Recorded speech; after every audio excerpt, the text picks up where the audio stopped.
Fight Club, a novel by Chuck Palahniuk, read by J. Todd Adams.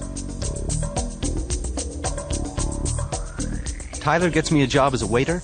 After that, Tyler's pushing a gun in my mouth and saying, the first step to eternal life is you have to die. For a long time, though, Tyler and I were best friends. People are always asking, did I know about Tyler Durden? The barrel of the gun pressed against the back of my throat, Tyler says, we really won't die. With my tongue, I can feel the silencer holes we drilled into the barrel of the gun.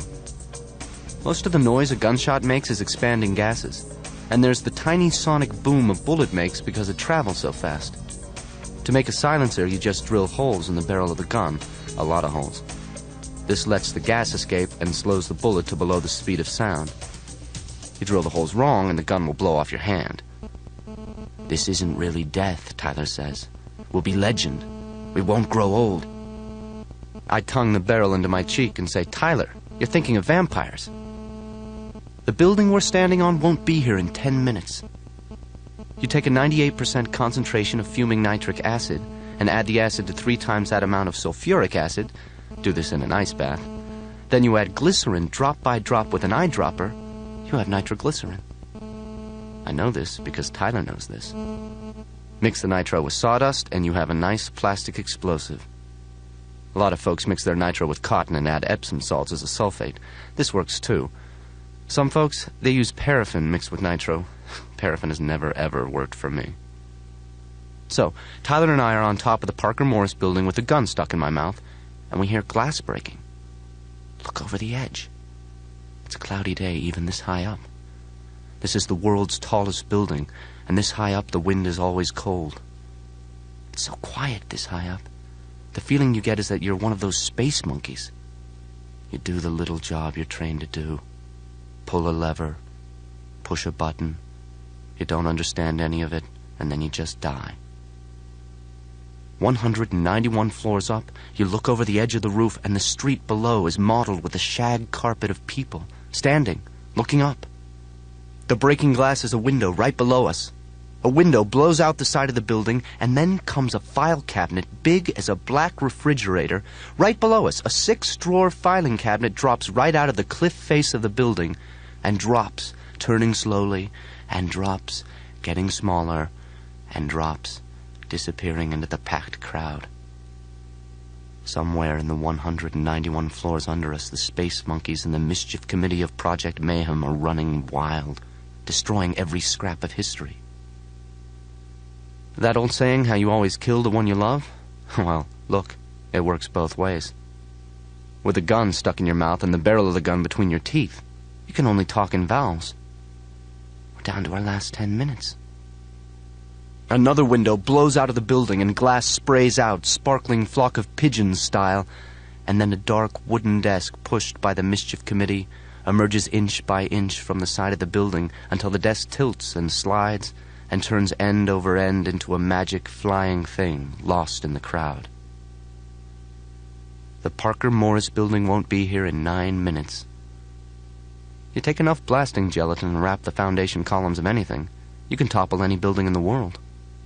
You have to tamp it good and tight with sandbags so the blast goes against the column and not out into the parking garage around the column.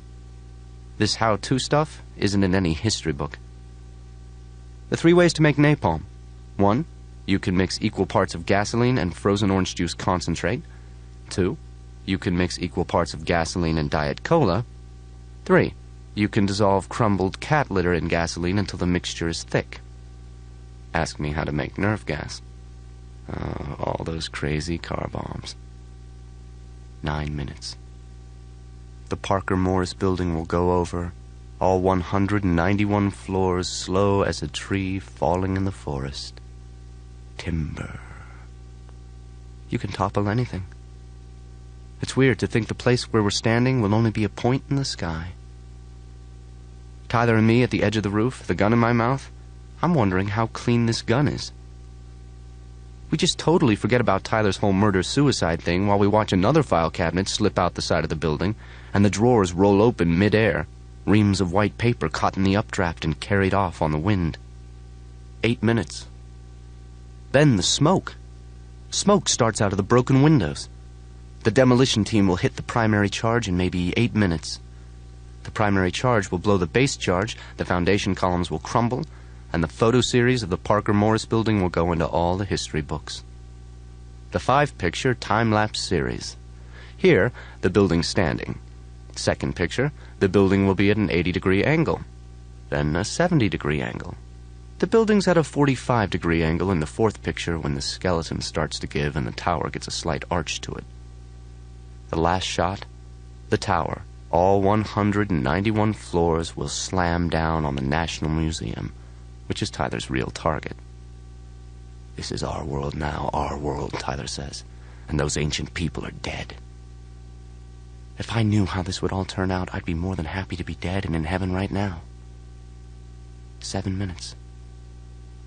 Up on top of the Parker Morris building with Tyler's gun in my mouth, while desks and filing cabinets and computers meteor down on the crowd around the building, and smoke funnels up from the broken windows, and 3 blocks down the street the demolition team watches the clock. I know all of this. The gun, the anarchy, the explosion is really about Marla Singer. 6 minutes. We have sort of a triangle thing going here. I want Tyler, Tyler wants Marla, Marla wants me. I don't want Marla, and Tyler doesn't want me around. Not anymore. This isn't about love as in caring. This is about property as in ownership. Without Marla, Tyler would have nothing. 5 minutes. Maybe we would become a legend, maybe not. No, I say, but wait. Where would Jesus be if no one had written the Gospels? 4 minutes. I tongue the gun barrel into my cheek and say, you want to be a legend, Tyler, man? I'll make you a legend. I've been here from the beginning. I remember everything. 3 minutes. Bob's big arms were closed around to hold me inside, and I was squeezed in the dark between Bob's new sweating tits that hang enormous, the way we think of gods as big. Going around the church basement full of men, each night we met. This is Art, this is Paul, this is Bob. Bob's big shoulders made me think of the horizon.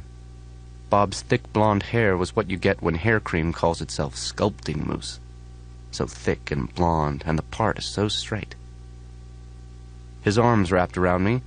Bob's hand palms my head against the new tits sprouted on his barrel chest. It'll be all right, Bob says. You cry now. From my knees to my forehead, I feel chemical reactions within Bob burning food and oxygen. Maybe they got it all early enough, Bob says. Maybe it's just seminoma. With seminoma, you have almost 100% survival rate. Bob's shoulders inhaled themselves up in a long draw, then drop, drop, drop in jerking sobs. Draw themselves up, drop, drop, drop. I've been coming here every week for 2 years, and every week Bob wraps his arms around me, and I cry. You cry, Bob says, and inhales and sobs, sobs, sobs. Go on now and cry. The big wet face settles down on the top of my head, and I am lost inside. This is when I'd cry. Crying is right at hand in the smothering dark, closed inside someone else, when you see how everything you can ever accomplish will end up as trash. Anything you're ever proud of will be thrown away, and I'm lost inside. This is as close as I've been to sleeping in almost a week. This is how I met Marla Singer. Bob cries because 6 months ago his testicles were removed. Then hormone support therapy. Bob has tits because his testosterone ration is too high. Raise the testosterone level too much, your body ups the estrogen to seek a balance. This is when I'd cry because right now your life comes down to nothing. Not even nothing. Oblivion. Too much estrogen and you get bitch tits. It's easy to cry when you realize that everyone you love will reject you or die. On a long enough timeline, the survival rate for everyone will drop to 0. Bob loves me because he thinks my testicles were removed too. Around us in the Trinity Episcopal basement with the thrift store plaid sofas are maybe 20 men and only 1 woman. All of them clung together in pairs, most of them crying. Some pairs leaned forward, heads pressed ear to ear the way wrestlers stand, locked.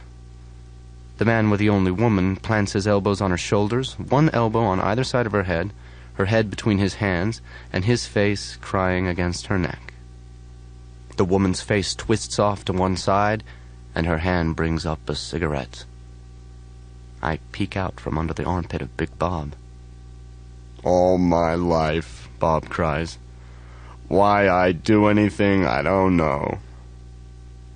The only woman here at Remaining Men Together, the testicular cancer support group, this woman smokes her cigarette under the burden of a stranger, and her eyes come together with mine. Faker. Faker. Faker. Short, matte black hair, big eyes the way they are in Japanese animation, skim milk thin, buttermilk sallow in her dress with a wallpaper pattern of dark roses. This woman was also in my tuberculosis support group Friday night. She was in my melanoma round table Wednesday night. Monday night she was in my firm believers leukemia rap group. The part down the center of her hair is a crooked lightning bolt of white scalp. When you look for these support groups, they all have vague, upbeat names. My Thursday evening group for blood parasites, it's called Free and Clear. The group I go to for brain parasites is called Above and Beyond. And Sunday afternoon at Remaining Men Together in the basement of Trinity Episcopal, this woman is here. Again. Worse than that, I can't cry with her watching. This should be my favorite part. Being held and crying with Big Bob without hope. We all work so hard all the time. This is the only place I ever really relax and give up. This is my vacation. I went to my first support group 2 years ago, after I'd gone to my doctor about my insomnia again. 3 weeks, and I hadn't slept. 3 weeks without sleep, and everything becomes an out-of-body experience. My doctor said, "Insomnia is just a symptom of something larger. Find out what's actually wrong. Listen to your body." I just wanted to sleep. I wanted little blue amytal sodium capsules, 200 milligram sized. I wanted red and blue Tuinol bullet capsules, lipstick red Secanols. My doctor told me to chew valerian root and get more exercise. Eventually, I'd fall asleep. The bruised old fruit way my face had collapsed, you would have thought I was dead. My doctor said if I wanted to see real pain, I should swing by First Eucharist on a Tuesday night. See the brain parasites. See the degenerative bone diseases, the organic brain dysfunctions. See the cancer patients getting by. So I went. The first group I went to, there were introductions. This is Alice, this is Brenda, this is Dover. Everyone smiles with that invisible gun to their head. I never give my real name at support groups. The little skeleton of a woman named Chloe with the seat of her pants hanging down sad and empty. Chloe tells me the worst thing about her brain parasites was no one would have sex with her. Here she was, so close to death that her life insurance policy had paid off with $75,000, and all Chloe wanted was to get laid for the last time. Not intimacy, sex. What does a guy say? What can you say, I mean? All this dying had started with Chloe being a little tired, and now Chloe was too bored to go in for treatment. Pornographic movies, she had pornographic movies at home in her apartment. During the French Revolution, Chloe told me, the women in prison, the duchesses, baronesses, marquises, whatever, they would screw any man who'd climb on top. Chloe breathed against my neck. Climb on top. Pony up, did I know. Screwing past the time. La petite mort, the French called it. Chloe had pornographic movies, if I was interested.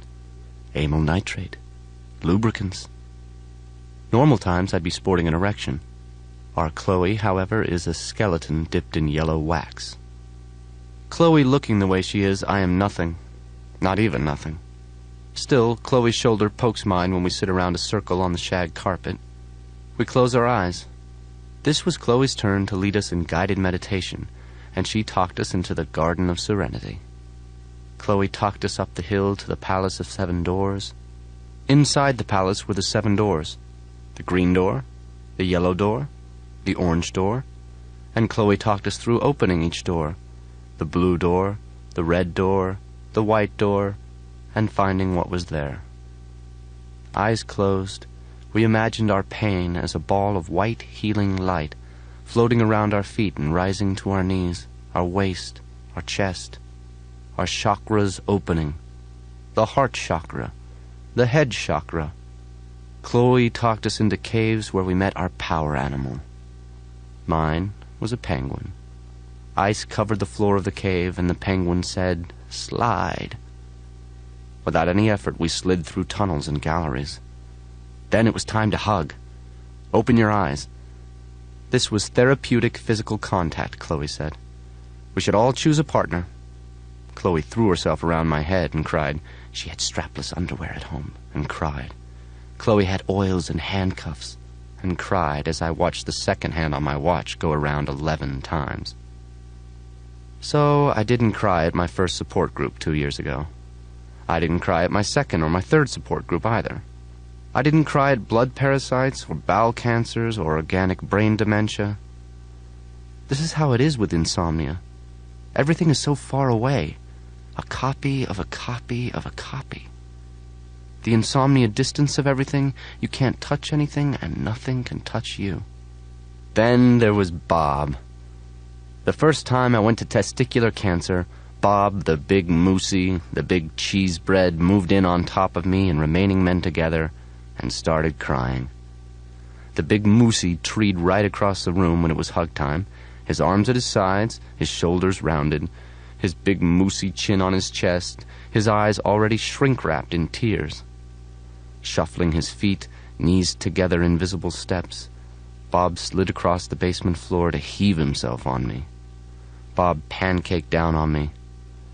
Bob's big arms wrapped around me. Big Bob was a juicer, he said.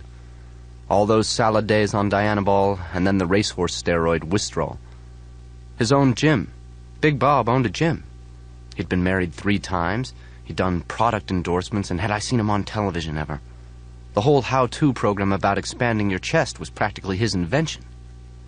Strangers with this kind of honesty make me go a big, rubbery one, if you know what I mean. Bob didn't know.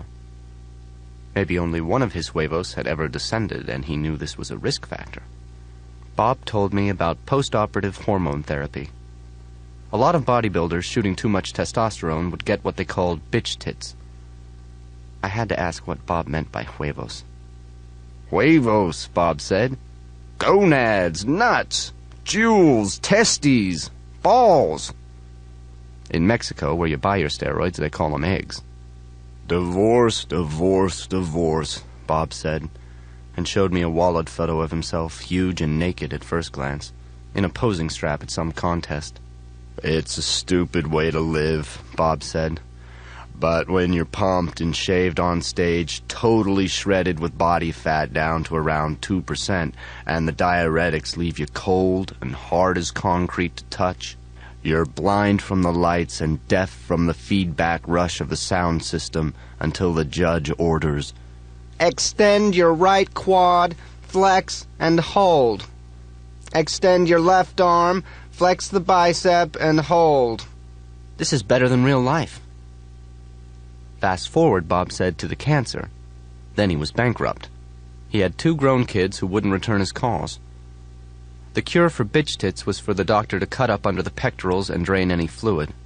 This was all I remember, because when Bob was closing in around me with his arms and his head was folding down to cover me, then I was lost inside oblivion, dark and silent and complete.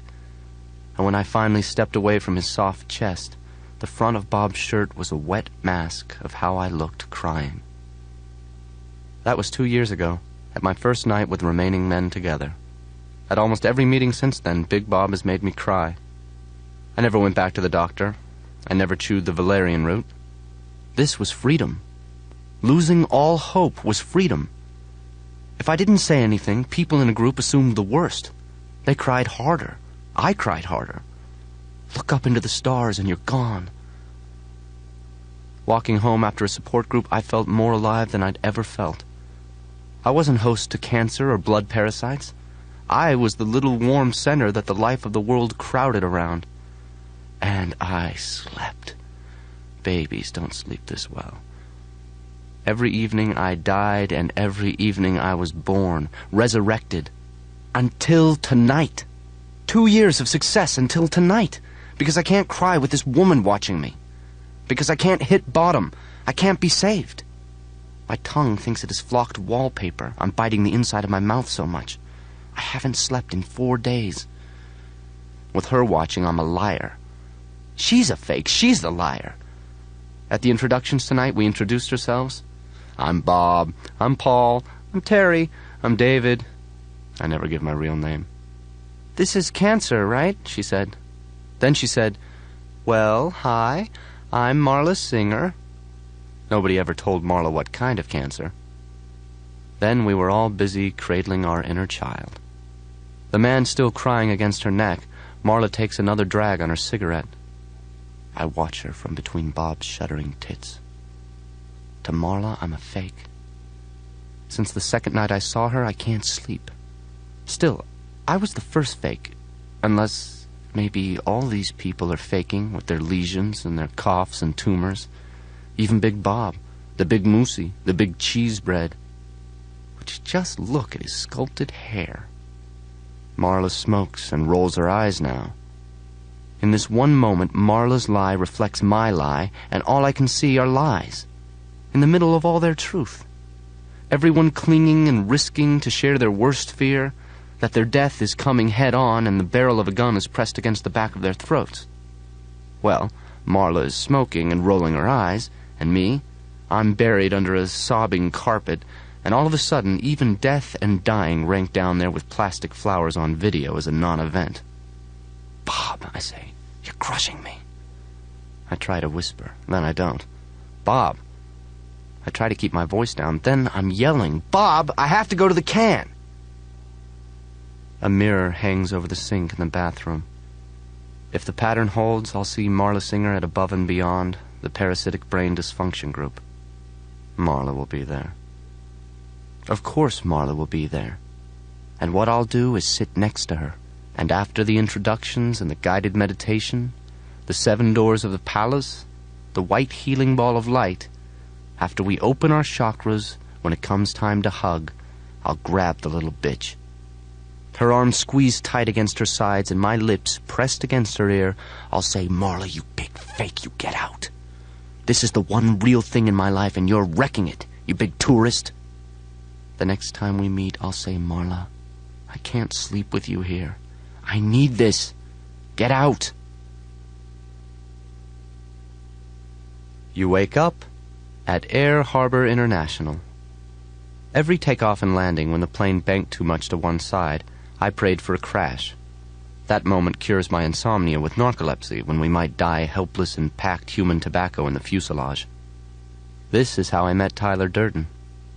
You wake up at O'Hare. You wake up at LaGuardia. You wake up at Logan. Tyler worked part-time as a movie projectionist. Because of his nature, Tyler could only work night jobs. If a projectionist called in sick, the union called Tyler. Some people are night people, some people are day people. I could only work a day job. You wake up at Dulles. Life insurance pays off triple if you die on a business trip. I prayed for wind shear effect. I prayed for pelicans sucked into the turbines and loose bolts and ice on the wings. On takeoff, as the plane pushed down the runway and the flaps tilted up, with our seats in their full upright position and our tray tables stowed and all personal carry-on baggage in the overhead compartment, as the end of the runway ran up to meet us with our smoking materials extinguished, I prayed for a crash. You wake up at Love Field. In a projection booth, Tyler did changeovers if the theater was old enough.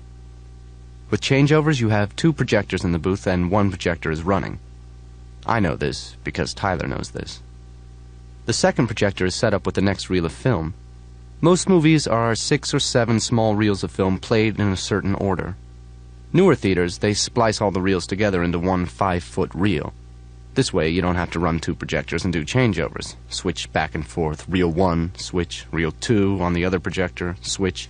Reel 3 on the first projector, switch. You wake up at SeaTac. I study the people on the laminated airline seat card. A woman floats in the ocean, her brown hair spread out behind her, her seat cushion clutched to her chest. The eyes are wide open, but the woman doesn't smile or frown. In another picture, people, calm as Hindu cows, reach up from their seats toward oxygen masks sprung out of the ceiling. This must be an emergency. Oh, we've lost cabin pressure. Oh. You wake up, and you're at Willow Run.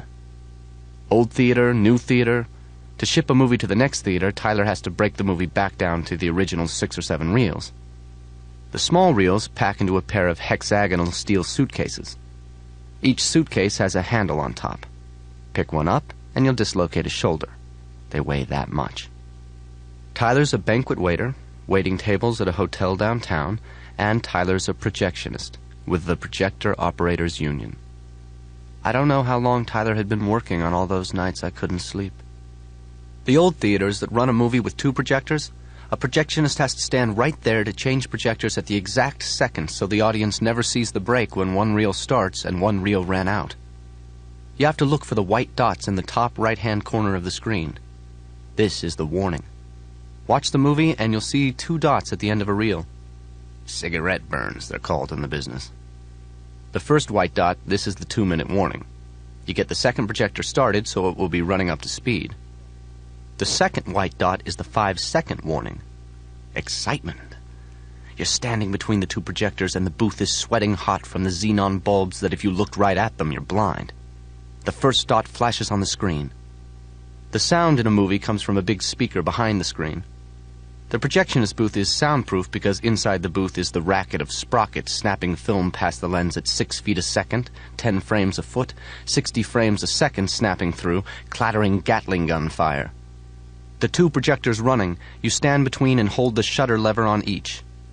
On really old projectors, you have an alarm on the hub of the feed reel. Even after the movie's on television, the warning dots will still be there, even on airplane movies. As most of the movie rolls onto the take-up reel, the take-up reel turns slower and the feed reel has to turn faster. At the end of a reel, the feed reel turns so fast the alarm will start ringing to warn you that a changeover is coming up. The dark is hot from the bulbs inside the projectors, and the alarm is ringing. Stand there between the 2 projectors with a lever in each hand and watch the corner of the screen. The second dot flashes. Count to 5, switch one shutter closed, at the same time open the other shutter. Changeover. The movie goes on. Nobody in the audience has any idea. The alarm is on the feed reel so the movie projectionist can nap. A movie projectionist does a lot he's not supposed to. Not every projector has the alarm. At home, you'll sometimes wake up in your dark bed with a terror you've fallen asleep in the booth and missed a changeover. The audience will be cursing you. The audience, their movie dream is ruined, and the manager will be calling the union. You wake up at Crissy Field. The charm of traveling is everywhere I go. Tiny life. I go to the hotel, tiny soap, tiny shampoos, single-serving butter, tiny mouthwash, and a single-use toothbrush. Fold into the standard airplane seat. You're a giant. The problem is your shoulders are too big. Your Alice in Wonderland legs are all of a sudden miles so long they touch the feet of the person in front. Dinner arrives, a miniature do-it-yourself chicken cordon bleu hobby kit. Sort of a put-it-together project to keep you busy. The pilot has turned on the seatbelt sign, and we would ask you to refrain from moving about the cabin. You wake up at Meigs Field. Sometimes Tyler wakes up in the dark, buzzing with the terror that he's missed a reel change, or the movie has broken, or the movie has slipped just enough in the projector that the sprockets are punching a line of holes through the soundtrack. After a movie has been sprocket run, the light of the bulb shines through the soundtrack, and instead of talk, you're blasted with a helicopter blade sound of whop, whop, whop as each burst of light comes through a sprocket hole. What else a projectionist shouldn't do? Tyler makes slides out of the best single frames from a movie. The first full-frontal movie anyone can remember had the naked actress Angie Dickinson. By the time a print of this movie had shipped from the West Coast theaters to the East Coast theaters, the nude scene was gone. One projectionist took a frame, another projectionist took a frame. Everybody wanted to make a naked slide of Angie Dickinson. Porno got into the theaters, and these projectionists, some guys, they built collections that got epic. You wake up at Boeing Field. You wake up at LAX. We have an almost empty flight tonight, so feel free to hold the armrests up into the seat backs and stretch out. You stretch out, zigzag, knees bent, waist bent, elbows bent across 3 or 4 seats. I set my watch 2 hours earlier or 3 hours later, Pacific, Mountain, Central, or Eastern time. Lose an hour, gain an hour. This is your life, and it's ending 1 minute at a time. You wake up at Cleveland Hopkins. You wake up at SeaTac. Again. You're a projectionist and you're tired and angry, but mostly you're bored, so you start by taking a single frame of pornography collected by some other projectionist that you find stashed away in the booth, and you splice this frame of a lunging red penis or a yawning wet vagina close up into another feature movie. This is one of those pet adventures, when the dog and cat are left behind by a traveling family and must find their way home. In Reel 3, just after the dog and cat, who have human voices and talk to each other, have eaten out of a garbage can, there's the flash of an erection. Tyler does this. A single frame in a movie is on the screen for 1/60th of a second. Divide a second into 60 equal parts. That's how long the erection is. Towering 4 stories tall over the popcorn auditorium, slippery red and terrible, and no one sees it. You wake up at Logan. Again. This is a terrible way to travel. I go to meetings my boss doesn't want to attend. I take notes. I'll get back to you. Wherever I'm going, I'll be there to apply the formula. I'll keep the secret intact. It's simple arithmetic. It's a story problem. If a new car built by my company leaves Chicago traveling west at 60 miles per hour, and the rear differential locks up, and the car crashes and burns with everyone trapped inside, does my company initiate a recall? You take the population of vehicles in the field, A, and multiply it by the probable rate of failure, B, then multiply the result by the average cost of an out-of-court settlement, C. A times B times C equals X. This is what it will cost if we don't initiate a recall. If X is greater than the cost of a recall, we recall the cars and no one gets hurt. If X is less than the cost of a recall, then we don't recall. Everywhere I go, there's the burned-up, wadded-up shell of a car waiting for me. I know where all the skeletons are. Consider this my job security. Hotel time, restaurant food. Everywhere I go, I make tiny friendships with the people sitting beside me from Logan to Chrissy to Willow Run. What I am is a recall campaign coordinator, I tell this single-serving friend sitting next to me, but I'm working toward a career as a dishwasher. You wake up at O'Hare. Again. Tyler spliced a penis into everything after that. Usually close-ups or a Grand Canyon vagina with an echo. 4 stories tall and twitching with blood pressure as Cinderella danced with her Prince Charming and people watched. Nobody complained. People ate and drank. But the evening wasn't the same. People feel sick or start to cry and don't know why. Only a hummingbird could have caught Tyler at work. You wake up at JFK. I melt and swell at the moment of landing when one wheel thuds on the runway, but the plane leans to one side and hangs in the decision to right itself or roll. For this moment, nothing matters. Look up into the stars and you're gone. Not your luggage, nothing matters. Not your bad breath. The windows are dark outside and the turbine engines roar backward. The cabin hangs at the wrong angle under the roar of the turbines, and you will never have to file another expense account claim. Receipt required for items over $25. You will never have to get another haircut. A thud, and the second wheel hits the tarmac. The staccato of 100 seatbelt buckles snapping open, and the single-use friend you almost died sitting next to says, "I hope you make your connection." Yeah, me too. And this is how long your moment lasted. And life goes on. And somehow, by accident, Tyler and I met. It was time for vacation. You wake up at LAX. Again. How I met Tyler was I went to a nude beach. This was the very end of summer, and I was asleep. Tyler was naked and sweating, gritty with sand, his hair wet and stringy, hanging in his face. Tyler had been around a long time before we met. Tyler was pulling driftwood logs out of the surf and dragging them up the beach. In the wet sand, he'd already planted a half circle of logs so they stood a few inches apart and as tall as his eyes. There were 4 logs, and when I woke up, I watched Tyler pull a 5th log up the beach. Tyler dug a hole under one end of the log, then lifted the other end until the log slid into the hole and stood there at a slight angle. You wake up at the beach. We were the only people on the beach. With a stick, Tyler drew a straight line in the sand several feet away. Tyler went back to straighten the log by stamping around its base. I was the only person watching this. Tyler called over, "Do you know what time it is?" I always wear a watch. "Do you know what time it is?" I asked, "Where?" "Right here," Tyler said. "Right now." It was 4:06 p.m. After a while, Tyler sat cross-legged in the shadow of the standing logs. Tyler sat for a few minutes, got up and took a swim, pulled on a t-shirt and a pair of sweatpants and started to leave. I had to ask. I had to know what Tyler was doing while I was asleep. If I could wake up in a different place at a different time, could I wake up as a different person? I asked if Tyler was an artist. Tyler shrugged and showed me how the 5 standing logs were wider at the base.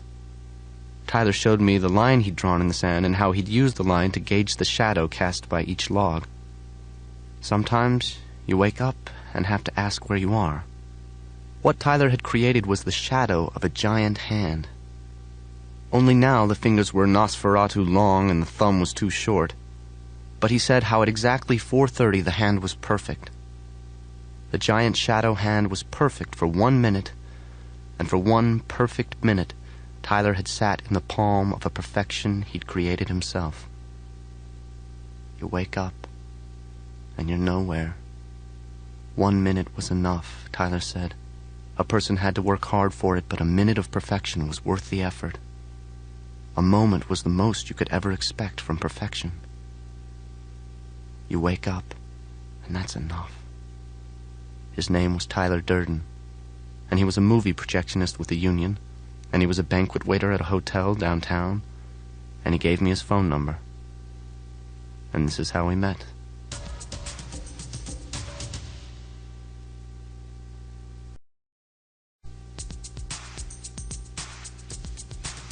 All the usual brain parasites are here tonight. Above and Beyond always gets a big turnout. This is Peter. This is Aldo. This is Marcy. Hi. The introductions. Everybody, this is Marla Singer, and this is her first time with us. Hi, Marla. At Above and Beyond, we start with the catch-up rap. The group isn't called Parasitic Brain Parasites. You'll never hear anyone say parasite. Everybody is always getting better. Oh, this new medication. Everyone's always just turned the corner. Still, everywhere there's the squint of a 5-day headache. A woman wipes at involuntary tears. Everyone gets a name tag, and people you've met every Tuesday night for a year, they come at you, handshake hand ready, and their eyes on your name tag. I don't believe we've met. No one will ever say parasite. They'll say agent. They don't say cure. They'll say treatment. In catch-up rap, someone will say how the agent has spread into his spinal column, and now all of a sudden he'll have no control of his left hand. The agent, someone will say, has dried the lining of his brain, so now the brain pulls away from the inside of his skull, causing seizures. The last time I was here, the woman named Chloe announced the only good news she had. Chloe pushed herself to her feet against the wooden arms of her chair and said she no longer had any fear of death. Tonight, after the introductions and catch-up rap, a girl I don't know with a name tag that says Glenda says she's Chloe's sister and that at 2 a.m. last Tuesday, Chloe finally died. Oh, this should be so sweet. For 2 years, Chloe's been crying in my arms during hug time, and now she's dead. Dead in the ground, dead in an urn, mausoleum, columbarium. Oh, the proof that one day you're thinking and hauling yourself around, and the next you're cold fertilizer, worm buffet. This is the amazing miracle of death, and it should be so sweet if it weren't for, that one, Marla. Oh, and Marla's looking at me again, singled out among all the brain parasites. Liar. Faker. Marla's the faker. You're the faker. Everyone around, when they wince or twitch and fall down barking and the crotch of their jeans turns dark blue, well, it's all just a big act. Guided meditation all of a sudden won't take me anywhere tonight. Behind each of the 7 palace doors, the green door, the orange door, Marla. The blue door, Marla stands there. Liar. In the guided meditation through the cave of my power animal is Marla. Smoking her cigarette, Marla. Rolling her eyes, liar. Black hair and pillowy French lips, faker. Italian dark leather sofa lips. You can't escape. Chloe was the genuine article. Chloe was the way Joni Mitchell's skeleton would look if you made it smile and walk around a party being extra special nice to everyone. Picture Chloe's popular skeleton the size of an insect running through the vaults and galleries of her innards at 2 a.m. Her pulse a siren overhead, announcing, "Prepare for death in 10, in 9, in 8 seconds. Death will commence in 7, 6. At night, Chloe ran around the maze of her own collapsing veins and burst tubes spraying hot lymph.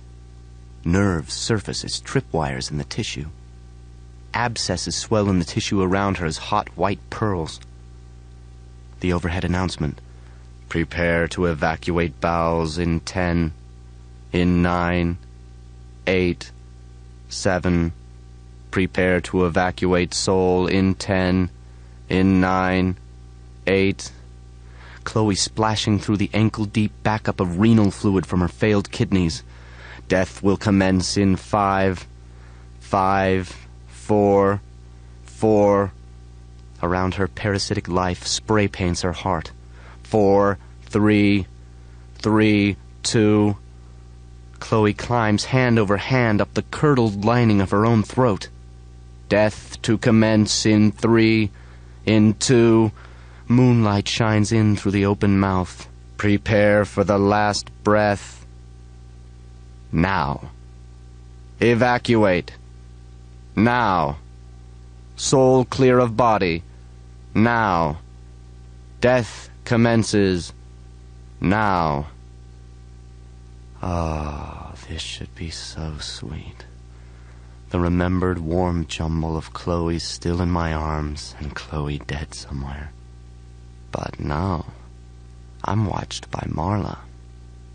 In guided meditation, I open my arms to receive my inner child, and the child is Marla smoking her cigarette. No white healing ball of light. Liar. No chakras. Picture your chakras opening as flowers, and at the center of each is a slow-motion explosion of sweet light. Liar. My chakras stay closed. When meditation ends, everyone is stretching and twisting their heads and pulling each other to their feet in preparation. Therapeutic physical contact. For the hug. I cross in 3 steps to stand against Marla, who looks up into my face as I watch everyone else for the cue. Let's all, the cue comes, embrace someone near us. My arms clamp around Marla. Pick someone special to you tonight. Marla's cigarette hands are pinned to her waist. Tell this someone how you feel. Marla doesn't have testicular cancer. Marla doesn't have tuberculosis. She isn't dying. Okay, in that brainy, brain food philosophy way, we're all dying, but Marla isn't dying the way Chloe was dying. The cue comes. Share yourself. So, Marla, how do you like them apples? Share yourself completely. So, Marla, get out, get out, get out.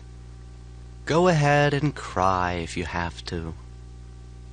Marla stares up at me. Her eyes are brown. Her earlobes pucker around earring holes, no earrings. Her chapped lips are frosted with dead skin. Go ahead and cry. You're not dying either, Marla says. Around us, couples stand sobbing, propped against each other. You tell on me, Marla says, and I'll tell on you. Then we can split the week, I say. Marla can have bone disease, brain parasites, and tuberculosis. I'll keep testicular cancer, blood parasites, and organic brain dementia. Marla says, what about ascending bowel cancers? The girl has done her homework. We'll split bowel cancer. She gets it the first and third Sunday of every month. No, Marla says. No. She wants it all. The cancers, the parasites. Marla's eyes narrow. She never dreamed she could feel so marvelous. She actually felt alive. Her skin was clearing up. All her life she never saw a dead person. There was no real sense of life because she had nothing to contrast it with. Oh, but now there was dying and death and loss and grief, weeping and shuddering, terror and remorse. Now that she knows we're all going, Marla feels every moment of her life. No, she wasn't leaving any group. Not and go back to the way life felt before, Marla says. I used to work in a funeral home to feel good about myself, just the fact I was breathing. So what if I couldn't get a job in my field? Then go back to your funeral home, I say. Funerals are nothing compared to this, Marla says. Funerals are all abstract ceremony. Here you have a real experience of death. Couples around the two of us are drying their tears, sniffing, patting each other on the back and letting go. We can't both come, I tell her. Then don't come. I need this. Then go to funerals. Everyone else has broken apart and they're joining hands for the closing prayer. I let Marla go. How long have you been coming here? The closing prayer. 2 years. A man in the prayer circle takes my hand. A man takes Marla's hand. These prayers start, and usually my breathing is blown. Oh, bless us. Oh, bless us in our anger and our fear. 2 years? Marla tilts her head to whisper. Oh, bless us and hold us. Anyone who might have noticed me in 2 years has either died or recovered and never come back.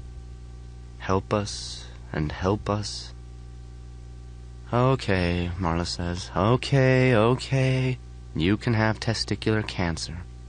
Big Bob, the big cheese bread, crying all over me. Thanks. Bring us to our destiny. Bring us peace. Don't mention it. This is how I met Marla. The security task force guy explained everything to me. Baggage handlers could ignore a ticking suitcase. The security task force guy, he called baggage handlers throwers. Modern bombs don't tick. But a suitcase that vibrates, the baggage handlers, the throwers, have to call the police. How I came to live with Tyler is because most airlines have this policy about vibrating baggage. My flight back from Dulles, I had everything in that one bag. When you travel a lot, you learn to pack the same for every trip. 6 white shirts, 2 black trousers, the bare minimum you need to survive. Traveling alarm clock, cordless electric razor, toothbrush, 6 pair underwear, 6 pair black socks. It turns out my suitcase was vibrating on departure from Dulles, according to the security task force guy, so the police took it off the flight. Everything was in that bag. my contact lens stuff, one red tie with blue stripes, one blue tie with red stripes. These are regimental stripes, not club tie stripes. And one solid red tie. A list of all these things used to hang on the inside of my bedroom door at home. Home was a condominium on the 15th floor of a high-rise, a sort of filing cabinet for widows and young professionals. The marketing brochure promised a foot of concrete floor, ceiling, and wall between me and any adjacent stereo or turned-up television. A foot of concrete and air conditioning. You couldn't open the windows, so even with maple flooring and dimmer switches, all 1,700 airtight feet would smell like the last meal you cooked or your last trip to the bathroom. Yeah, and there were butcher block countertops and low-voltage track lighting. Still, a foot of concrete is important when your next-door neighbor lets the battery on her hearing aid go and has to watch her game shows at full blast. Or when a volcanic blast of burning gas and debris that used to be your living room set and personal effects blows out your floor-to-ceiling windows and sails down flaming to leave just your condo, only yours, a gutted, charred concrete hole in the cliffside of the building. These things happen. Everything, including your set of hand-blown green glass dishes with the tiny bubbles and imperfections, little bits of sand, proof they were crafted by the honest, simple, hard-working, indigenous aboriginal peoples of wherever. Well, these dishes all get blown out by the blast. Picture the floor-to-ceiling drapes blown out and flaming to shreds in the hot wind. 15 floors over the city, this stuff comes flaming and bashing and shattering down on everyone's car. Me? While I'm heading west to sleep at Mach .83 or 455 miles an hour true airspeed, the FBI is bomb-squatting my suitcase on a vacated runway back at Dulles. 9 times out of 10, the security task force guy says, the vibration is an electric razor. This was my cordless electric razor. The other time, it's a vibrating dildo. The security task force guy told me this.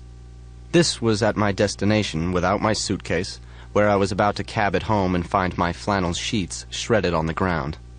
Imagine, the task force guy says, telling a passenger on arrival that a dildo kept her baggage on the East Coast. Sometimes it's even a man. It's airline policy not to imply ownership in the event of a dildo. Use the indefinite article. A dildo, never your dildo. Never ever say the dildo accidentally turned itself on. A dildo activated itself and created an emergency situation that required evacuating your baggage. Rain was falling when I woke up for my connection in Stapleton. Rain was falling when I woke up on our final approach to home. An announcement told us to please take this opportunity to check around our seats for any personal belongings we might have left behind. Then the announcement said my name. Would I please meet with an airline representative waiting at the gate? I set my watch back 3 hours, and it was still after midnight. There was the airline representative at the gate, and there was the security task force guy to say, your electric razor kept your checked baggage at Dulles. The task force guy called the baggage handlers throwers. Then he called them rampers. To prove things could be worse, the guy told me at least it wasn't a dildo. Then, maybe because I'm a guy and he's a guy and it's 1 o'clock in the morning, maybe to make me laugh, the guy said industry slang for flight attendant was space waitress. Or air mattress. It looked like the guy was wearing a pilot's uniform. White shirt with little epaulets and a blue tie. My luggage had been cleared, he said, and would arrive the next day. The security guy asked my name and address and phone number, and then he asked me what was the difference between a condom and a cockpit. You can only get one prick into a condom, he said. I cabbed home on my last $10. The local police had been asking a lot of questions, too. My electric razor, which wasn't a bomb, was still 3 time zones behind me. Something which was a bomb, a big bomb, had blasted my clever Nijirunda coffee tables in the shape of a lime green yin and an orange yang that fit together to make a circle. Well, they were splinters now. My Haparanda sofa group with the orange slipcovers, designed by Erika Picari, it was trash now. And I wasn't the only slave to my nesting instinct. The people I know who used to sit in the bathroom with pornography, now they sit in the bathroom with their IKEA furniture catalog. We all have the same Johannishov armchair in the strin green stripe pattern. Mine fell 15 stories, burning into a fountain. We all have the same Rizlampahar paper lamps made from wire and environmentally friendly unbleached paper. Mine are confetti. All that sitting in the bathroom. The all-cutlery service, stainless steel, dishwasher safe. The Vild hall clock made of galvanized steel. Oh, I had to have that. The Klipsk shelving unit. Oh, yeah. Hemlig hat boxes. Yes! The street outside my high-rise was sparkling and scattered with all this. The Mamala quilt cover set, designed by Thomas Harilla and available in the following: orchid, fuchsia, cobalt, ebony, jet, eggshell, or heather. Took my whole life to buy this stuff. The easy care textured lacquer of my calyx occasional tables. My steg nesting tables. You buy furniture. You tell yourself, this is the last sofa I will ever need in my life. Buy the sofa, then for a couple years you're satisfied that no matter what goes wrong, at least you've got your sofa issue handled. Then the right set of dishes. Then the perfect bed. The drapes. The rug. Then you're trapped in your lovely nest, and the things you used to own, now they own you. Until I got home from the airport. The doorman steps out of the shadows to say there's been an accident. The police. They were here and asked a lot of questions. The police think maybe it was the gas. Maybe the pilot light on the stove went out, or a burner was left on, leaking gas, and the gas rose to the ceiling, and the gas filled the condo from ceiling to floor in every room. The condo was 1,700 square feet with high ceilings. And for days and days, the gas must have leaked until every room was full. When the rooms were filled to the floor, the compressor at the base of the refrigerator clicked on. Detonation. The floor-to-ceiling windows in their aluminum frames went out, and the sofas and the lamps and dishes and sheet sets in flames, and the high school annuals and the diplomas and telephone, everything blasting out from the 15th floor in a sort of solar flare. Oh, not my refrigerator. I'd collected shelves full of different mustards. Some stone ground, some English pub style. There were 14 different flavors of fat-free salad dressing and 7 kinds of capers. I know. A house full of condiments and no real food. The doorman blew his nose and something went into his handkerchief with a good slap of a pitch into a catcher's mitt. You go up to the 15th floor, the doorman said, but nobody could go into the unit. Police orders. The police had been asking, did I have an old girlfriend who'd want to do this, or did I make an enemy of somebody who had access to dynamite? It wasn't worth going up, the doorman said. All that's left is the concrete shell. The police hadn't ruled out arson. No one had smelled gas. The doorman raises an eyebrow. This guy spent his time flirting with the day maids and nurses who worked in the big units on the top floors and waited in the lobby chairs for their rides after work. 3 years I lived here, and the doorman still sat reading his Ellery Queen magazine every night while I shifted packages and bags to unlock the front door and let myself in. The doorman raises an eyebrow and says how some people will go on a long trip and leave a candle, a long, long candle burning in a big puddle of gasoline. People with financial difficulties do this stuff. People who want out from under. I asked to use the lobby phone. A lot of young people try to impress the world and buy too many things, the doorman said. I called Tyler. The phone rang in Tyler's rented house on Paper Street. Oh, Tyler, please deliver me. And the phone rang. The doorman leaned into my shoulder and said, a lot of young people don't know what they really want. Oh, Tyler, please rescue me. And the phone rang. Young people, they think they want the whole world. Deliver me from Swedish furniture. Deliver me from clever art. And the phone rang, and Tyler answered. If you don't know what you want, the doorman said, you end up with a lot you don't. May I never be complete. May I never be content. May I never be perfect. Deliver me, Tyler, from being perfect and complete. Tyler and I agreed to meet at a bar. The doorman asked for a number where the police could reach me. It was still raining. My Audi was still parked in the lot, but a Da Capo halogen Torchier was speared through the windshield. Tyler and I, we met and drank a lot of beer, and Tyler said yes, I could move in with him, but I would have to do him a favor. The next day, my suitcase would arrive with the bare minimum, 6 shirts, 6 pair of underwear. There, drunk in a bar where no one was watching and no one would care, I asked Tyler what he wanted me to do. Tyler said, "I want you to hit me as hard as you can." 2 screens into my demo to Microsoft, I taste blood and have to start swallowing.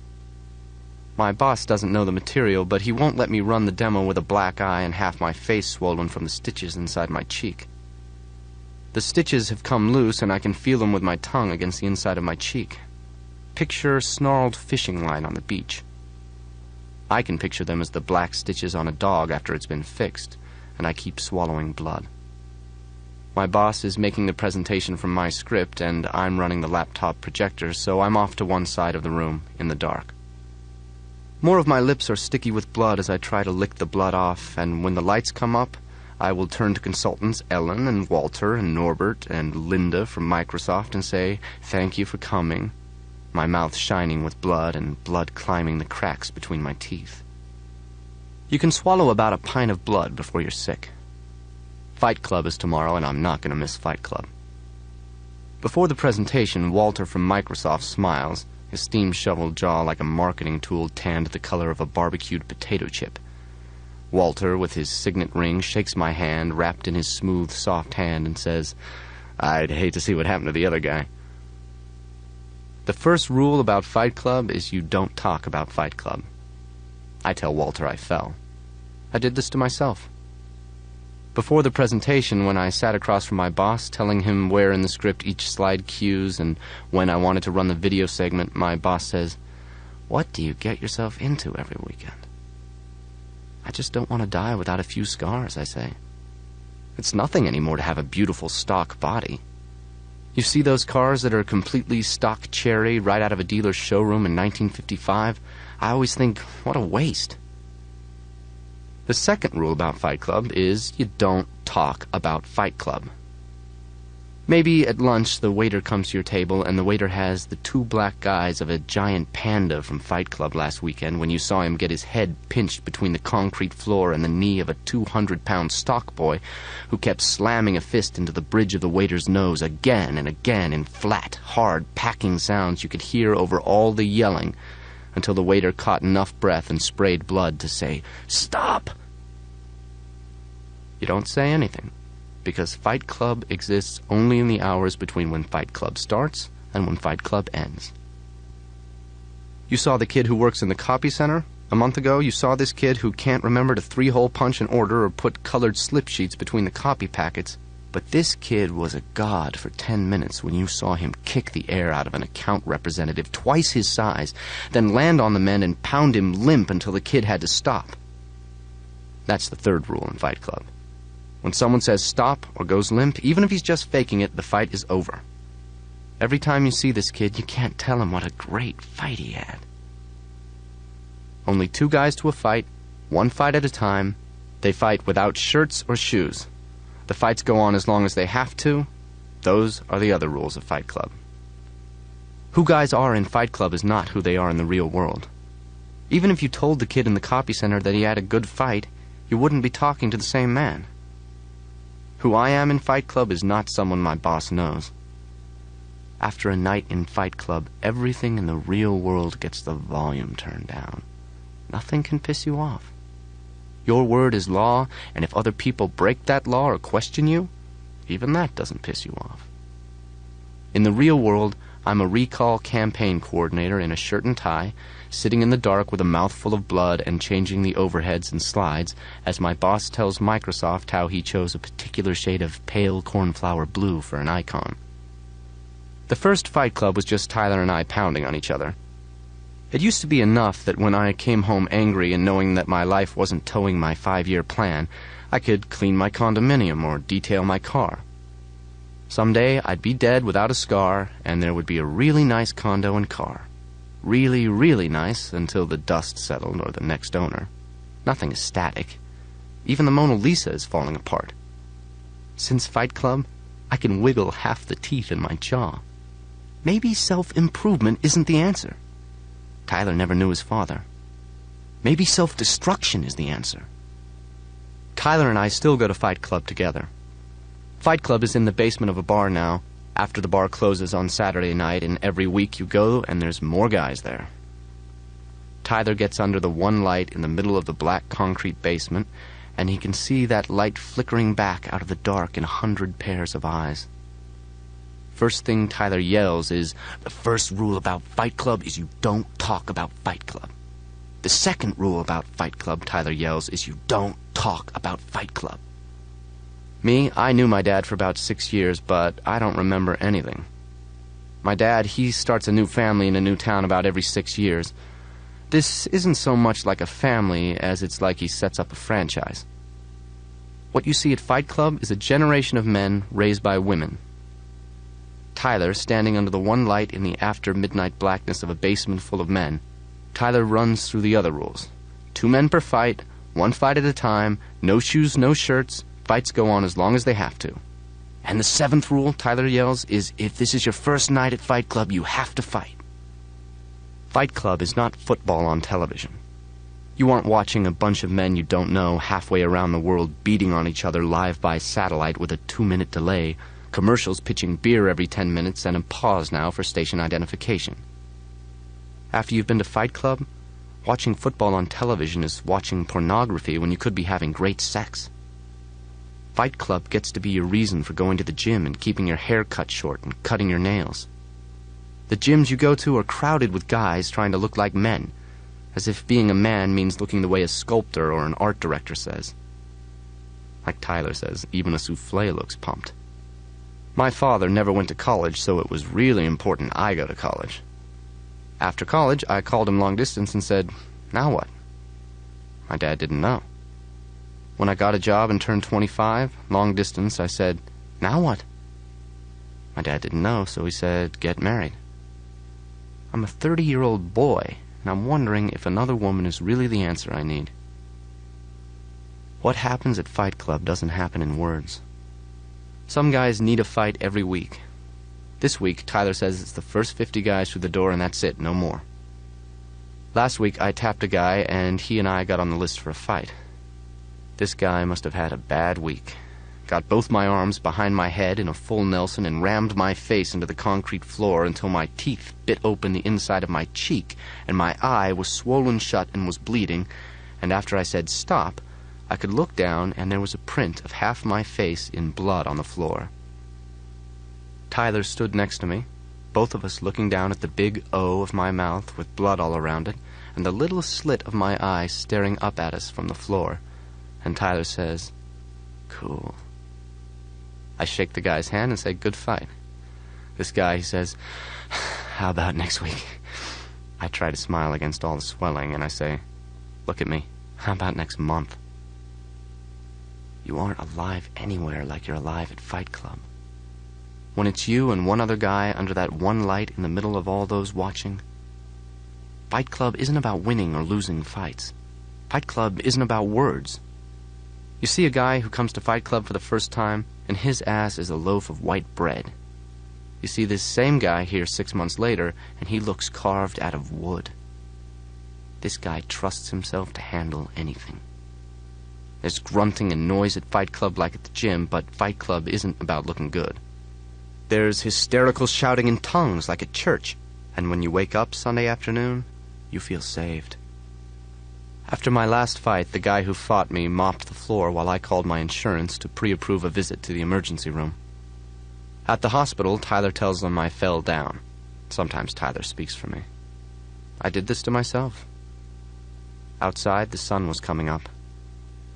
You don't talk about Fight Club because, except for 5 hours from 2 until 7 on Sunday morning, Fight Club doesn't exist. When we invented Fight Club, Tyler and I, neither of us had ever been in a fight before. If you've never been in a fight, you wonder about getting hurt, about what you're capable of doing against another man. I was the first guy Tyler ever felt safe enough to ask, and we were both drunk in a bar where no one would care, so Tyler said, "I want you to do me a favor. I want you to hit me as hard as you can." I didn't want to, but Tyler explained it all about not wanting to die without any scars, about being tired of watching only professionals fight and wanting to know more about himself, about self-destruction. At the time, my life just seemed too complete, and maybe we have to break everything to make something better out of ourselves. I looked around and said, Okay, I say, but outside in the parking lot. So we went outside, and I asked if Tyler wanted it in the face or in the stomach. Tyler said, "Surprise me." I said I had never hit anybody. Tyler said, "So go crazy, man." I said, "Close your eyes." Tyler said, "No." Like every guy on his first night in Fight Club, I breathed in and swung my fist in a roundhouse at Tyler's jaw like in every cowboy movie we'd ever seen. And me, my fist connected with the side of Tyler's neck. "Shit," I said, "that didn't count. I want to try it again." Tyler said, "Yeah, it counted," and hit me straight on, pow, just like a cartoon boxing glove on a spring on Saturday morning cartoons, right in the middle of my chest, and I fell back against a car. We both stood there, Tyler rubbing the side of his neck and me holding a hand on my chest, both of us knowing we'd gotten somewhere we'd never been, and like the cat and mouse in cartoons, we were still alive and wanted to see how far we could take this thing and still be alive. Tyler said, "Cool." I said, "Hit me again." Tyler said, "No, you hit me." So I hit him. A girl's wide roundhouse to right under his ear, and Tyler shoved me back and stomped the heel of his shoe in my stomach. What happened next and after that didn't happen in words. But the bar closed and people came out and shouted around us in the parking lot. Instead of Tyler, I felt finally I could get my hands on everything in the world that didn't work. My cleaning that came back with the collar buttons broken, the bank that says I'm hundreds of dollars overdrawn, my job where my boss got on my computer and fiddled with my DOS execute commands, and Marla's Singer who stole the support groups from me. Nothing was solved when the fight was over, but nothing mattered.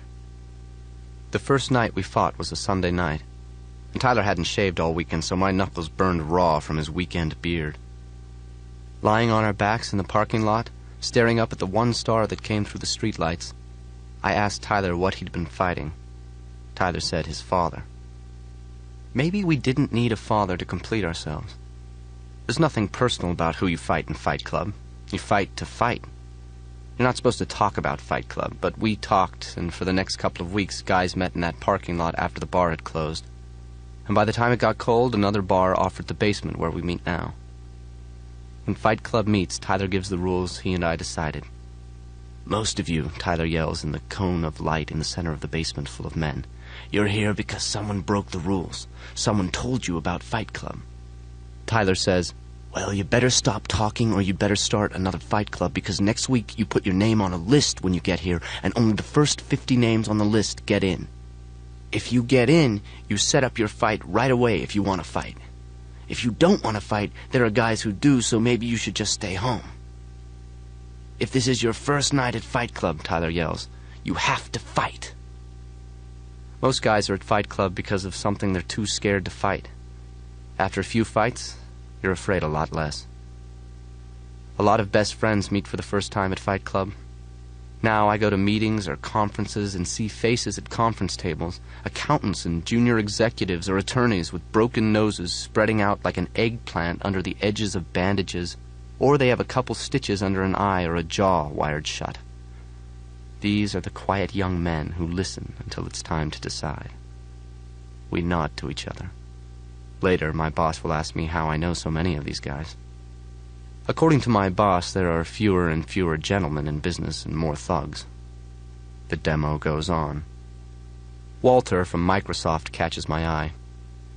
Here's a young guy with perfect teeth and clear skin, and the kind of job you bother to write the alumni magazine about getting. You know he was too young to fight in any wars, and if his parents weren't divorced, his father was never home, And here he's looking at me with half my face clean-shaved and half a leering bruise hidden in the dark. Blood is shining on my lips. And maybe Walter's thinking about a meatless, pain-free potluck he went to last weekend, or the ozone, or the Earth's desperate need to stop cruel...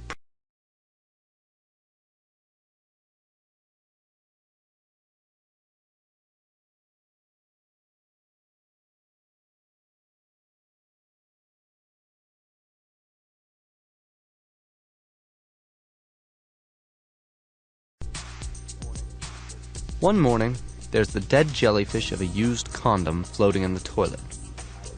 This is how Tyler meets Marla. I get up to take a leak, and there against the sort of cave paintings of dirt in the toilet bowl is this. You have to wonder, what do sperm think? This? This is the vaginal vault? What's happening here? All night long I dreamed I was humping Marla Singer. Marla Singer smoking her cigarette. Marla Singer rolling her eyes. I wake up alone in my own bed, and the door to Tyler's room is closed. The door to Tyler's room is never closed. All night it was raining. The shingles on the roof blister, buckle, curl, and the rain comes through and collects on top of the ceiling plaster and drips down through the light fixtures. When it's raining, we have to pull the fuses. You don't dare turn on the lights. The house that Tyler rents, it has 3 stories and a basement. We carry around candles.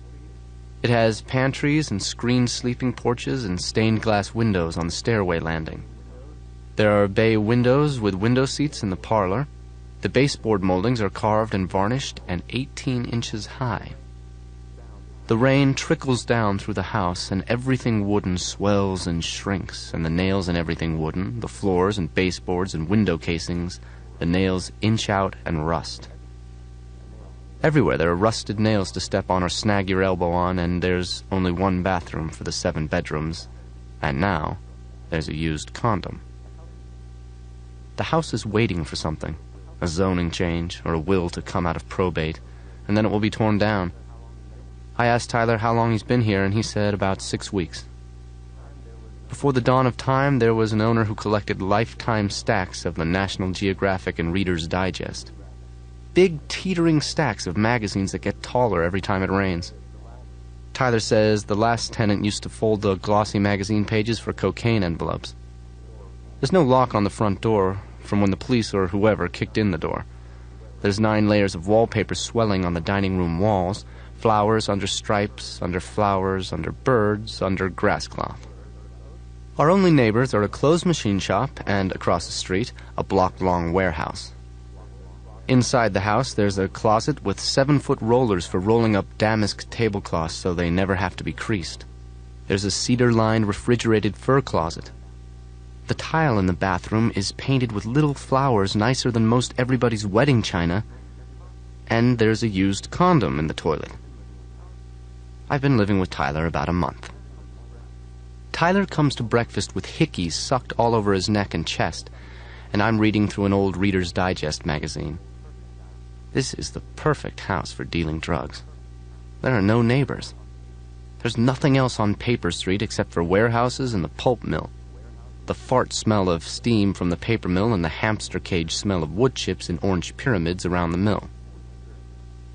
This is the perfect house for dealing drugs because a bazillion trucks drive down Paper Street every day. But at night, Tyler and I are alone for a half mile in every direction. I found stacks and stacks of Reader's Digest in the basement, and now there's a pile of Reader's Digest in every room. Life in these United States. Laughter is the best medicine. Stacks of magazines are about the only furniture. In the oldest magazines, there's a series of articles where organs in the human body talk about themselves in the first person. I am Jane's uterus. I am Joe's prostate. No kidding. And Tyler comes to the kitchen table with his hickeys and no shirt and says, blah, blah, blah, blah, blah, he met Marla Singer last night and they had sex. Hearing this, I am totally Joe's gallbladder. All of this is my fault. Sometimes you do something and you get screwed. Sometimes it's the things you don't do and you get screwed. Last night, I called Marla. We've worked out a system so if I want to go to a support group, I can call Marla and see if she's planning to go. Melanoma was last night, and I felt a little down. Marla lives at the Regent Hotel, which is nothing but brown bricks held together with sleeves, where all the mattresses are sealed inside slippery plastic covers so many people go there to die. You sit on any bed the wrong way, and you and the sheets and blankets slide right to the floor. I called Marla at the Regent Hotel to see if she was going to Melanoma. Marla answered in slow motion. This wasn't a for-real suicide, Marla said. This was probably just one of those cry-for-help things, but she had taken too many Xanax. Picture going over to the Regent Hotel to watch Marla throwing herself around her crummy room saying, "I'm dying, dying, I'm dying, dying, dying, dying." This would go on for hours. So, she was staying home tonight, right? So she was doing the big death thing, Marla told me? I should get a move on if I wanted to watch. "Oh, thanks anyway," I said, but I had other plans. "That's okay," Marla said. She could die just as well watching television. Marla just hoped there was something worth watching. And I ran off to Melanoma. I came home early. I slept. And now, at breakfast the next morning, Tyler's sitting here covered in hickeys and says Marla is some twisted bitch, but he likes that a lot. After Melanoma last night, I came home and went to bed and slept, and dreamed I was humping Marla Singer. And this morning, listening to Tyler, I pretend to read the Reader's Digest. A twisted bitch? I could have told you that. Reader's Digest. Humor in uniform. I am Joe's raging bile duct. The things Marla said to him last night, Tyler says, no girls ever talk to him that way. I am Joe's grinding teeth. I am Joe's inflamed, flaring nostrils. After Tyler and Marla had sex about 10 times, Tyler says, Marla said she wanted to get pregnant. Marla said she wanted to have Tyler's abortion. I am Joe's white knuckles. How could Tyler not fall for that? The night before last, Tyler sat up, splicing sex organs into Snow White.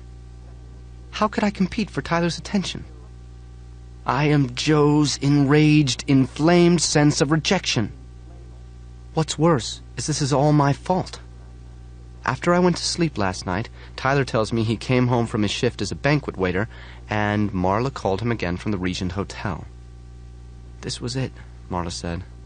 The tunnel, the light leading her down the tunnel, the death experience was so cool. Marla wanted me to hear her describe it as she lifted out of her body and floated up. Marla didn't know if her spirit could use the telephone, but she wanted someone to at least hear her last breath. No, but no. Tyler answers the phone and misunderstands the whole situation. They've never met, so Tyler thinks it's a bad thing that Marla is about to die. It's nothing of the kind. This is none of Tyler's business, but Tyler calls the police, and Tyler races over to the Regent Hotel. Now, according to the ancient Chinese custom we all learned from television, Tyler is responsible for Marla forever because Tyler saved Marla's life. If I had only wasted a couple of minutes and gone over to watch Marla die, then none of this would have happened. Tyler tells me how Marla lives in room 8G on the top floor of the Regent Hotel, up 8 flights of stairs and down a noisy hallway with canned television laughter coming through the doors. Every couple seconds, an actress screams or actors die screaming in a rattle of bullets. Tyler gets to the end of the hallway, and even before he knocks, a thin, buttermilk sallow arm slingshots out the door of room 8G, grabs his wrist, and yanks Tyler inside. I bury myself in a Reader's Digest. Even as Marla yanks Tyler into her room, Tyler can hear brake squeals and sirens collecting out in front of the Regent Hotel. On the dresser, there's a dildo made of the same soft pink plastic as a million Barbie dolls. And for a moment, Tyler can picture millions of baby dolls and Barbie dolls and dildos injection molded and coming off the same assembly line in Taiwan. Marla looks at Tyler looking at her dildo, and she rolls her eyes and says, Don't be afraid. It's not a threat to you. Marla shoves Tyler back out into the hallway, and she says she's sorry, but he shouldn't have called the police, and that's probably the police downstairs right now. In the hallway, Marla locks the door to 8G and shoves Tyler toward the stairs. On the stairs, Tyler and Marla flatten against the wall as police and paramedics charge by with oxygen, asking which door will be 8G. Marla tells them the door at the end of the hall. Marla shouts to the police that the girl who lives in 8G used to be a lovely, charming girl, but the girl is a monster bitch monster.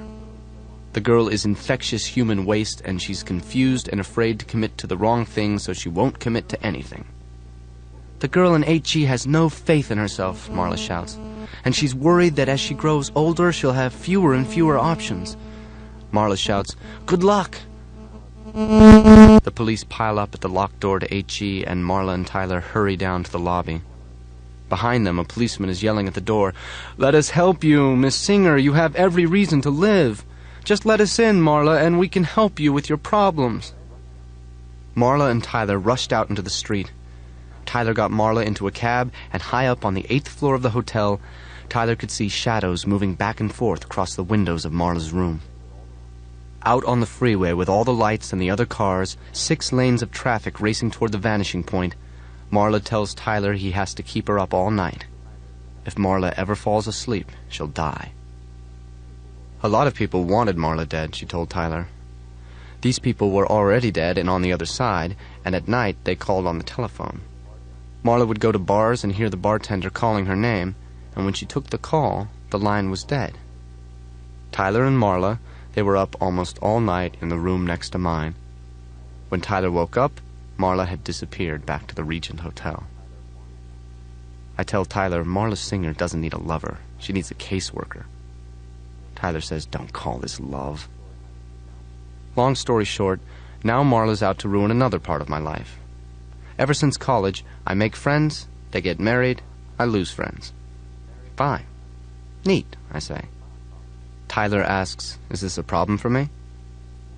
I am Joe's clenching bowels. "No," I say, "it's fine." Put a gun to my head and paint the wall with my brains. "Just great," I say. "Really." My boss sends me home because of all the dried blood on my pants, and I am overjoyed. The hole punched through my cheek doesn't ever heal. I'm going to work, and my punched-out eye sockets are 2 swollen-up black bagels around the little piss holes I have left to see through. Until today, it really pissed me off that I'd become this totally centered Zen master and nobody had noticed. Still, I'm doing the little fax thing. I write little haiku things and fax them around to everyone.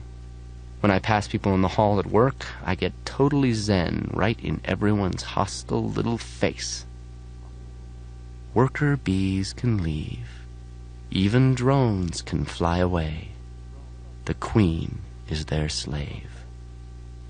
You give up all your worldly possessions and your car and go live in a rented house in the toxic waste part of town where late at night you can hear Marla and Tyler in his room calling each other human butt wipe. Take it, human butt wipe. Do it, butt wipe. Choke it down. Keep it down, baby. Just by contrast, this makes me the calm little center of the world. Me, with my punched-out eyes and dried blood and big, black, crusty stains on my pants, I'm saying hello to everybody at work. Hello. Look at me. Hello. I'm so zen. This is blood. This is nothing. Hello. Everything is nothing, and it's so cool to be enlightened. Like me. Sigh. Look, outside the window, a bird. My boss asked if the blood was my blood. The bird flies downwind. I'm writing a little haiku in my head. Without just one nest, a bird can call the world home. Life is your career. I'm counting on my fingers. 5, 7, 5. The blood? Is it mine? Yeah, I say some of it. This is a wrong answer. Like this is a big deal. I have 2 pair of black trousers, 6 white shirts, 6 pair of underwear, the bare minimum. I go to Fight Club. These things happen. Go home, my boss says, get changed. I'm starting to wonder if Tyler and Marla are the same person, except for their humping every night in Marla's room. Doing it, doing it, doing it. Tyler and Marla are never in the same room. I never see them together. Still, you never see me and Zsa Zsa Gabor together, and this doesn't mean we're the same person. Tyler just doesn't come out when Marla's around. So I can wash the pants, Tyler has to show me how to make soap. Tyler's upstairs, and the kitchen is filled with the smell of cloves and burnt hair. Marla's at the kitchen table, burning the inside of her arm with a clove cigarette and calling herself human butt wipe. I embrace my own festering, diseased corruption, Marla tells the cherry on the end of her cigarette. Marla twists the cigarette into the soft white belly of her arm. Burn, witch, burn. Tyler's upstairs in my bedroom looking at his teeth in my mirror and says he's got me a job as a banquet waiter, part-time. At the Pressman Hotel if you can work in the evening, Tyler says. The job will stoke your class hatred. Yeah, I say, whatever. They make you wear a black bow tie, Tyler says. All you need to work there is a white shirt and black trousers. Soap, Tyler, I say. We need soap. We need to make some soap. I need to wash my pants. I hold Tyler's feet while he does 200 sit-ups. To make soap, first we have to render fat. Tyler is full of useful information. Except for their humping, Marla and Tyler are never in the same room. If Tyler's around, Marla ignores him. This is familiar ground. This is exactly how my parents were invisible to each other. Then my father went off to start another franchise. My father always said, "Get married before the sex gets boring or you'll never get married." My mother said, "Never buy anything with a nylon zipper." My parents never said anything you'd want to embroider on a cushion. Tyler does 198 sit-ups, 199, 200. Tyler's wearing a sort of gummy flannel bathrobe and sweatpants. Get Marla out of the house, Tyler says. Send Marla to the store for a can of lye. The flake kind of lye, not the crystal kind. Just get rid of her. Me? I'm 6 years old again and taking messages back and forth between my estranged parents. I hated this when I was 6. I hate it now. Tyler starts doing leg lifts and I go downstairs to tell Marla, the flake kind of lie, and I give her a $10 bill and my bus pass. While Marla is still sitting at the kitchen table, I take the clove cigarette from between her fingers. Nice and easy. With a dishcloth, I wiped the rusty spots on Marla's arm where the burn scabs cracked and started to bleed. Then I wedge each of her feet into a high-heel shoe. Marla looks down at me doing my Prince Charming routine with her shoes, and she says, "I let myself in. I didn't think anyone was home. Your front door doesn't lock." I don't say anything. You know, the condom is the glass slipper of our generation. You slip it on when you meet a stranger, you dance all night, then you throw it away. The condom, I mean, not the stranger. I'm not talking to Marla. She can horn in on my support groups and Tyler, but there's no way she can be my friend. I've been waiting here all morning for you. Flowers bloom and die. Wind brings butterflies or snow. A stone won't notice.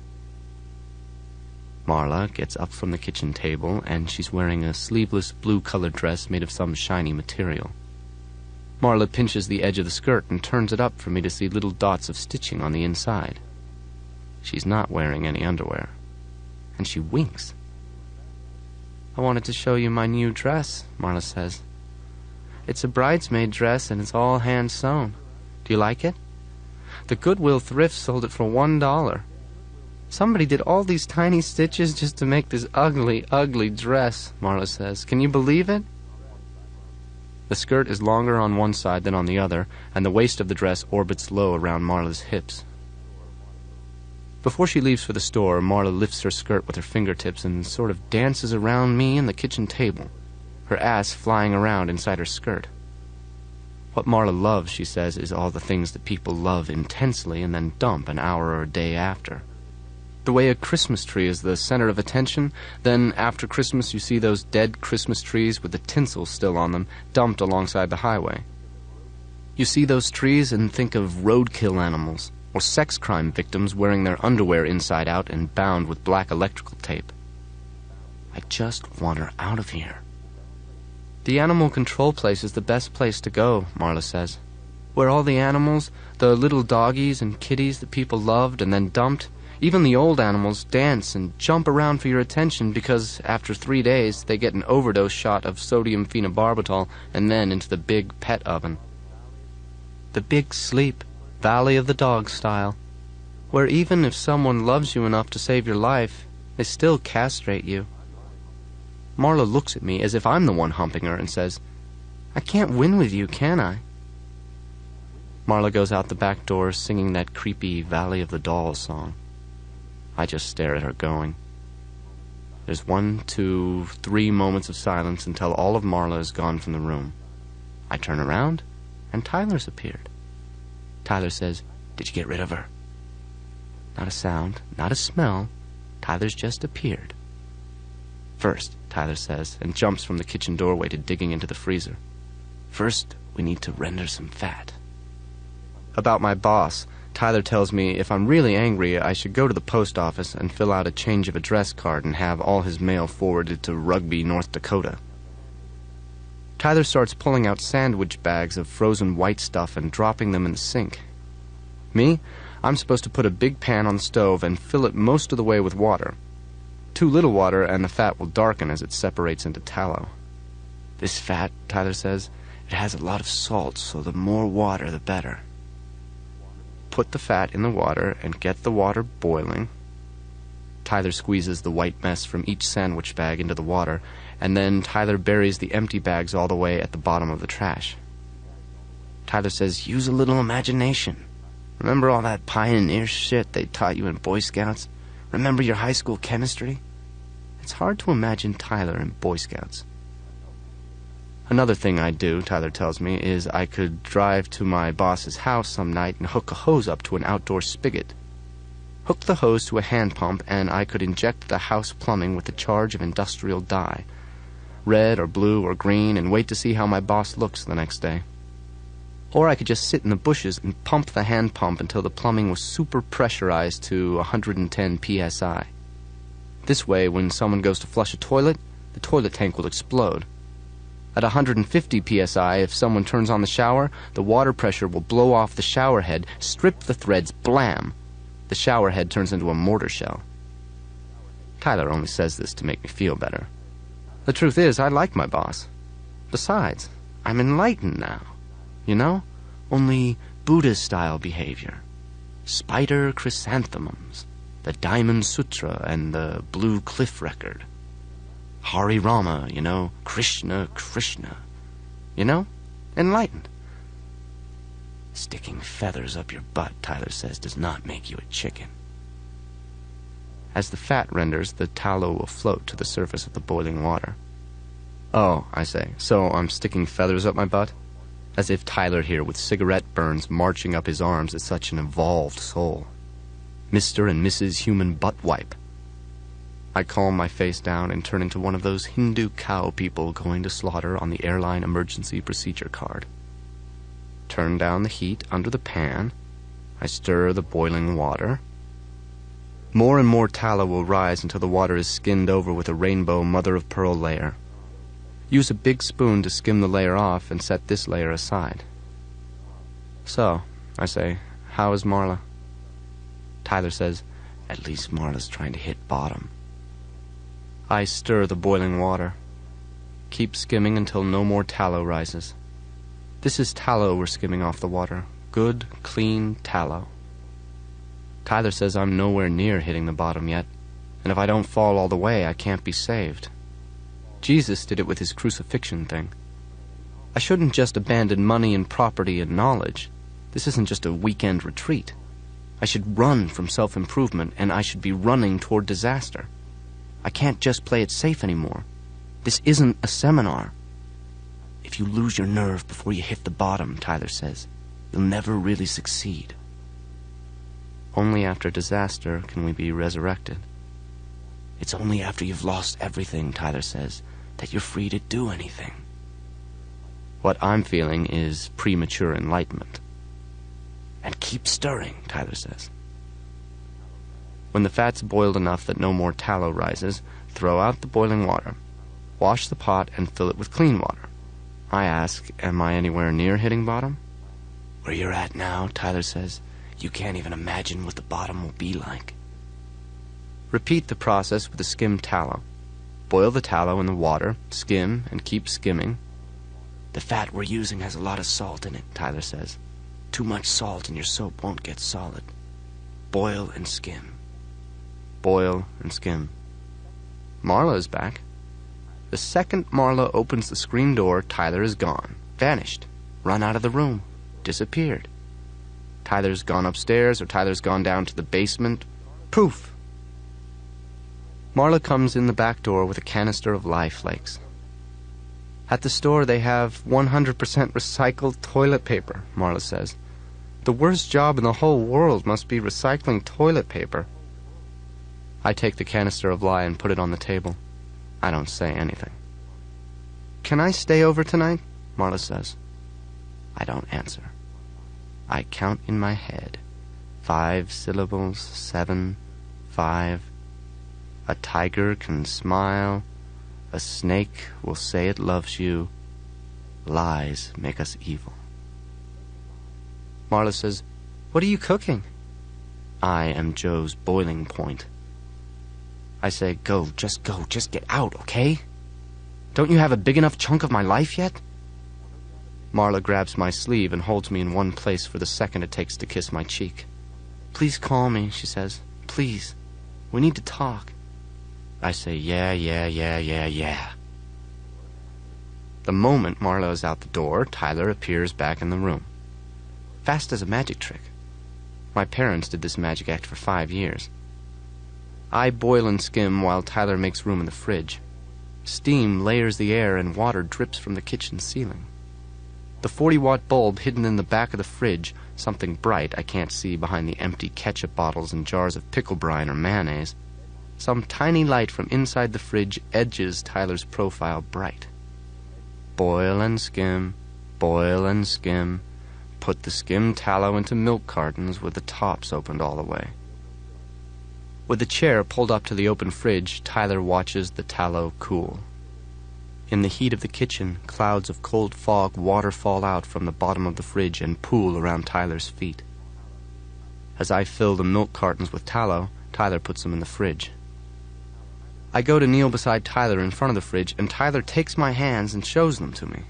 The lifeline, the love line, the mounds of Venus and Mars, the cold fog pooling around us, the dim bright light on our faces. I need you to do me another favor, Tyler says. This is about Marla, isn't it? Don't ever talk to her about me. Don't talk about me behind my back. Do you promise? Tyler says. I promise. Tyler says, if you ever mention me to her, you'll never see me again. I promise. Promise. I promise. Tyler says, now remember, that was 3 times that you promised. A layer of something thick and clear is collecting on top of the tallow in the fridge. The tallow, I say, it's separating. Don't worry, Tyler says. The clear layer is glycerin. You can mix the glycerin back in when you make soap, or you can skim the glycerin off. Tyler licks his lips and turns my hands palm down on his thigh, on the gummy flannel lap of his bathrobe. You can mix the glycerin with nitric acid to make nitroglycerin, Tyler says. I breathe with my mouth open and say, nitroglycerin. Tyler licks his lips wet and shining and kisses the back of my hand. You can mix the nitroglycerin with sodium nitrate and sawdust to make dynamite, Tyler says. The kiss shines wet on the back of my white hand. Dynamite? I say, and sit back on my heels. Tyler pries the lid off the can of lye. You can blow up bridges, Tyler says. You can mix the nitroglycerin with more nitric acid and paraffin and make gelatin explosives, Tyler says. You could blow up a building easy, Tyler says. Tyler tilts the can of lye an inch above the shining wet kiss on the back of my hand. This is a chemical burn, Tyler says, and it will hurt worse than you've ever been burned. Worse than 100 cigarettes. The kiss shines on the back of my hand. You'll have a scar, Tyler says. With enough soap, Tyler says, you could blow up the whole world. Now remember your promise. And Tyler pours the lye. Tyler's saliva did 2 jobs. The wet kiss on the back of my hand held the flakes of lye while they burned. That was the first job. The second was lye only burns when you combine it with water. Or saliva. This is a chemical burn, Tyler said, and it will hurt more than you've ever been burned. You can use lye to open clogged drains. Close your eyes. A paste of lye and water can burn through an aluminum pan. A solution of lye and water will dissolve a wooden spoon. Combined with water, lye heats to over 200 degrees, and as it heats, it burns into the back of my hand, and Tyler places his fingers of one hand over my fingers, our hands spread on the lap of my blood-stained pants, and Tyler says to pay attention, because this is the greatest moment of my life. Because everything up to now is a story, Tyler says, and everything after now is a story. This is the greatest moment of our life. The lye clinging in the exact shape of Tyler's kiss is a bonfire, or a branding iron, or an atomic pile meltdown on my hand at the end of a long, long road I picture miles away from me. Tyler tells me to come back and be with him. My hand is leaving, tiny and on the horizon at the end of the road. Picture the fire still burning, except now it's beyond the horizon, a sunset. Come back to the pain, Tyler says. This is the kind of guided meditation they use at support groups. Don't even think of the word pain. Guided meditation works for cancer. It can work for this. Look at your hand, Tyler says. Don't look at your hand. Don't think of the word searing or flesh or tissue or charred. Don't hear yourself cry. Guided meditation. You're in Ireland. Close your eyes. You're in Ireland the summer after you left college, and you're drinking at a pub near the castle where every day busloads of English and American tourists come to kiss the Blarney Stone. Don't shut this out, Tyler says. Soap and human sacrifice go hand in hand. You leave the pub in a stream of men walking through the beaded, wet car silence of streets where it's just rain. It's night, till you get to the Blarney Stone Castle. The floors in the castle are rotted away, and you climb the rock stairs with blackness getting deeper and deeper on every side with every step up. Everybody is quiet with the climb and the tradition of this little act of rebellion. Listen to me, Tyler says. Open your eyes. In ancient history, Tyler says, human sacrifices were made on a hill above a river. Thousands of people. Listen to me. The sacrifices were made and the bodies were burned on a pyre. You can cry, Tyler says.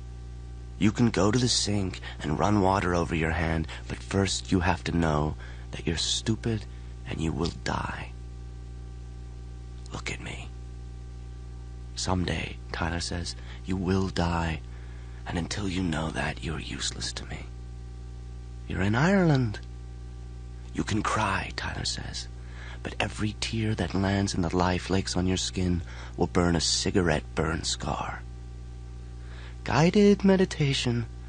You're in Ireland the summer after you left college, and maybe this is where you first wanted anarchy. Years before you met Tyler Durden, before you peed in your first creme anglaise, you learned about little acts of rebellion in Ireland. You're standing on a platform at the top of the stairs in a castle. We can use vinegar, Tyler says, to neutralize the burning, but first you have to give up.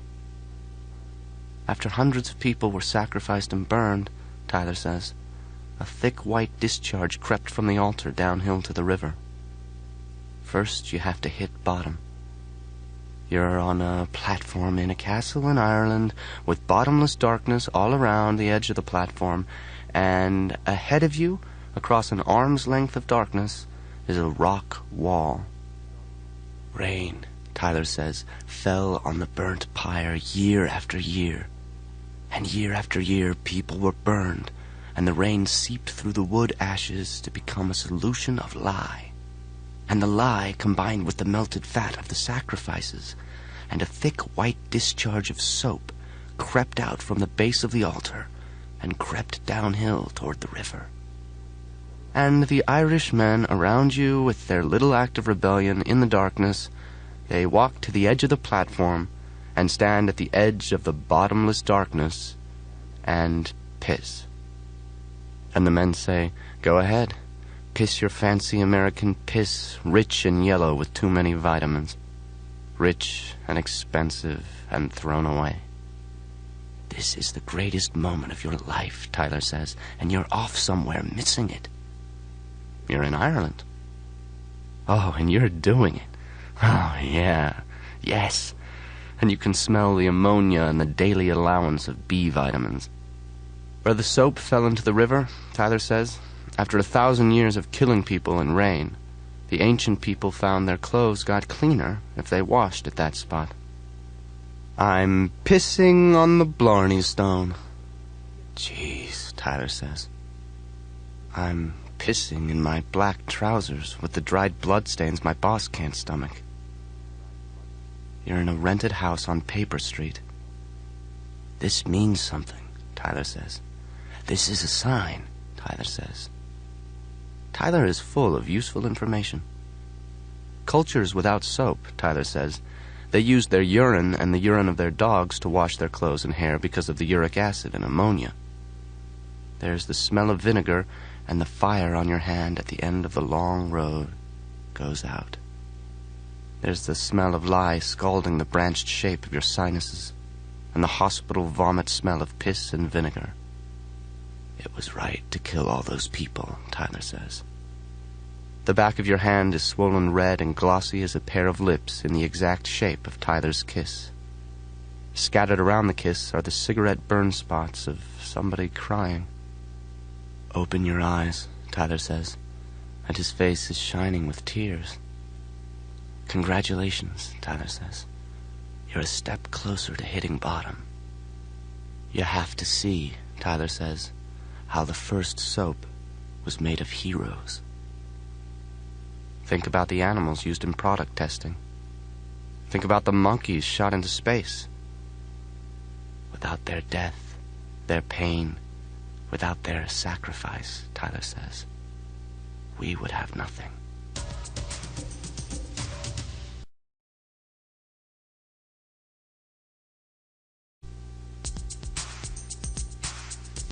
I stop the elevator between floors while Tyler undoes his belt.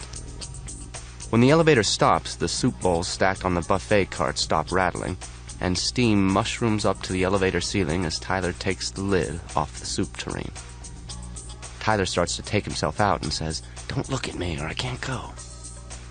The soup's a sweet tomato bisque with cilantro and clams. Between the two, nobody will smell anything else we put in. I say, "Hurry up," and I look back over my shoulder at Tyler with his last half-inch hanging in the soup. This looks in a really funny way like a tall elephant in a waiter's white shirt and bow tie drinking soup through its little trunk. Tyler says, "I said don't look." The elevator door in front of me has a little face-sized window that lets me look out into the banquet service corridor. With the elevator stopped between floors, my view is about a cockroach above the green linoleum, and from here, at cockroach level, the green corridor stretches toward the vanishing point, past half-open doors where titans and their gigantic wives drink barrels of champagne and bellow at each other, wearing diamonds bigger than I feel. Last week, I tell Tyler, when the Empire State lawyers were here for their Christmas party, I got mine hard and stuck it in all their orange mousses.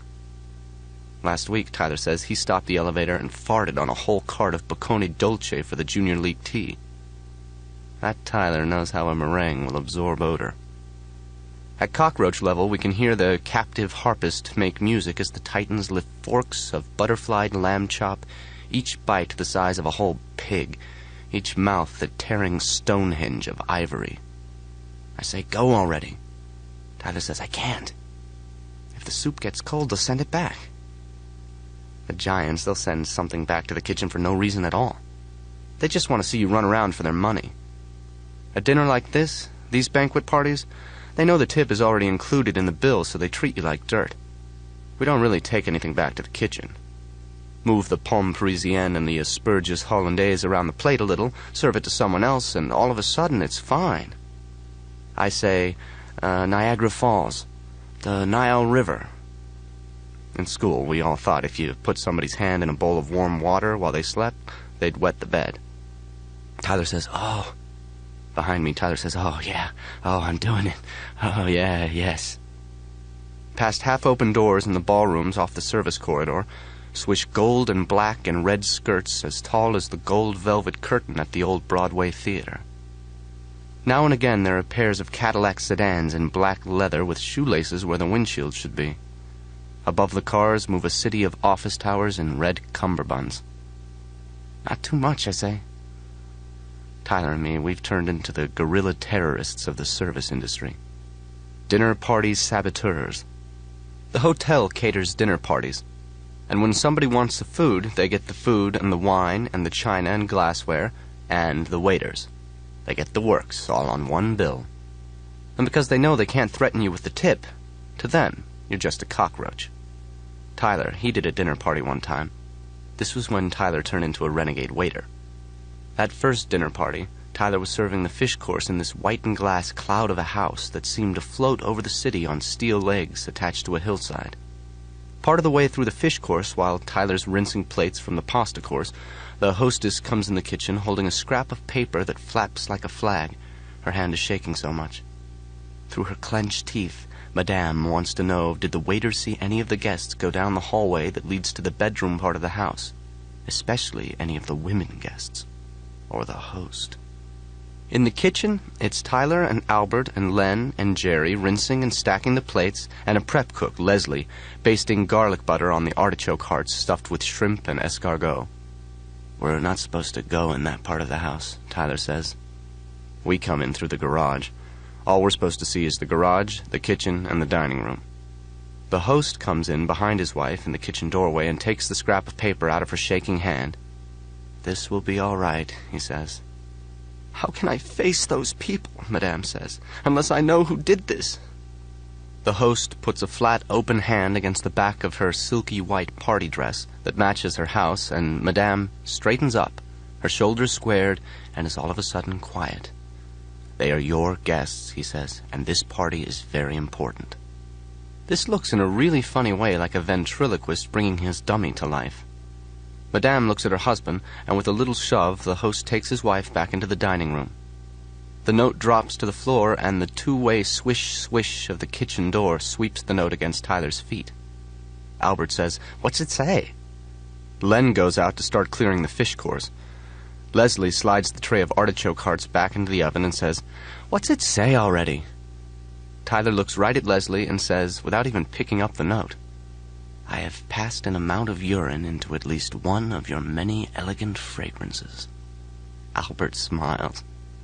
"You pissed in her perfume?" "No," Tyler says. "He just left the note stuck between the bottles. She's got about 100 bottles sitting on a mirror counter in her bathroom." Leslie smiles. "So you didn't really?" "No," Tyler says, "but she doesn't know that." The whole rest of the night in that white-and-glass dinner party in the sky, Tyler kept clearing plates of cold artichokes, then cold veal with cold pomme de chasse, then cold fleur à la polonaise from in front of the hostess, and Tyler kept filling her wine glass about a dozen times. Madame sat watching each of her women guests eat the food, until between clearing the sorbet dishes and serving the apricot gâteau, Madame's place at the head of the table was all of a sudden empty.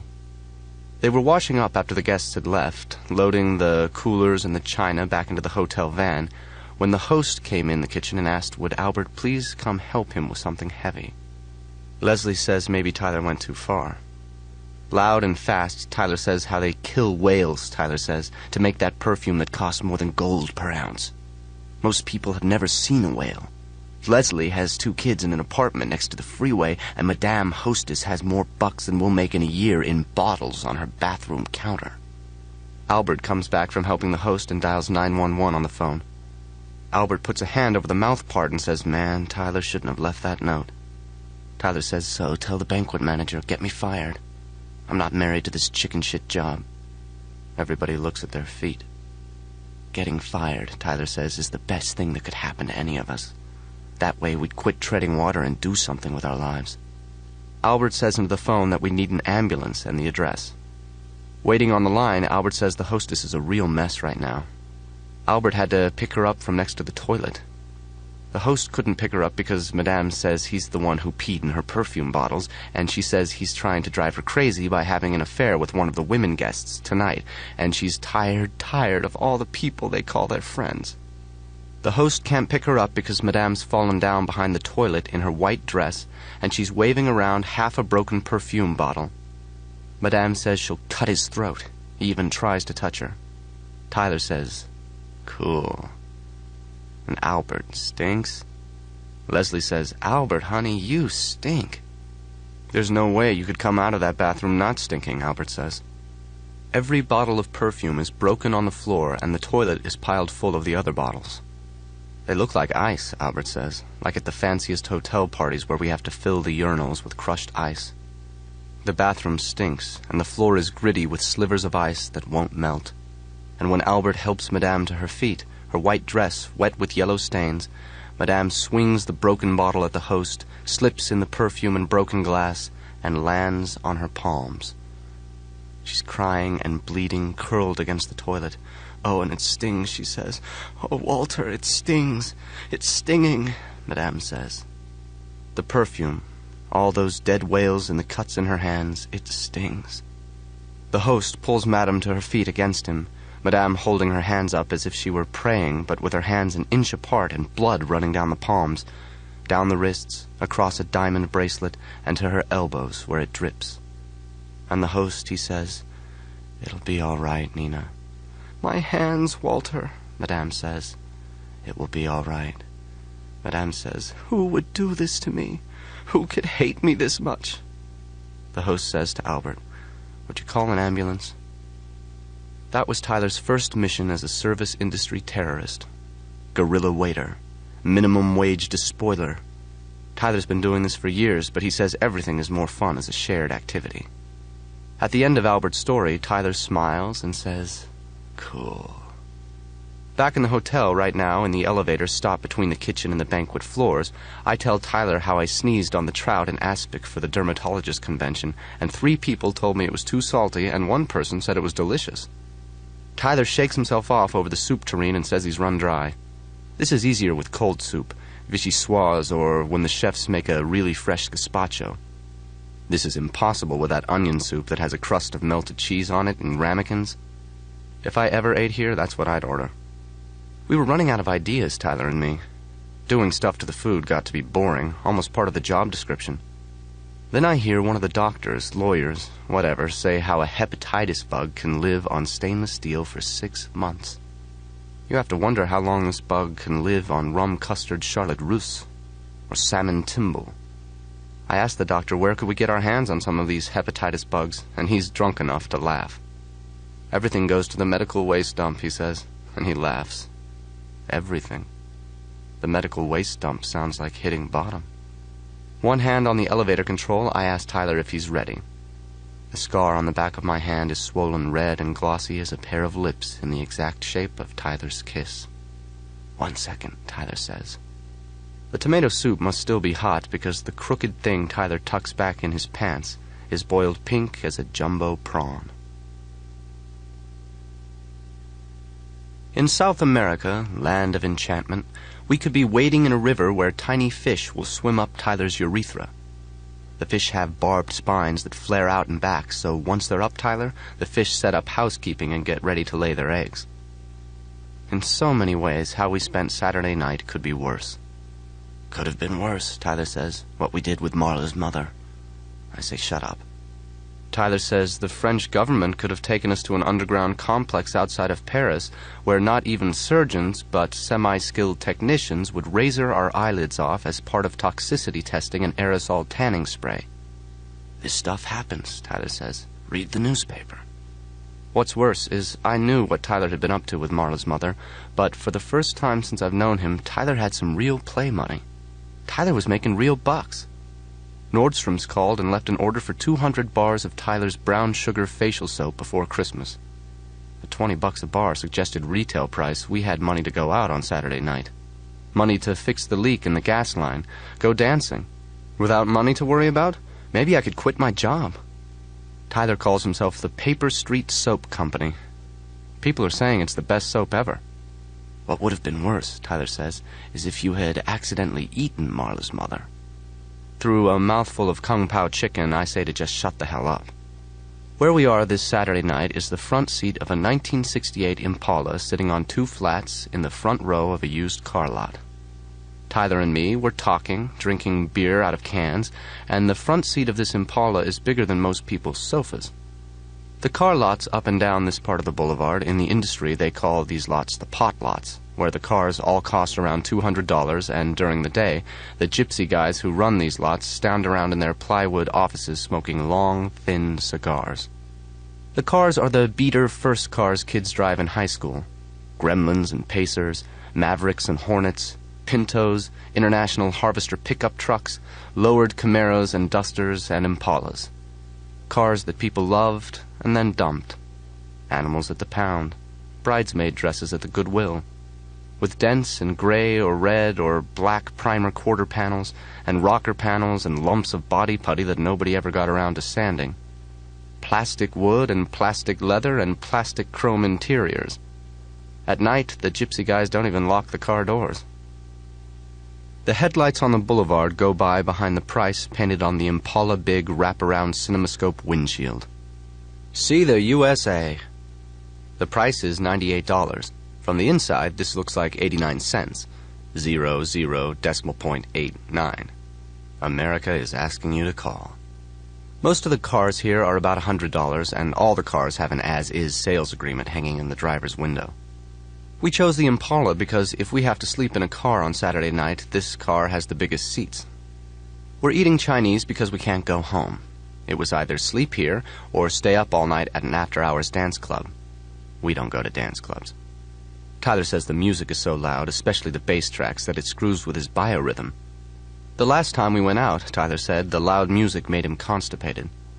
This and the club is too loud to talk, so after a couple of drinks, everyone feels like the center of attention, but completely cut off from participating with anyone else. You're the corpse in an English murder mystery. We're sleeping in a car tonight because Marla came to the house and threatened to call the police and have me arrested for cooking her mother. And then Marla slammed around the house screaming that I was a ghoul and a cannibal, and she went kicking through the piles of Reader's Digest and National Geographic. And then I left her there, in a nutshell. After her accidental-on-purpose suicide with Xanax at the Regent Hotel, I can't imagine Marla calling the police, but Tyler thought it would be good to sleep out tonight, just in case. Just in case Marla burns the house down. Just in case Marla goes out and finds a gun. Just in case Marla is still in the house. Just in case. I try to get centered. Watching white moon face, the stars never feel anger. Blah, blah, blah, the end. Here, with the cars going by on the boulevard and a beer in my hand, in the Impala with its cold, hard, Bakelite steering wheel maybe 3 feet in diameter, and the cracked vinyl seat pinching my ass through my jeans, Tyler says, "One more time. Tell me exactly what happened." For weeks, I ignored what Tyler had been up to. One time, I went with Tyler to the Western Union office and watched as he sent Marla's mother a telegram. "Hideously wrinkled, stop. Please help me, end." Tyler had showed the clerk Marla's library card and signed Marla's name to the telegram order and yelled, "Yes, Marla can be a guy's name sometimes, and the clerk could just mind his own business." When we were leaving the Western Union, Tyler said if I loved him, I'd trust him. This wasn't something I needed to know about, Tyler told me, and he took me to Garbanzo's for hummus. What really scared me wasn't the telegram as much as it was eating out with Tyler. Never had Tyler ever paid cash for anything. For clothes, Tyler goes to gyms and hotels and claims clothing out of the lost and found. This is better than Marla, who goes to laundromats to steal jeans out of the dryers and sell them at $12 a pair to those places that buy used jeans. Tyler never ate in restaurants, and Marla wasn't wrinkled. For no apparent reason, Tyler sent Marla's mother a 15-pound box of chocolates. Another way this Saturday night could be worse, Tyler tells me in the Impala, is the brown recluse spider. When it bites you, it injects not just a venom, but a digestive enzyme or acid that dissolves the tissue around the bite, literally melting your arm or your leg or your face. Tyler was hiding out tonight when this all started. Marla showed up at the house. Without even knocking, Marla leans inside the front door and shouts, "Knock, knock." I'm reading Reader's Digest in the kitchen. I am totally nonplussed. Marla yells, "Tyler, can I come in? Are you home?" I yell, "Tyler's not home." Marla yells, "Don't be mean." By now, I'm at the front door. Marla's standing in the foyer with the Federal Express overnight package and says, "I needed to put something in your freezer." I dog her heels on the way to the kitchen, saying, No. She is not going to start keeping her junk in this house." "But Pumpkin," Marla says, "I don't have a freezer at the hotel, and you said I could." "No, I did not. The last thing I want is Marla moving in one piece of crap at a time." Marla has her Federal Express package ripped open on the kitchen table, and she lifts something white out of the styrofoam packing peanuts and shakes this white thing in my face. "This is not crap," she says. "This is my mother you're talking about, so just fuck off." What Marla lifts out of the package, it's one of those sandwich bags of white stuff that Tyler rendered for tallow to make soap. "Things could have been worse," Tyler says. "If you'd accidentally eaten what was in one of those sandwich bags. If you'd got up in the middle of the night sometime and squeezed out the white goo and added California onion soup mix and eaten it as a dip with potato chips or broccoli." More than anything in the world right then, when Marla and I were standing in the kitchen, I didn't want Marla to open the freezer. I asked what was she going to do with the white stuff. "Paris lips," Marla said. "As you get older, your lips pull inside your mouth. I'm saving for a collagen lip injection. I have almost 30 pounds of collagen in your freezer." I asked how big of lips did she want. Marla said it was the operation itself that scared her. The stuff in the Federal Express package, I tell Tyler in the Impala, that was the same stuff we made soap out of. Ever since silicone turned out to be dangerous, collagen has become the hot item to have injected to smooth out wrinkles or to puff up thin lips or weak chins. The way Marla had explained it, most collagen you get cheap is from cow fat that's been sterilized and processed, but that kind of cheap collagen doesn't last very long in your body. Wherever you get it injected, say in your lips, your body rejects it and starts to poop it out. 6 months later, you have thin lips again. The best kind of collagen, Marla said, is your own fat, sucked out of your thighs, processed and cleaned and injected back into your lips, or wherever. This kind of collagen will last. This stuff in the fridge at home, it was Marla's collagen trust fund. Whenever her mom grew any extra fat, she had it sucked out and packaged. Marla says the process is called gleaning. If Marla's mom doesn't need the collagen herself, she sends the packets to Marla. Marla never has any fat of her own, and her mom figures that familial collagen would be better than Marla ever having to use the cheap cow kind. Street light along the boulevard comes through the sales agreement in the window and prints "as is" on Tyler's cheek. Spiders, Tyler says, could lay their eggs and larvae could tunnel under your skin. That's how bad your life can get. Right now, my almond chicken in its warm, creamy sauce tastes like something sucked out of Marla's mother's thighs. It was right then, standing in the kitchen with Marla, that I knew what Tyler had done. Hideously wrinkled. And I knew why he sent candy to Marla's mother. "Please help." I say, "Marla, you don't want to look in the freezer." Marla says, "Do what?" "We never eat red meat," Tyler tells me in the Impala, "and he can't use chicken fat or the soap won't harden into a bar." "The stuff," Tyler says, "is making us a fortune. We paid the rent with that collagen." I say, "You should have told Marla. Now she thinks I did it." Saponification, Tyler says, is the chemical reaction you need to make good soap. Chicken fat won't work, or any fat with too much salt. Listen, Tyler says, we have a big order to fill. What we'll do is send Marla's mom some chocolates and probably some fruitcakes. I don't think that will work anymore. Long story short, Marla looked in the freezer. Okay, there was a little scuffle first. I try to stop her, and the bag she's holding gets dropped and breaks open on the linoleum, and we both slip in the greasy white mess and come up gagging. I have Marla around the waist from behind, her black hair whipping my face, her arms pinned to her sides, and I'm saying over and over, "It wasn't me, I didn't do it." "My mother! You're spilling her all over!" "We needed to make soap," I say with my face pressed up behind her ear. "We needed to wash my pants, to pay the rent, to fix the leak in the gas line. It wasn't me, it was Tyler." Marla screams, "What are you talking about?" and twists out of her skirt. I'm scrambling to get off the greased floor with an armful of Marla's India cotton print skirt, and Marla, in her panties and wedgie heels and peasant blouse, throws open the freezer part of the fridge, and inside there's no collagen trust fund. There's 2 old flashlight batteries, but that's all. Where is she? I'm already crawling backwards, my hands slipping, my shoes slipping on the linoleum, and my ass wiping a clean path across the dirty floor away from Marla and the fridge. I hold up the skirt so I don't have to see Marla's face when I tell her the truth. We made soap out of it. Her, Marla's mother. Soap? Soap. You boil fat. You mix it with lye. You get soap. When Marla screams, I throw the skirt in her face and run. I slip. I run. Around and around the first floor, Marla runs after me, skidding on the corners, pushing off against the window casings for momentum, slipping, leaving filthy handprints of grease and floor dirt among the wallpaper flowers, falling and sliding into the wainscoting, getting back up, running. Marla screaming, "You boiled my mother?" "Tyler boiled her mother." Marla screaming, always one swipe of her fingernails behind me. "Tyler boiled her mother. You boiled my mother." The front door was still open, and then I was out the front door with Marla screaming in the doorway behind me. My feet didn't slip against the concrete sidewalk, and I just kept running. Until I found Tyler, or until Tyler found me, and I told him what happened. With 1 beer each, Tyler and I spread out on the front and back seats, with me in the front seat. Even now, Marla's probably still in the house, throwing magazines against the walls and screaming how I'm a prick and a monster, two-faced, capitalist, suck-ass bastard. The miles of night between Marla and me offer insects and melanomas and flesh-eating viruses. Where I'm at isn't so bad. When a man is hit by lightning, Tyler says, his head burns down to a smoldering baseball and his zipper welds itself shut.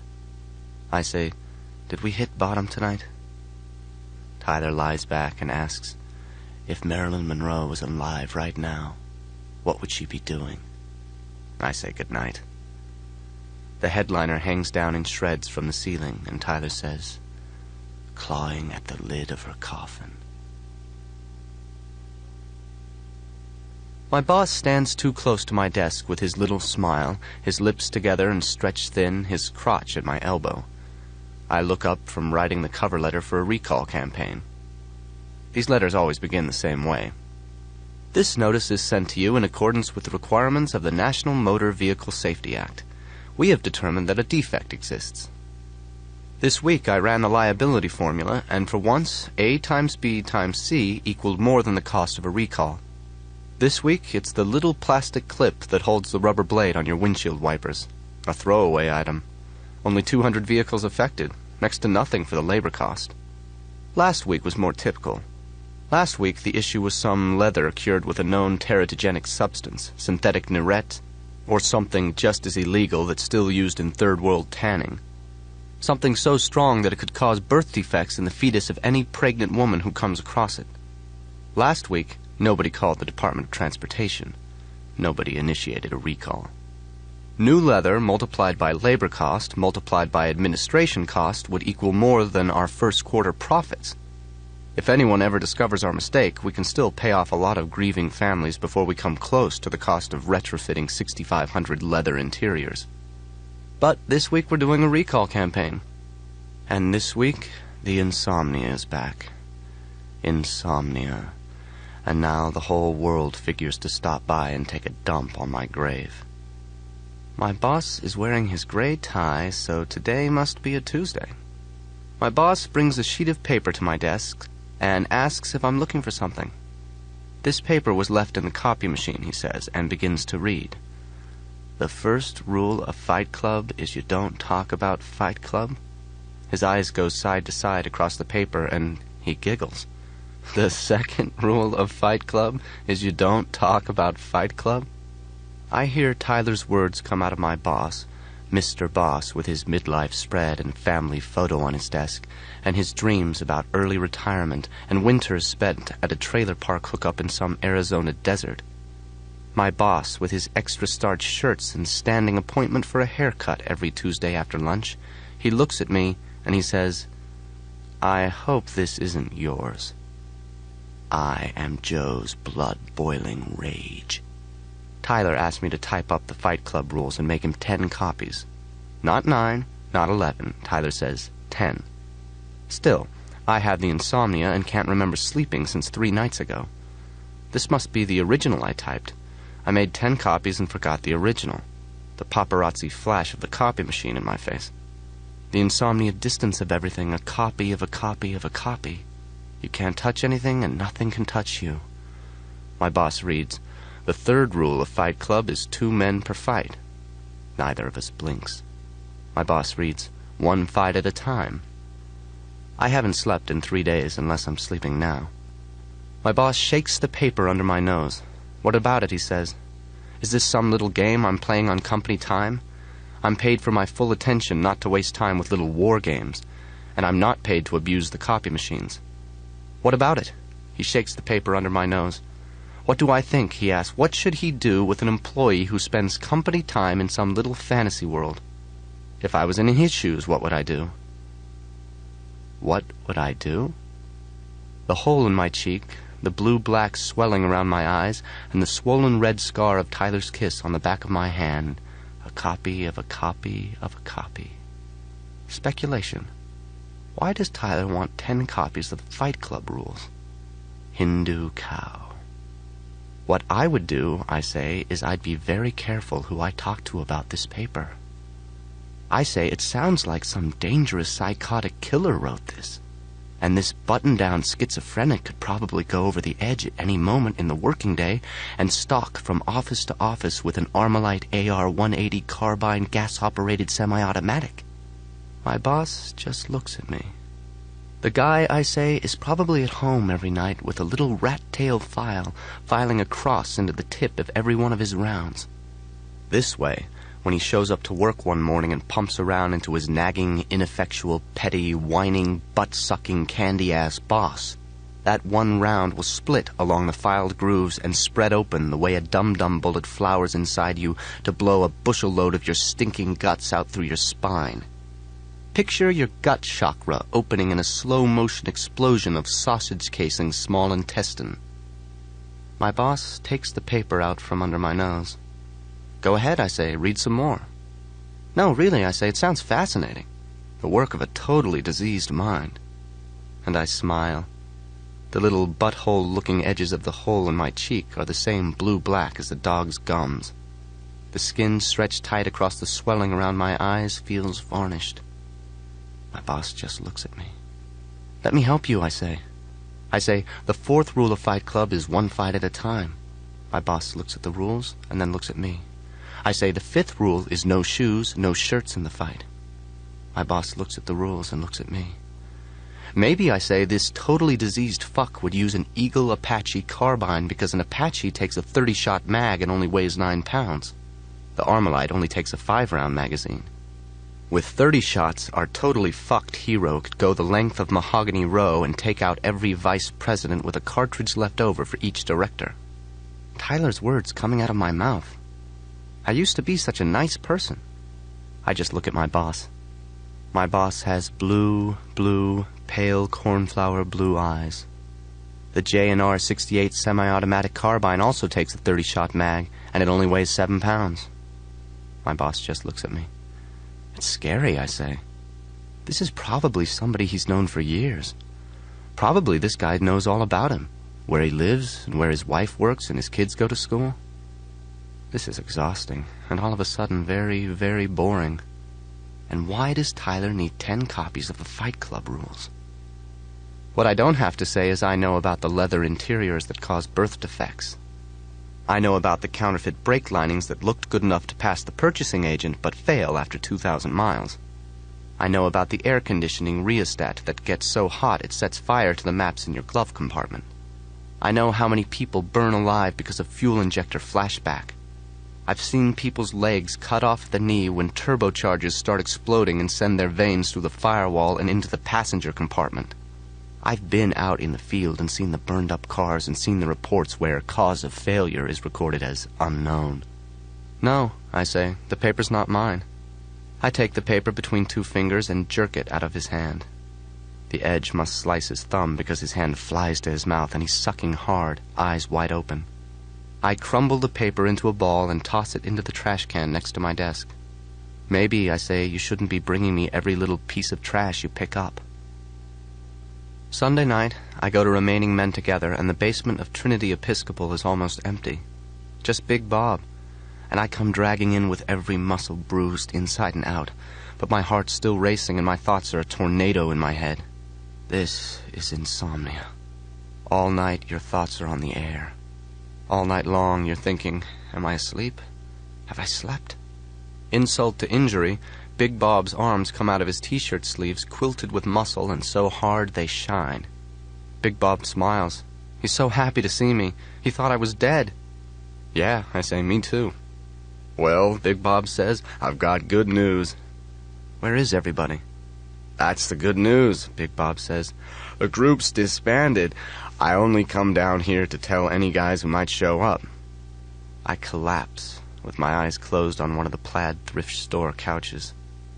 The good news, Big Bob says, is there's a new group, but the first rule about this new group is you aren't supposed to talk about it. Oh? Big Bob says, and the second rule is you're not supposed to talk about it. Oh, shit. I open my eyes. Fuck. The group's called Fight Club, Big Bob says, and it meets every Friday night in a closed garage across town. On Thursday night, there's another Fight Club that meets at a garage closer by. I don't know either of these places.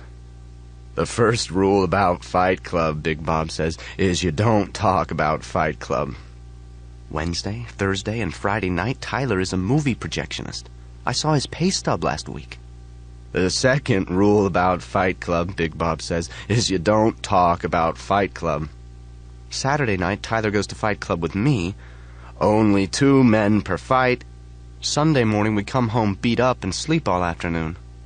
Only 1 fight at a time, Big Bob says. Sunday and Monday night, Tyler's waiting tables. You fight without shirts or shoes. Tuesday night, Tyler's at home making soap, wrapping it in tissue paper, shipping it out. The Paper Street Soap Company. The fights, Big Bob says, go on as long as they have to. Those are the rules invented by the guy who invented Fight Club. Big Bob asks, do you know him? I've never seen him myself, Big Bob says, but the guy's name is Tyler Durden. The Paper Street Soap Company. Do I know him? I don't know, I say. Maybe.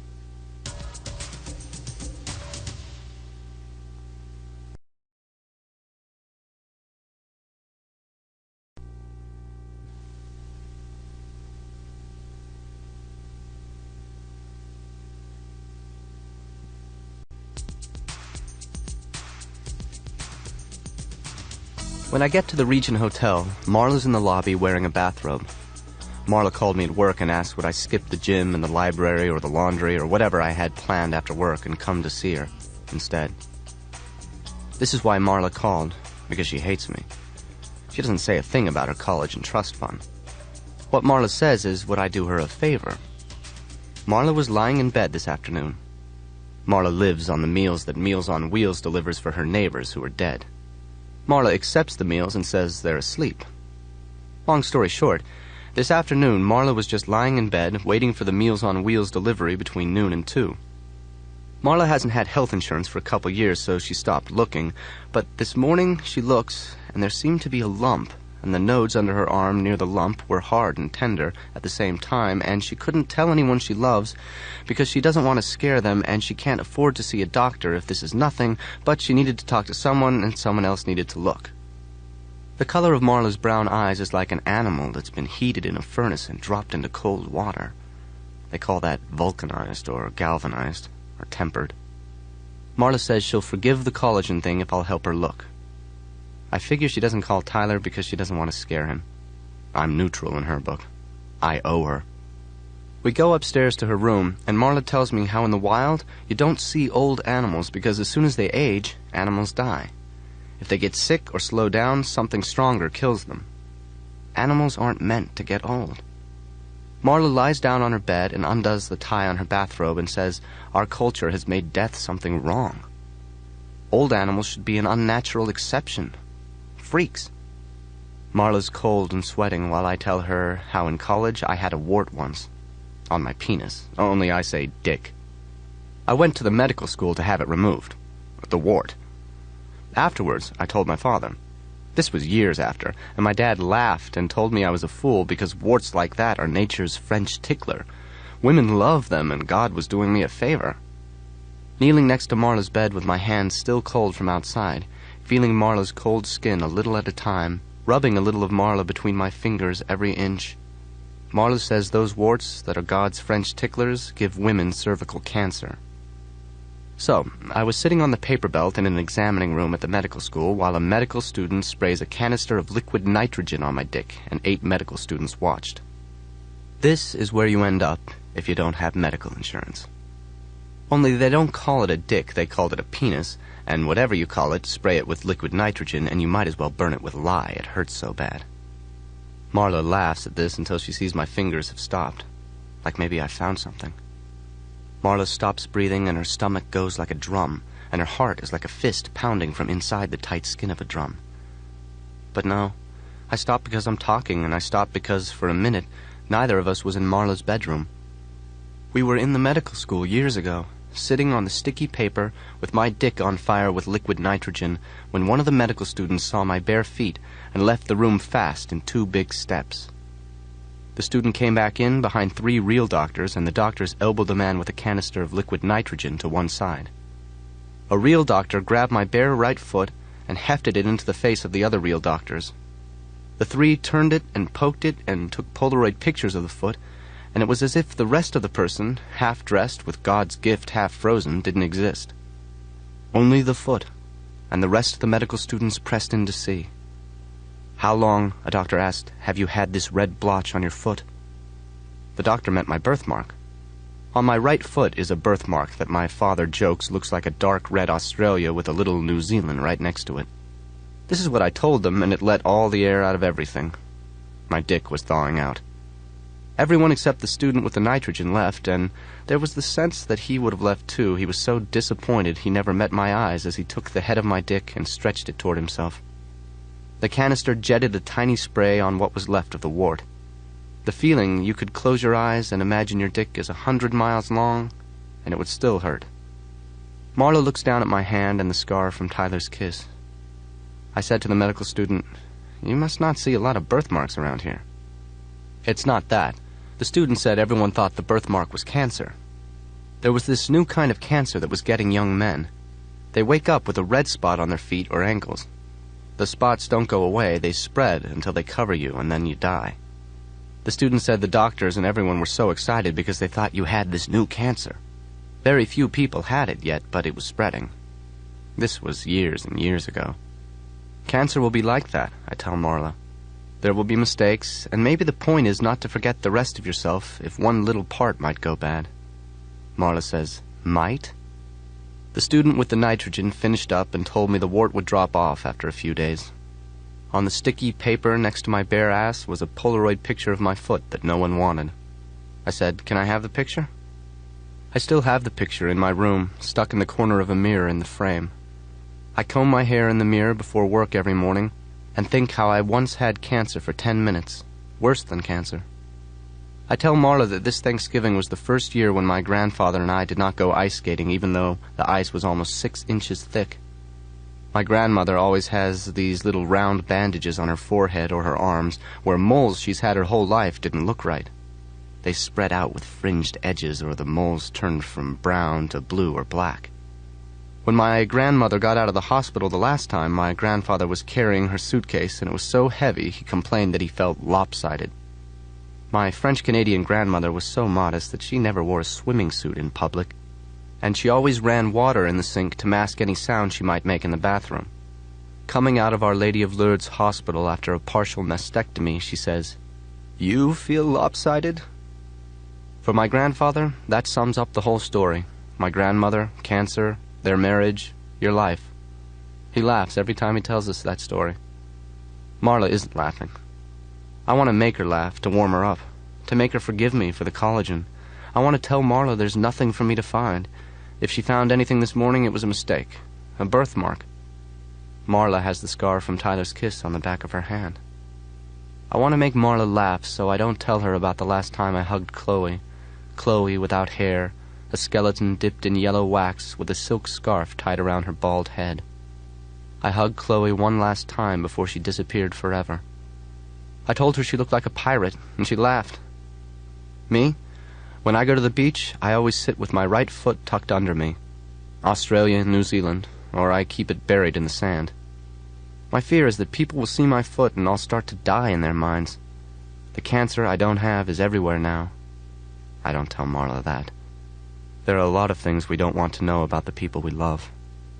To warm her up, to make her laugh, I tell Marla about the woman in Dear Abby who married a handsome, successful mortician, and on their wedding night he made her soak in a tub of ice water until her skin was freezing to the touch, and then he made her lie in bed completely still while he had intercourse with her cold, inert body. The funny thing is, this woman had done this as a newlywed and gone on to do it for the next 10 years of marriage, and now she was writing to Dear Abby to ask if Abby thought it meant something. This is why I love the support group so much. If people thought you were dying, they gave you their full attention. If this might be the last time they saw you, they really saw you. Everything else about their checkbook balance and radio songs and messy hair went out the window. You had their full attention. People listened instead of just waiting for their turn to speak. And when they spoke, they weren't telling you a story. When the two of you talked, you were building something, and afterward you were both different than before. Marla had started going to the support groups after she found the first lump. The morning after we found her second lump, Marla hopped into the kitchen with both legs in one leg of her pantyhose and said, "Look, I'm a mermaid." Marla said, "This isn't like when guys sit backward on the toilet and pretend it's a motorcycle. This is a genuine accident." Just before Marla and I met at Remaining Men Together, there was the first lump, and now there was a second lump. What you have to know is that Marla is still alive. Marla's philosophy of life, she told me, is that she can die at any moment. The tragedy of her life is that she doesn't. When Marla found the first lump, she went to a clinic where slumped scarecrow mothers sat in plastic chairs on 3 sides of the waiting room with limp doll children balled in their laps or lying at their feet. The children were sunken and dark around their eyes the way oranges or bananas go bad and collapse, and the mothers scratched at mats or dandruff from scalp yeast infections out of control. The way the teeth in the clinic looked, huge in everyone's thin face, you saw how teeth are just shards of bone that come through your skin to grind things up. This is where you end up if you don't have health insurance. Before anyone knew any better, a lot of gay guys had wanted children, and now the children are sick and the mothers are dying and the fathers are dead, and sitting in the hospital vomit smell of piss and vinegar, while a nurse asks each mother how long she's been sick and how much weight she's lost, and if her child has any living parent or guardian, Marla decides no. If she was going to die, Marla didn't want to know about it. Marla walked around the corner from the clinic to City Laundry and stole all the jeans out of the dryers, then walked to a dealer who gave her $15 a pair. Then Marla bought herself some really good pantyhose, the kind that don't run. Even the good kind that don't run, Marla says, they snag. Nothing is static. Everything is falling apart. Marla started going to the support groups since it was easier to be around other human butt wipe. Everyone has something wrong, and for a while her heart just sort of flatlined. Marla started a job doing prepaid funeral plans for a mortuary where sometimes great fat men, but usually fat women, would come out of the mortuary showroom carrying a crematory urn the size of an egg cup. And Marla would sit there at her desk in the foyer with her dark hair tied down and her snagged pantyhose and breast lump in doom and say, "Madam, don't flatter yourself. We couldn't even get your burned-up head into that tiny thing. Go back and get an urn the size of a bowling ball." Marla's heart looked the way my face was, the crap and trash of the world. Post-consumer human butt wipe that no one would ever go to the trouble to recycle. Between the support groups and the clinic, Marla told me, she had met a lot of people who were dead. These people were dead and on the other side, and at night they called on the telephone. Marla would go to bars and hear the bartender calling her name, and when she took the call, the line was dead. At the time, she thought she was hitting bottom. When you're 24, Marla says, you have no idea how far you can really fall, but I was a fast learner. The first time Marla filled a crematory urn, she didn't wear a face mask, and later she blew her nose, and there in the tissue was a black mess of Mr. Whoever. In the house on Paper Street, if the phone rang only once and you picked it up and the line was dead, you knew it was someone trying to reach Marla. This happened more than you might think. In the house on Paper Street, a police detective started calling about my condominium explosion, and Tyler stood with his chest against my shoulder, whispering into my ear while I held the phone to the other ear, and the detective asked if I knew anyone who could make homemade dynamite. "Disaster is a natural part of my evolution," Tyler whispered, "toward tragedy and dissolution." I told the detective that it was the refrigerator that blew up my condo. "I'm breaking my attachment to physical power and possessions," Tyler whispered, "because only through destroying myself can I discover the greater power of my spirit." The dynamite, the detective said, there were impurities, a residue of ammonium oxalate and potassium perchloride that might mean the bomb was homemade, and the deadbolt on the front door was shattered. I said I was in Washington, D.C. that night. The detective on the phone explained how someone had sprayed a canister of Freon into the deadbolt lock and then tapped the lock with a cold chisel to shatter the cylinder. This is the way criminals are stealing bicycles. "The liberator who destroys my property," Tyler says, "is fighting to save my spirit. The teacher who clears all possessions from my path will set me free." The detective said whoever set the homemade dynamite could have turned on the gas and blown out the pilot light on the stove days before the explosion took place. The gas was just the trigger. It would take days for the gas to fill the condo before it reached the compressor at the base of the refrigerator, and the compressor's electric motor set off the explosion. "Tell him," Tyler whispered, "yes, you did it. You blew it all up. That's what he wants to hear." I tell the detective, no, I did not leave the gas on and then leave town. I loved my life. I loved that condo. I loved every stick of furniture. That was my whole life. Everything, the lamps, the chairs, the rugs were me. The dishes in the cabinets were me. The plants were me. The television was me. It was me that blew up. Couldn't he see that? The detective said not to leave town. Mr. His Honor, Mr. Chapter President of the local chapter of the National United Projectionist and Independent Theater Operators Union, just sat. Under and behind and inside everything the man took for granted, something horrible had been growing. Nothing is static. Everything is falling apart. I know this because Tyler knows this. For 3 years, Tyler had been doing film build-up and breakdown for a chain of movie houses. A movie travels in 6 or 7 small reels packed in a metal case. Tyler's job was to splice the small reels together into single 5-foot reels that self-threading and rewinding projectors could handle. After 3 years, 7 theaters, at least 3 screens per theater, new shows every week, Tyler had handled hundreds of prints. Too bad, but with more self-threading and rewinding projectors, the union didn't need Tyler anymore. Mr. Chapter President had to call Tyler in for a little sit-down. The work was boring and the pay was crap, so the president of the United Union of United Projection Operators Independent and United Theaters United said it was doing Tyler Durden a chapter favor by giving Tyler the diplomatic shaft. Don't think of this as rejection. Think of it as downsizing. Right up the butt, Mr. Chapter President himself says, "We appreciate your contribution to our success." "Oh, that wasn't a problem," Tyler said and grinned. As long as the union kept sending a paycheck, he'd keep his mouth shut. Tyler said, "Think of this as early retirement, with pension." Tyler had handled hundreds of prints. Movies had gone back to the distributor. Movies had gone back out in re-release. Comedy, drama, musicals, romance, action-adventure, spliced with Tyler's single-frame flashes of pornography. Sodomy, fellatio, cunnilingus, bondage. Tyler had nothing to lose. Tyler was the pawn of the world, everybody's trash. This is what Tyler rehearsed me to tell the manager of the Pressman Hotel, too. At Tyler's other job at the Pressman Hotel, Tyler said he was nobody. Nobody cared if he lived or died, and the feeling was fucking mutual. This is what Tyler told me to say in the hotel manager's office with security guards sitting outside the door. Tyler and I stayed up late and traded stories after everything was over.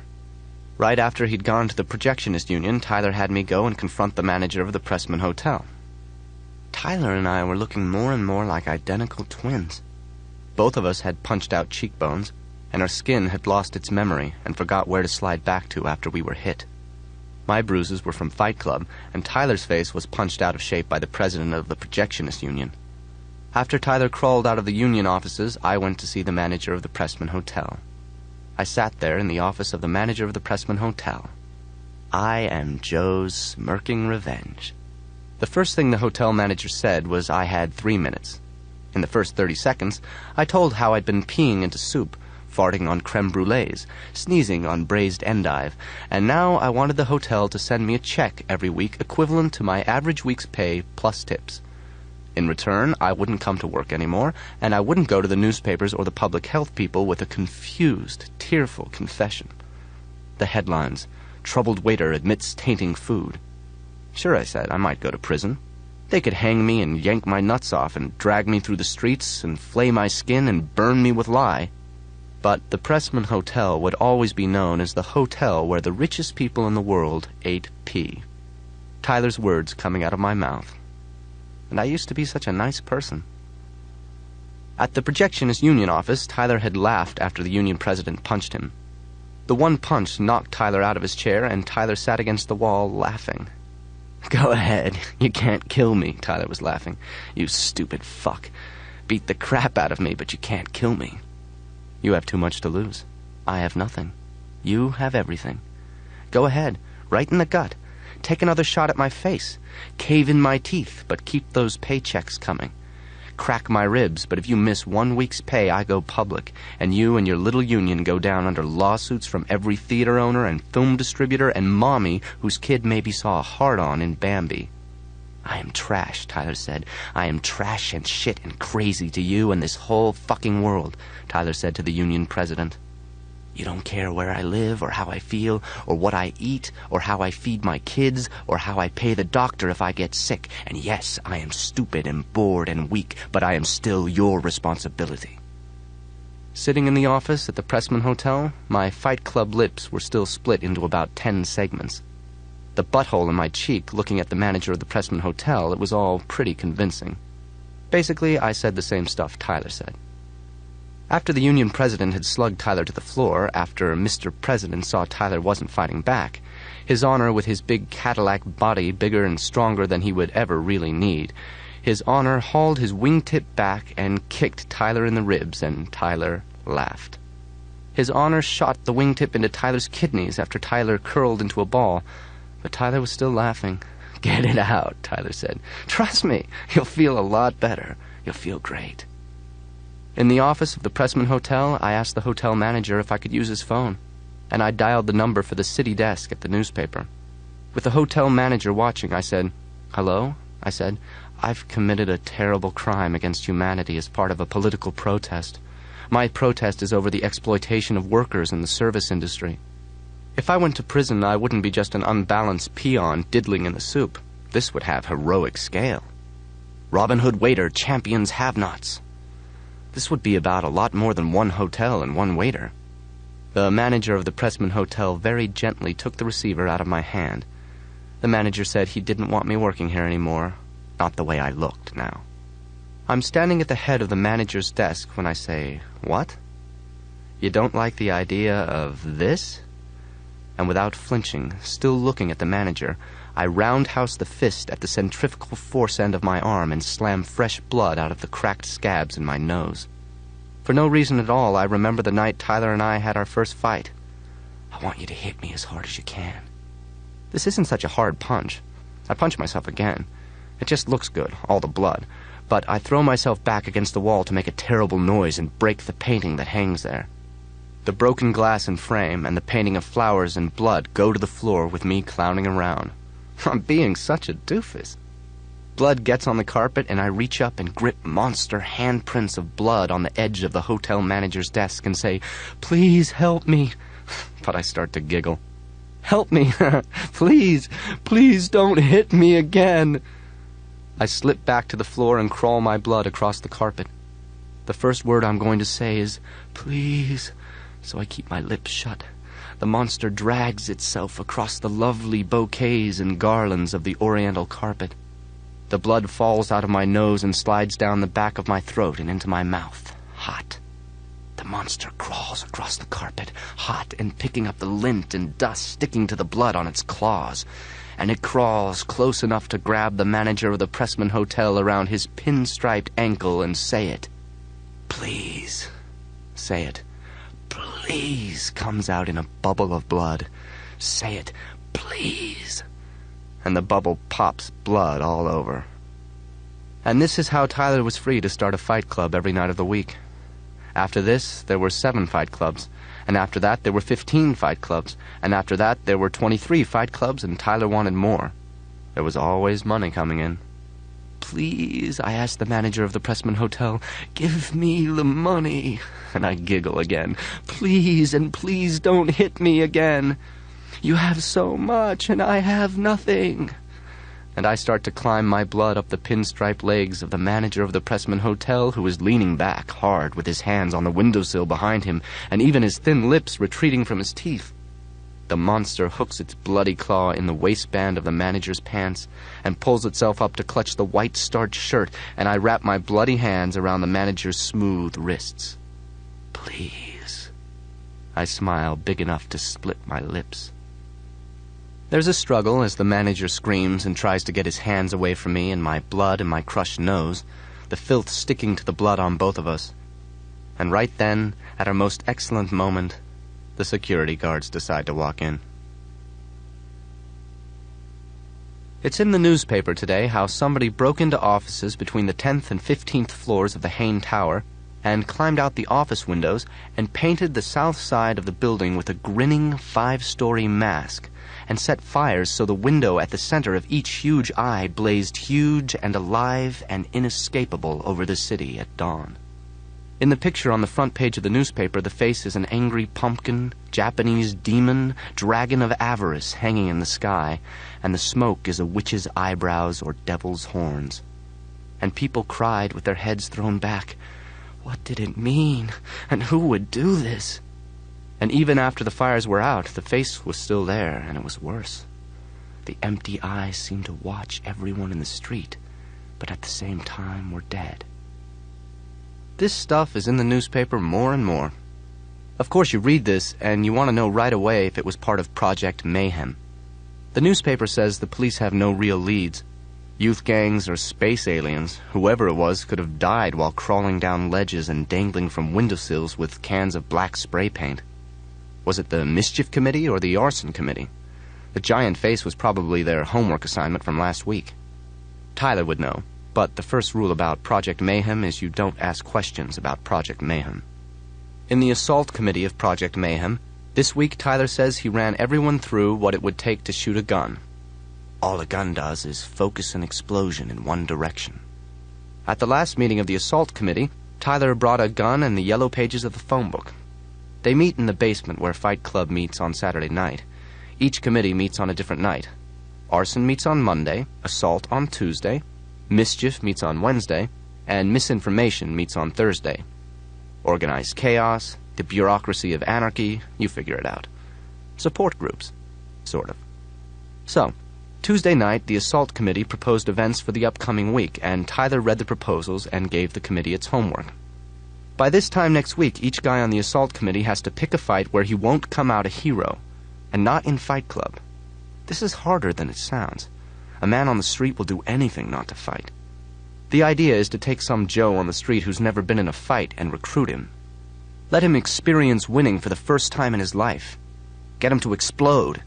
Give him permission to beat the crap out of you. You can take it. If you win, you screwed up.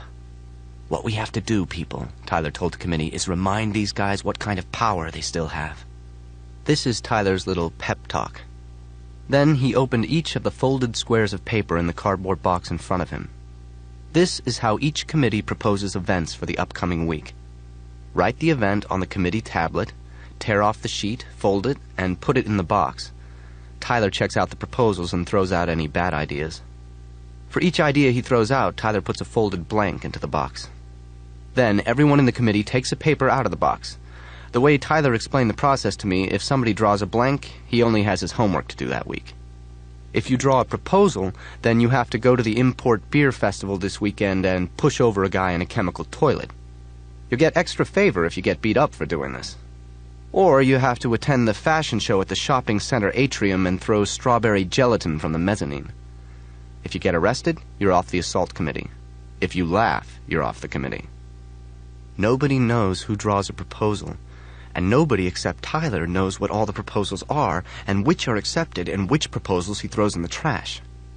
Later that week, you might read in the newspaper about an unidentified man downtown jumping the driver of a Jaguar convertible and steering the car into a fountain. You have to wonder, was this a committee proposal you could have drawn? The next Tuesday night, you'll be looking around the assault committee meeting under the one light in the Black Fight Club basement, and you're still wondering who forced the Jag into the fountain. Who went to the roof of the art museum and snipered paintballs into the sculpture court reception? Who painted the blazing demon mask on the Hain Tower? The night of the Hain Tower assignment, you can picture a team of law clerks and bookkeepers or messengers sneaking into offices where they sat every day. Maybe they were a little drunk, even if it's against the rules in Project Mayhem, and they used passkeys where they could, and used spray canisters of Freon to shatter lock cylinders so they could dangle, rappelling against the tower's brick facade, dropping, trusting each other to hold ropes, swinging, risking quick death in offices where every day they felt their lives end 1 hour at a time. The next morning, these same clerks and assistant account reps would be in the crowd with their neatly combed heads thrown back, rummy without sleep, but sober and wearing ties, and listening to the crowd around them wonder who would do this. And the police shout for everyone to please get back now, as water ran down from the broken, smoky center of each huge eye. Tyler told me in secret that there's never more than 4 good proposals at a meeting, so your chances of drawing a real proposal and not just a blank are about 4 in 10. There are 25 guys on the assault committee, including Tyler. Everybody gets their homework, lose a fight in public, and each member draws for a proposal. This week, Tyler told them, go out and buy a gun. Tyler gave one guy the telephone book, Yellow Pages, and told him to tear out an advertisement, then pass the book on to the next guy. No 2 guys should go to the same place to buy or shoot. This, Tyler said, and he took a gun out of his coat pocket. This is a gun, and in 2 weeks you should each of you have a gun about this size to bring to meeting. Better you should pay for it with cash, Tyler said. Next meeting, you'll all trade guns and report the gun you bought as stolen. Nobody asked anything. You don't ask questions is the first rule in Project Mayhem. Tyler handed the gun around. It was so heavy for something so small, as if a giant thing like a mountain or a sun were collapsed and melted down to make this. The committee guys held it by 2 fingers. Everyone wanted to ask if it was loaded, but the second rule of Project Mayhem is you don't ask questions. Maybe it was loaded, maybe not. Maybe we should always assume the worst. A gun, Tyler said, is simple and perfect. You just draw the trigger back. The third rule in Project Mayhem is no excuses. The trigger, Tyler said, frees the hammer, and the hammer strikes the powder. The fourth rule is no lies. The explosion blasts a metal slug off the open end of the shell, and the barrel of the gun focuses the exploding powder and the rocketing slug, Tyler said, like a man out of a cannon, like a missile out of a silo, like your jism in one direction. When Tyler invented Project Mayhem, Tyler said the goal of Project Mayhem had nothing to do with other people. Tyler didn't care if other people got hurt or not. The goal was to teach each man in the project that he had the power to control history. We, each of us, can take control of the world. It was at Fight Club that Tyler invented Project Mayhem. I tagged a first-timer one night at Fight Club. That Saturday night, a young guy with an angel's face came to his first Fight Club, and I tagged him for a fight. That's the rule. If it's your first night in Fight Club, you have to fight. I knew that, so I tagged him because the insomnia was on again, and I was in a mood to destroy something beautiful. Since most of my face never gets a chance to heal, I've got nothing to lose in the looks department. My boss at work, he asked me what I was doing about the hole through my cheek that never heals. When I drink coffee, I told him, I put 2 fingers over the hole so it won't leak. There's a sleeper hole that gives somebody just enough air to stay awake, and that night at Fight Club, I hit our first-timer and hammered that beautiful Mr. Angel face. First with the bony knuckles of my fist like a pounding molar, and then the knotted tight butt of my fist after my knuckles were raw from his teeth stuck through his lips. Then the kid fell through my arms in a heap. Tyler told me later that he'd never seen me destroy something so completely. That night, Tyler knew he had to take Fight Club up a notch or shut it down. Tyler said, sitting at breakfast the next morning, "You look like a maniac, psycho boy. Where did you go?" I said I felt like crap and not relaxed at all. I didn't get any kind of a buzz. Maybe I developed a Jones. You can build up a tolerance to fighting, and maybe I needed to move on to something bigger. It was that morning Tyler invented Project Mayhem. Tyler asked what I was really fighting. What Tyler says about being the crap and the slaves of history, that's how I felt. I wanted to destroy everything beautiful I'd never have. Burn the Amazon rainforests. Pump chlorofluorocarbon straight up to gobble the ozone. Open the dump valves on supertankers and uncap offshore oil wells. I wanted to kill all the fish I couldn't afford to eat and smother the French beaches I'd never see.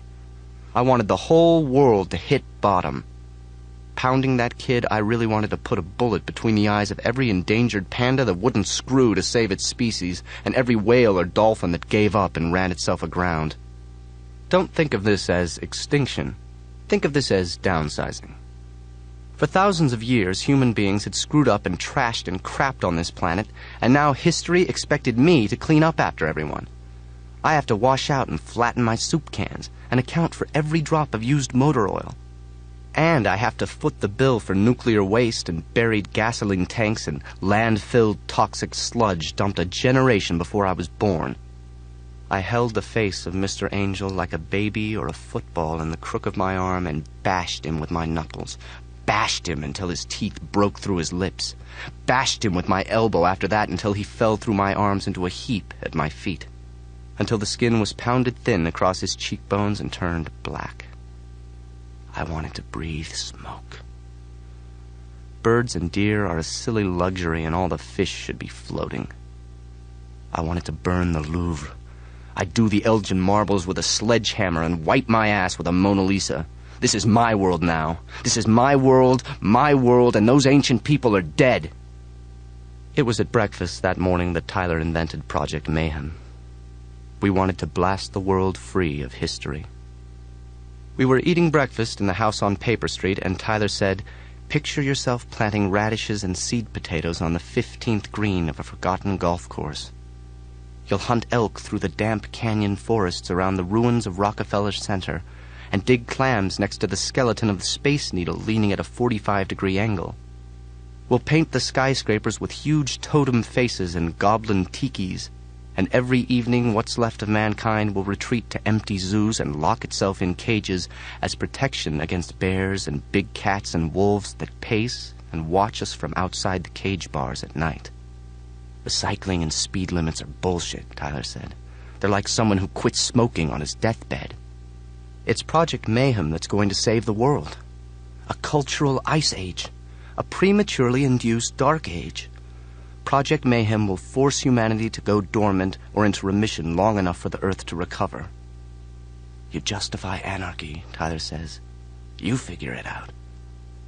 Like Fight Club does with clerks and box boys, Project Mayhem will break up civilization so we can make something better out of the world.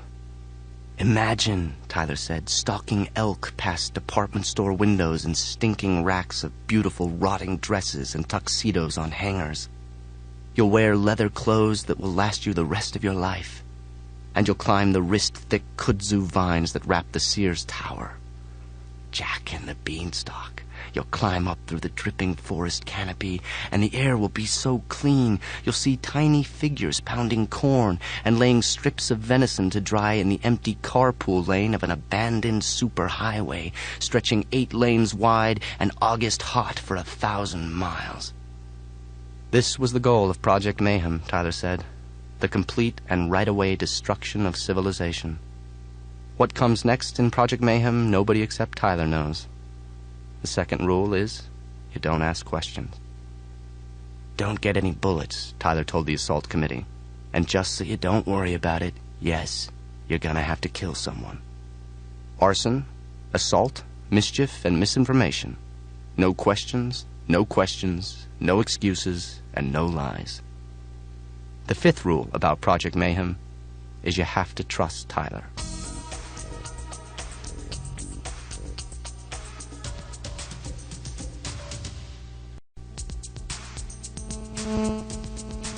My boss brings another sheet of paper to my desk and sets it at my elbow. I don't even wear a tie anymore. My boss is wearing his blue tie, so it must be a Thursday. The door to my boss's office is always closed now, and we haven't traded more than 2 words any day since he found the Fight Club rules in the copy machine, and I may be implied I might gut him with a shotgun blast. Just me, clowning around again. Or I might call the compliance people at the Department of Transportation. There's a front seat mounting bracket that never passed collision testing before it went into production. If you know where to look, there are bodies buried everywhere. Morning, I say. He says, morning. Set at my elbows is another for my eyes only important secret document Tyler wanted me to type up and copy. A week ago, Tyler was pacing out the dimensions of the basement of the rented house on Paper Street. It's 65 shoe lengths front to back and 40 shoe lengths side to side. Tyler was thinking out loud. Tyler asked me, what is 6 times 7? 42. And 42 times 3? 126. Tyler gave me a handwritten list of notes and said to type it and make 72 copies. Why that many? Because, Tyler said, that's how many guys can sleep in the basement if we put them in triple-decker Army surplus bunk beds. I asked, what about their stuff? Tyler said, they won't bring anything more than what's on the list, and it should all fit under a mattress. The list my boss finds in the copy machine counter still set for 72 copies, the list says, bringing the required items does not guarantee admission to training, but no applicant will be considered unless he arrives equipped with the following items and exactly $500 cash for personal burial money. It costs at least $300 to cremate an indigent corpse, Tyler told me, and the price was going up. Anyone who dies without at least this much money, their body goes to an autopsy class. This money must always be carried in the student's shoe, so if the student is ever killed, his death will not be a burden on Project Mayhem. In addition, the applicant has to arrive with the following: 2 black shirts, 2 black pair of trousers, 1 pair of heavy black shoes, 2 pair of black socks, and 2 pair of plain underwear, 1 heavy black coat. This includes the clothes the applicant has on his back. 1 white towel, 1 Army surplus cot mattress, 1 white plastic mixing bowl. At my desk, with my boss still standing there, I pick up the original list and tell him, thanks. My boss goes into his office, and I set to work playing solitaire on my computer. After work, I give Tyler the copies, and days go by. I go to work. I come home. I go to work. I come home, and there's a guy standing on our front porch. The guy's at the front door with his second black shirt and pants and a brown paper sack, and he's got the last 3 items, a white towel, an Army surplus mattress, and a plastic bowl set on the porch railing. From an upstairs window, Tyler and I peek out at the guy, and Tyler tells me to send the guy away. He's too young, Tyler says. The guy on the porch is Mr. Angelface, whom I tried to destroy the night Tyler invented Project Mayhem. Even with his 2 black eyes and blonde crew cut, you see his tough, pretty scowl without wrinkles or scars. Put him in a dress and make him smile, and he'd be a woman. Mr. Angel just stands his toes against the front door, just looks straight ahead into the splintering wood with his hands at his sides, wearing black shoes, black shirt, black pair of trousers. Get rid of him, Tyler tells me. He's too young. I ask, how young is too young? It doesn't matter, Tyler says. If the applicant is young, we tell him he's too young. If he's fat, he's too fat. If he's old, he's too old. Thin, he's too thin. White, he's too white. Black, he's too black. This is how Buddhist temples have tested applicants going back for bazillion years, Tyler says. You tell the applicant to go away, and if his resolve is so strong that he waits at the entrance without food or shelter or encouragement for 3 days, then, and only then, can he enter and begin the training. So, I tell Mr. Angel he's too young. But at lunchtime, he's still there. After lunch, I go out and beat Mr. Angel with a broom and kick the guy's sack out into the street. From upstairs, Tyler watches me stickball the broom upside the kid's ear, the kid just standing there. Then I kick his stuff into the gutter and scream, "Go away!" I'm screaming, "Haven't you heard? You're too young. You'll never make it," I scream. "Come back in a couple years and apply again. Just go. Just get off my porch." The next day, the guy is still there, and Tyler goes out to go, "I'm sorry." Tyler says he's sorry he told the guy about training, but the guy is really too young, and would he please just go? Good cop, bad cop. I scream at the poor guy again. Then 6 hours later, Tyler goes out and says he's sorry, but no, the guy has to leave. Tyler says he's going to call the police if the guy won't leave. And the guy stays. And his clothes are still in the gutter. The wind takes the torn paper sack away. And the guy stays. On the third day, another applicant is at the front door. Mr. Angel is still there, and Tyler goes down and just tells Mr. Angel, "Come in. Get your stuff out of the street and come in." To the new guy, Tyler says he's sorry, but there's been a mistake. The new guy is too old to train here, and would he please leave? I go to work every day. I come home, and every day there's 1 or 2 guys waiting on the front porch. These new guys don't make eye contact. I shut the door and leave them on the porch. This happens every day for a while, and sometimes the applicants will leave, but most times the applicants stick it out until the third day, until most of the 72 bunk beds Tyler and I bought and set up in the basement are full. One day, Tyler gives me $500 in cash and tells me to keep it in my shoe all the time. My personal burial money. This is another old Buddhist monastery thing. I come home from work now, and the house is filled with strangers that Tyler has accepted, all of them working. The whole first floor turns into a kitchen and a soap factory. The bathroom is never empty. Teams of men disappear for a few days and come home with red rubber bags of thin, watery fat. One night, Tyler comes upstairs to find me hiding in my room and says, "Don't bother them. They all know what to do. It's part of Project Mayhem. No one guy understands the whole plan, but each guy is trained to do one simple task perfectly. The rule in Project Mayhem is you have to trust Tyler." Then, Tyler's gone. Teams of Project Mayhem guys render fat all day. I'm not sleeping. All night, I hear other teams mix the lye and cut the bars and bake the bars of soap on cookie sheets, then wrap each bar in tissue and seal it with the Paper Street Soap Company label. Everyone except me seems to know what to do, and Tyler is never home. I hug the walls, being a mouse trapped in this clockwork of silent men with the energy of trained monkeys, cooking and working and sleeping in teams.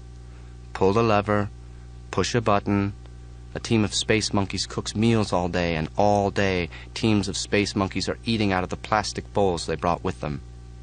One morning, I'm leaving for work, and Big Bob's on the front porch wearing black shoes and a black shirt and pants. I ask, has he seen Tyler lately? Did Tyler send him here?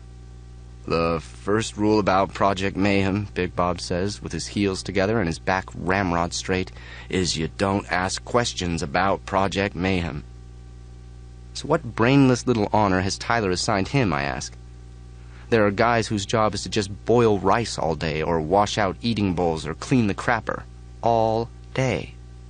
Has Tyler promised Big Bob enlightenment if he spends 16 hours a day wrapping bars of soap? Big Bob doesn't say anything. I go to work.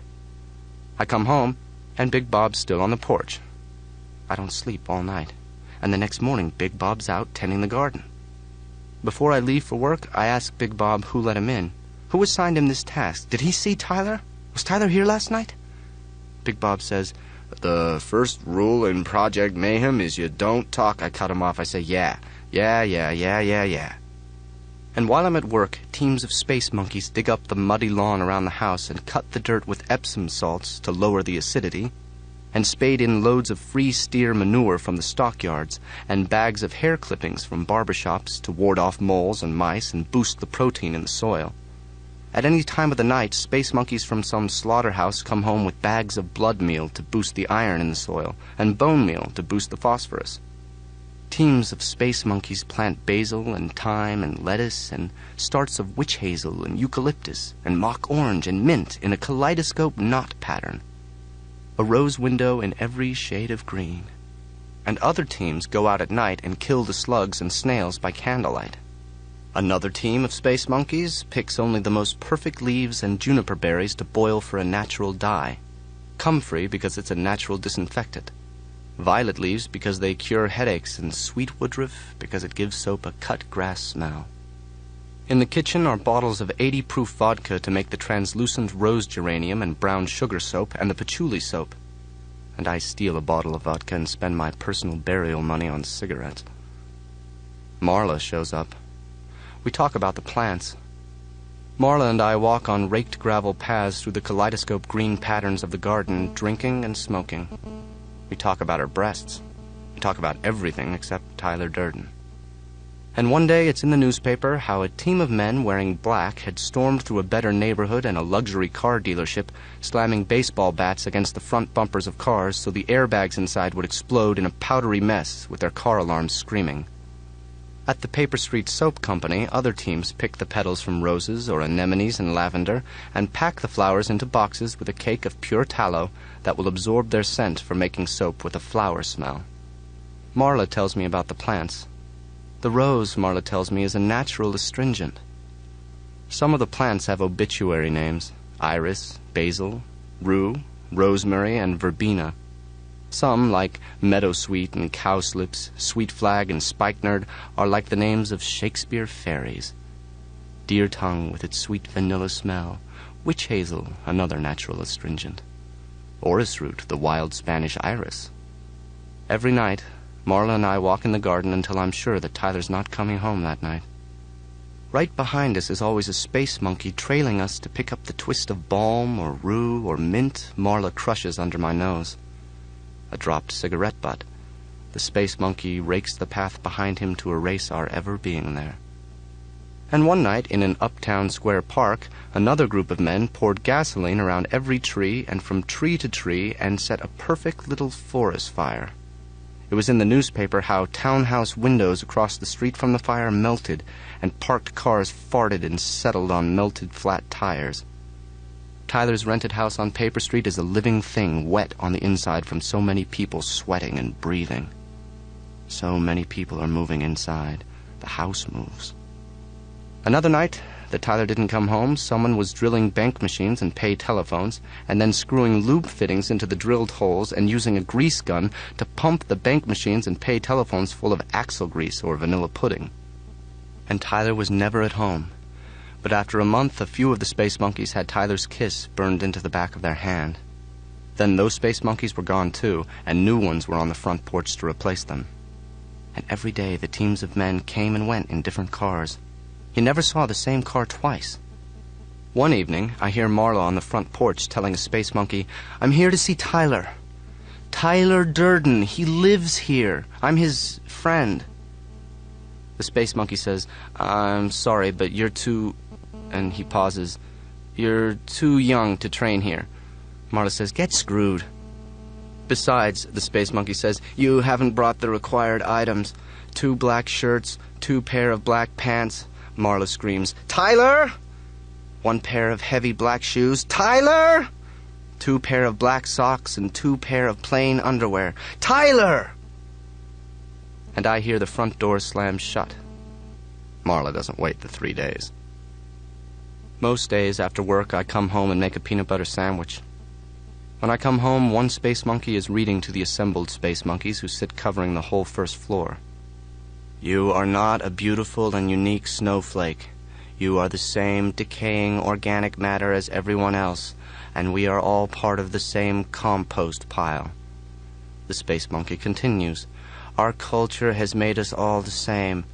No one is truly white or black or rich anymore. We all want the same. Individually, we are nothing. The reader stops when I walk in to make my sandwich, and all the space monkeys sit silent as if I were alone. I say, don't bother, I've already read it. I typed it. Even my boss has probably read it. We're all just a big bunch of crap, I say. Go ahead, play your little game, don't mind me. The space monkeys wait in quiet while I make my sandwich and take another bottle of vodka and go up the stairs. Behind me I hear, you are not a beautiful and unique snowflake. I am Joe's broken heart because Tyler's dumped me. Because my father dumped me. Oh, I could go on and on. Some nights after work, I go to a different fight club in the basement of a bar or garage, and I ask if anybody's seen Tyler Durden.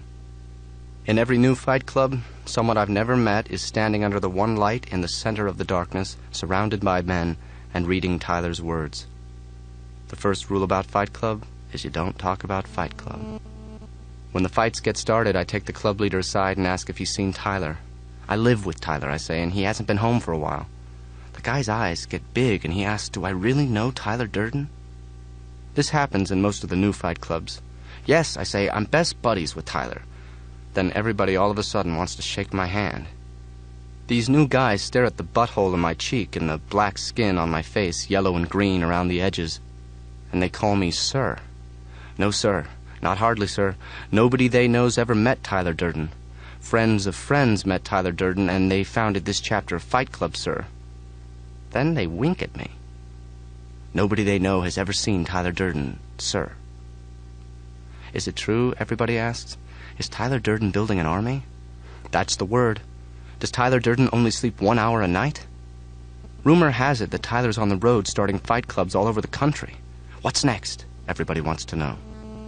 The meetings for Project Mayhem have moved to bigger basements because each committee, arson, assault, mischief, and misinformation, gets bigger as more guys graduate out of Fight Club. Each committee has a leader, and even the leaders don't know where Tyler's at. Tyler calls them every week on the phone. Everybody on Project Mayhem wants to know what's next. Where are we going? What is there to look forward to? On Paper Street, Marla and I walk to the garden at night with our bare feet, every step brushing up the smell of sage and lemon verbena and rose geranium. Black shirts and black pants hunch around us with candles, lifting plant leaves to kill a snail or slug. Marla asks, what's going on here? Tufts of hair surface beside the dirt clods, hair and shit, bone meal and blood meal. The plants are growing faster than the space monkeys can cut them back. Marla asks, what are you going to do? What's the word? In the dirt is a shining spot of gold, and I kneel down to see. What's going to happen next? I don't know, I tell Marla. It looks like we've both been dumped. In the corner of my eye, the space monkeys pace around in black, each one hunched over his candle. The little spot of gold in the dirt is a molar with a gold filling. Next to it surface 2 more molars with silver amalgam fillings. It's a jawbone. I say, no, I can't say what's going to happen next. And I push the 1, 2, 3 molars into the dirt and hair and shit and bone and blood where Marla won't see. This Friday night, I fall asleep at my desk at work. When I wake up with my face and my crossed arms on my desktop, the telephone is ringing and everyone else is gone. The telephone was ringing in my dream, and it's not clear if reality slipped into my dream or if my dream is slopping over into reality. I answer the phone. Compliance and liability. That's my department, compliance and liability. The sun is going down, and piled-up storm clouds the size of Wyoming and Japan are headed our way. It's not like I have a window at work. All the outside walls are floor-to-ceiling glass. Everything where I work is floor-to-ceiling glass. Everything is vertical blinds. Everything is industrial, low-pile gray carpet spotted with little tombstone monuments where the PCs plug into the network. Everything is a maze of cubicles boxed in with fences of upholstered plywood. A vacuum cleaner hums somewhere. My boss is gone on vacation. He sent me an email and then disappeared.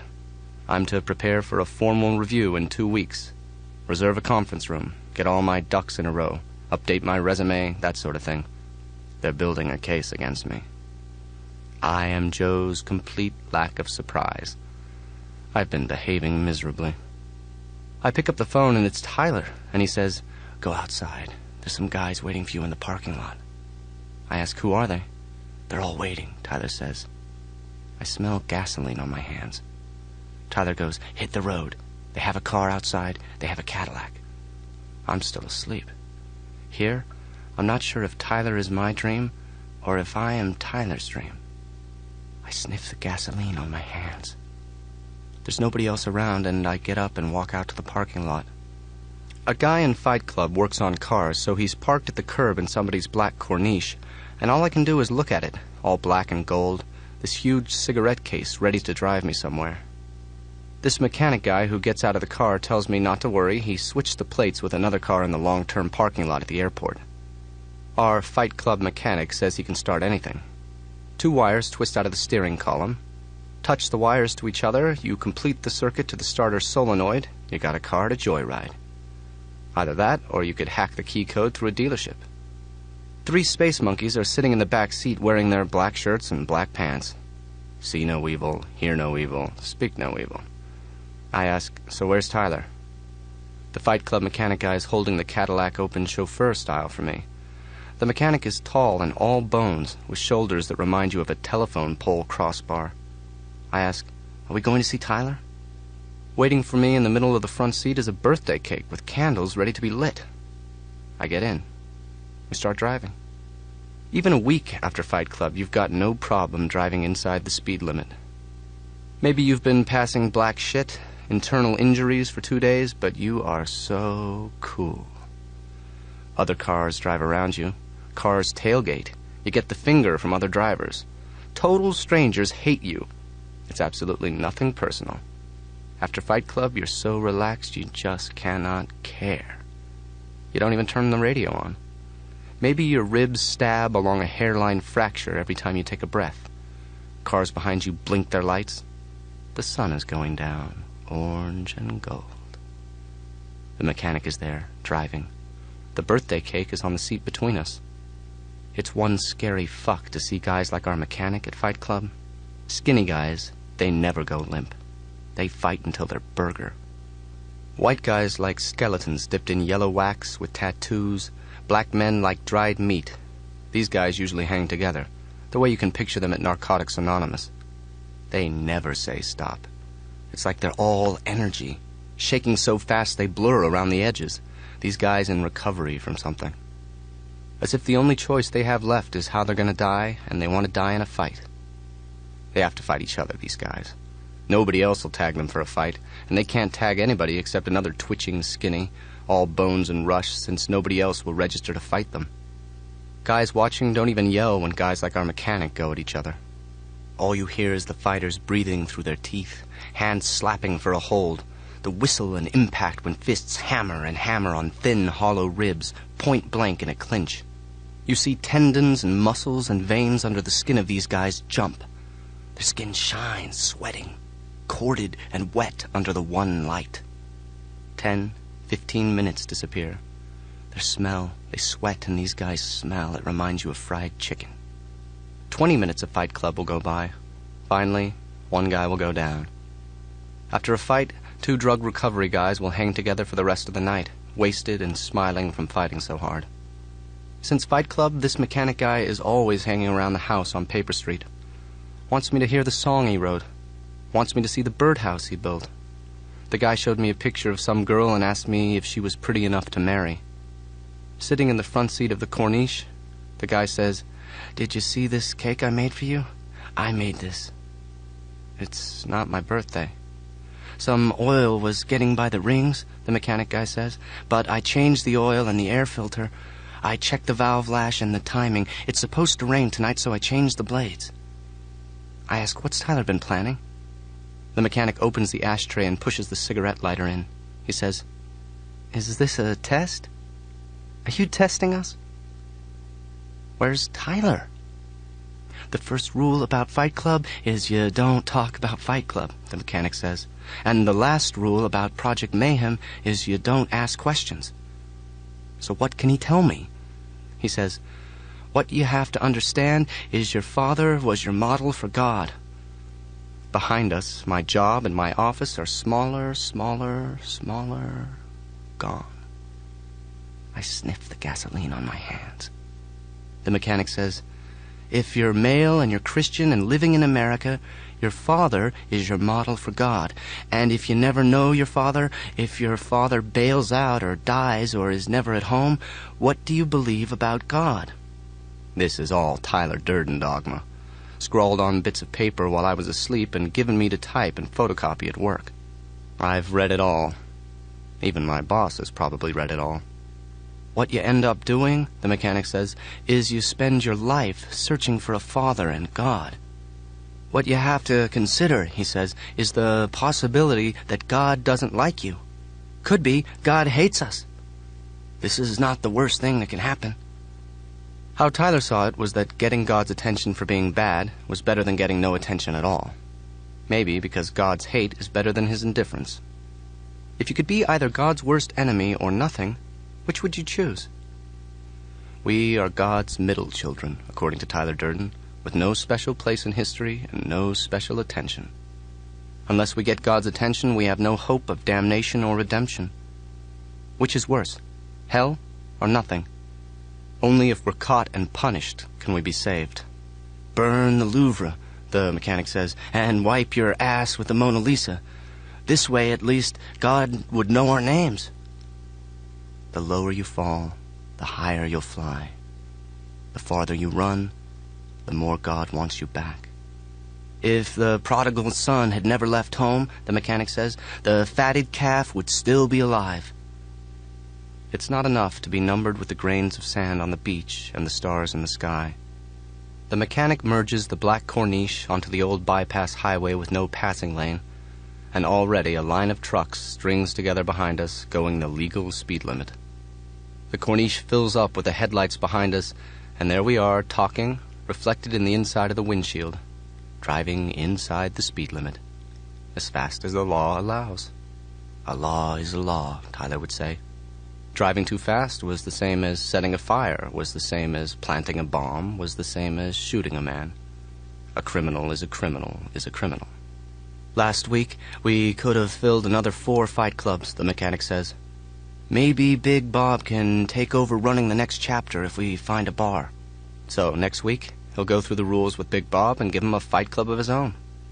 From now on, when a leader starts Fight Club, when everyone is standing around the light in the center of the basement waiting, the leader should walk around and around the outside edge of the crowd in the dark.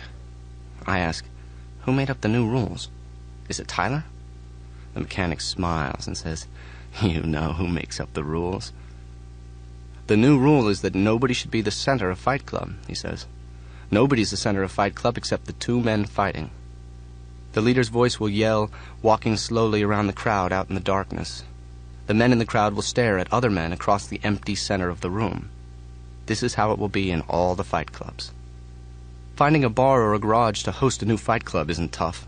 The first bar, the one where the original fight club still meets, they make their month's rent in just 1 fight club Saturday night.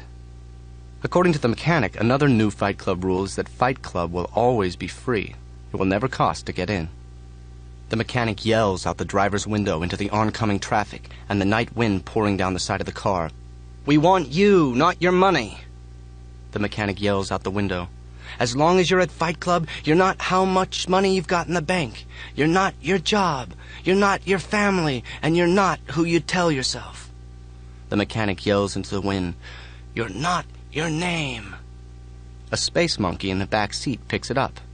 "You're not your problems." The mechanic yells, "You're not your problems." A space monkey shouts, "You're not your age." The mechanic yells, "You're not your age." Here, the mechanic swerves us into the oncoming lane, filling the car with headlights through the windshield, cool as ducking jabs. One car and then another comes at us head-on, screaming its horn, and the mechanic swerves just enough to miss each one. Headlights come at us bigger and bigger, horns screaming, and the mechanic cranes forward into the glare and noise and screams, "You are not your hopes!" No one takes up the yell. This time, the car coming head-on swerves in time to save us. Another car comes on, headlights blinking high, low, horn blaring, and the mechanic screams, "You will not be saved!" The mechanic doesn't swerve, but the head-on car swerves.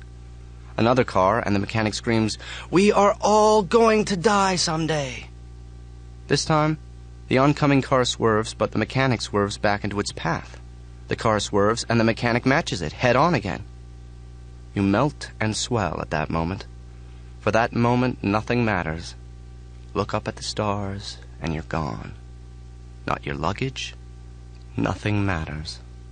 Not your bad breath. The windows are dark outside, and the horns are blaring around you.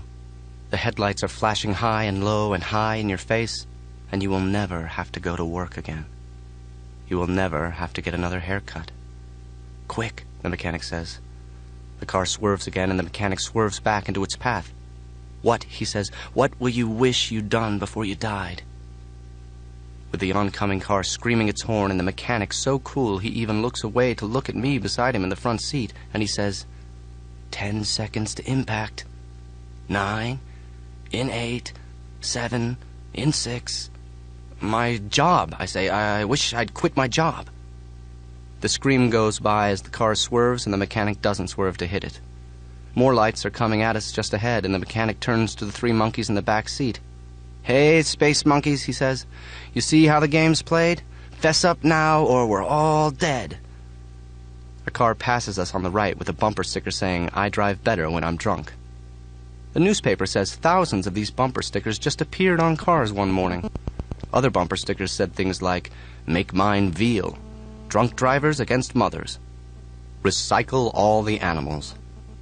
Reading the newspaper, I knew the Misinformation Committee had pulled this, or the Mischief Committee. Sitting beside me, our clean and sober Fight Club mechanic tells me, yeah, the drunk bumper stickers are part of Project Mayhem. The 3 space monkeys are quiet in the back seat.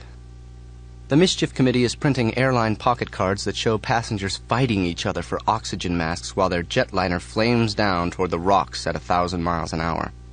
Mischief and Misinformation Committees are racing each other to develop a computer virus that will make automated bank tellers sick enough to vomit storms of $10 and $20 bills. The cigarette lighter in the dash pops out hot, and the mechanic tells me to light the candles on the birthday cake. I light the candles, and the cake shimmers under a little halo of fire. "What will you wish you'd done before you died?" the mechanic says, and swerves us into the path of a truck coming head-on. The truck hits the air horn, bellowing one long blast after another as the truck's headlights, like a sunrise, come brighter and brighter to sparkle off the mechanic's smile. "Make your wish, quick," he says to the rearview mirror where the 3 space monkeys are sitting in the back seat. "We've got 5 seconds to oblivion." 1, he says. 2. The truck is everything in front of us, blinding, bright, and roaring. 3. "Ride a horse," comes from the back seat. "Build a house," comes another voice. "Get a tattoo." The mechanic says, "Believe in me, and you shall die forever." Too late. The truck swerves and the mechanic swerves, but the rear of our Corniche fishtails against one end of the truck's front bumper. Not that I know this at the time. What I know is the lights, the truck headlights blink out into darkness, and I'm thrown first against the passenger door and then against the birthday cake and the mechanic behind the steering wheel. The mechanic's lying crabbed on the wheel to keep it straight, and the birthday candles snuff out. In 1 perfect second, there's no light inside the warm black leather car, and our shouts all hit the same deep note, the same low moan of the truck's air horn, and we have no control, no choice, no direction, and no escape, and we're dead. My wish right now is for me to die. I am nothing in the world compared to Tyler. I am helpless. I am stupid.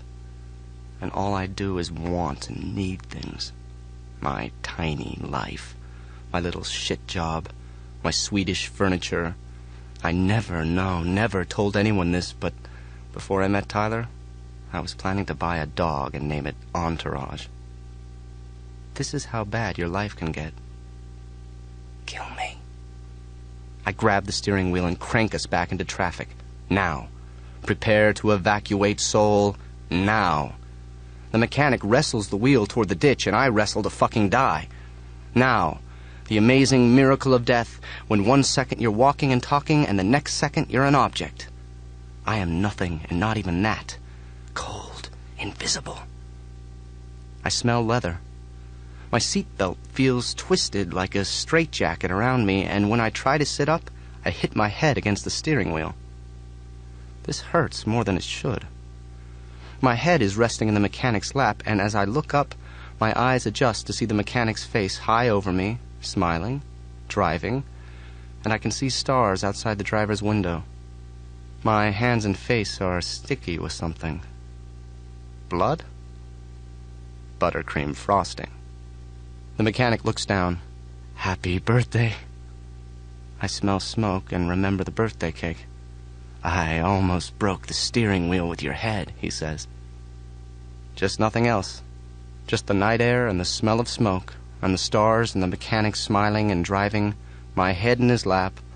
All of a sudden, I don't feel like I have to sit up. Where's the cake? The mechanic says, on the floor. Just the night air and the smell of smoke is heavier. Did I get my wish? Up above me, outlined against the stars in the window, the face smiles. Those birthday candles, he says, they're the kind that never go out. In the starlight, my eyes adjust enough to see smoke braiding up from little fires all around us in the carpet.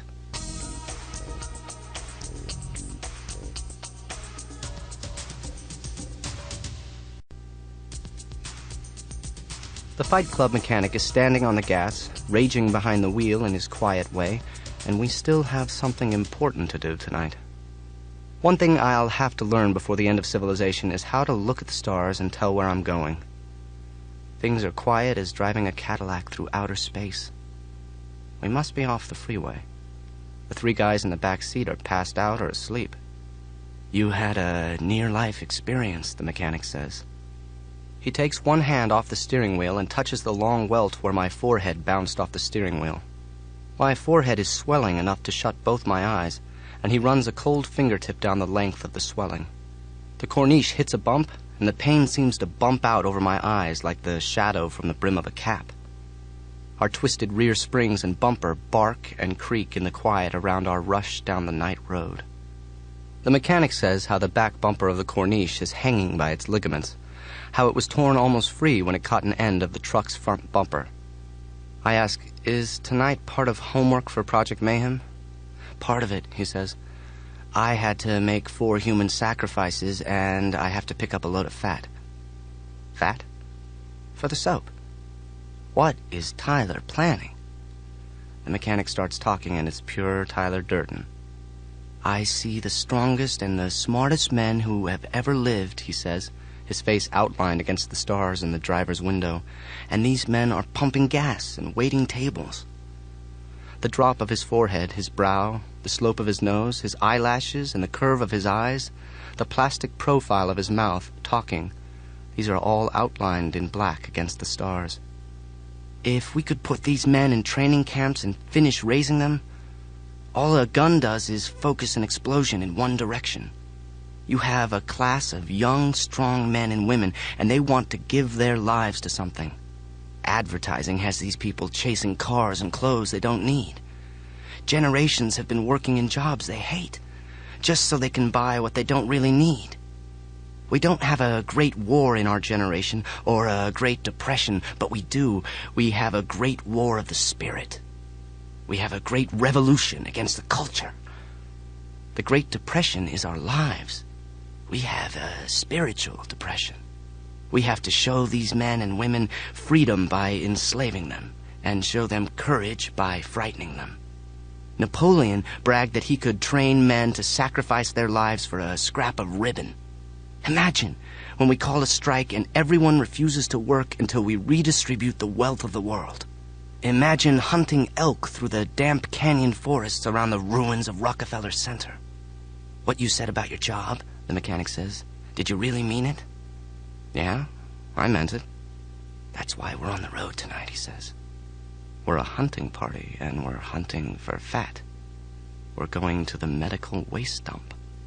We're going to the medical waste incinerator, and there, among the discarded surgical drapes and wound dressings, and 10-year-old tumors and intravenous tubes and discarded needles, scary stuff, really scary stuff, among the blood samples and amputated tidbits, we'll find more money than we can haul away in one night, even if we were driving a dump truck. We'll find enough money to load this corniche down to the axle stops. Fat, the mechanic says. Liposuctioned fat sucked out of the richest thighs in America. The richest, fattest thighs in the world. Our goal is the big red bags of liposuction fat we'll haul back to Paper Street and render and mix with lye and rosemary and sell back to the very people who paid to have it sucked out. At $20 a bar, these are the only folks who can afford it. The richest, creamiest fat in the world. The fat of the land, he says. That makes tonight a kind of Robin Hood thing. The little wax fires sputter in the carpet. While we're here, he says, we're supposed to look for some of those hepatitis bugs, too.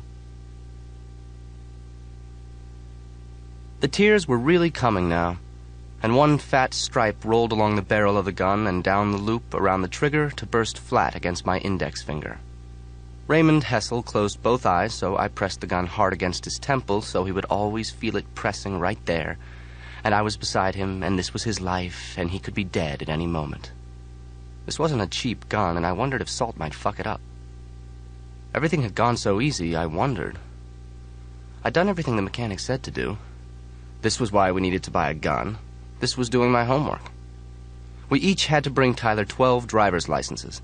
This would prove we each made 12 human sacrifices. I parked tonight, and I waited around the block for Raymond Hessel to finish his shift at the all-night corner mart, and around midnight he was waiting for a night owl bus when I finally walked up and said, hello. Raymond Hessel? Raymond didn't say anything. Probably he figured I was after his money, his minimum wage, the $14 in his wallet. Oh, Raymond Hessel, all 23 years of you. When you started crying, tears rolling down the barrel of my gun pressed to your temple. No, this wasn't about money. Not everything is about money. You didn't even say hello. You're not your sad little wallet. I said, nice night, cold but clear.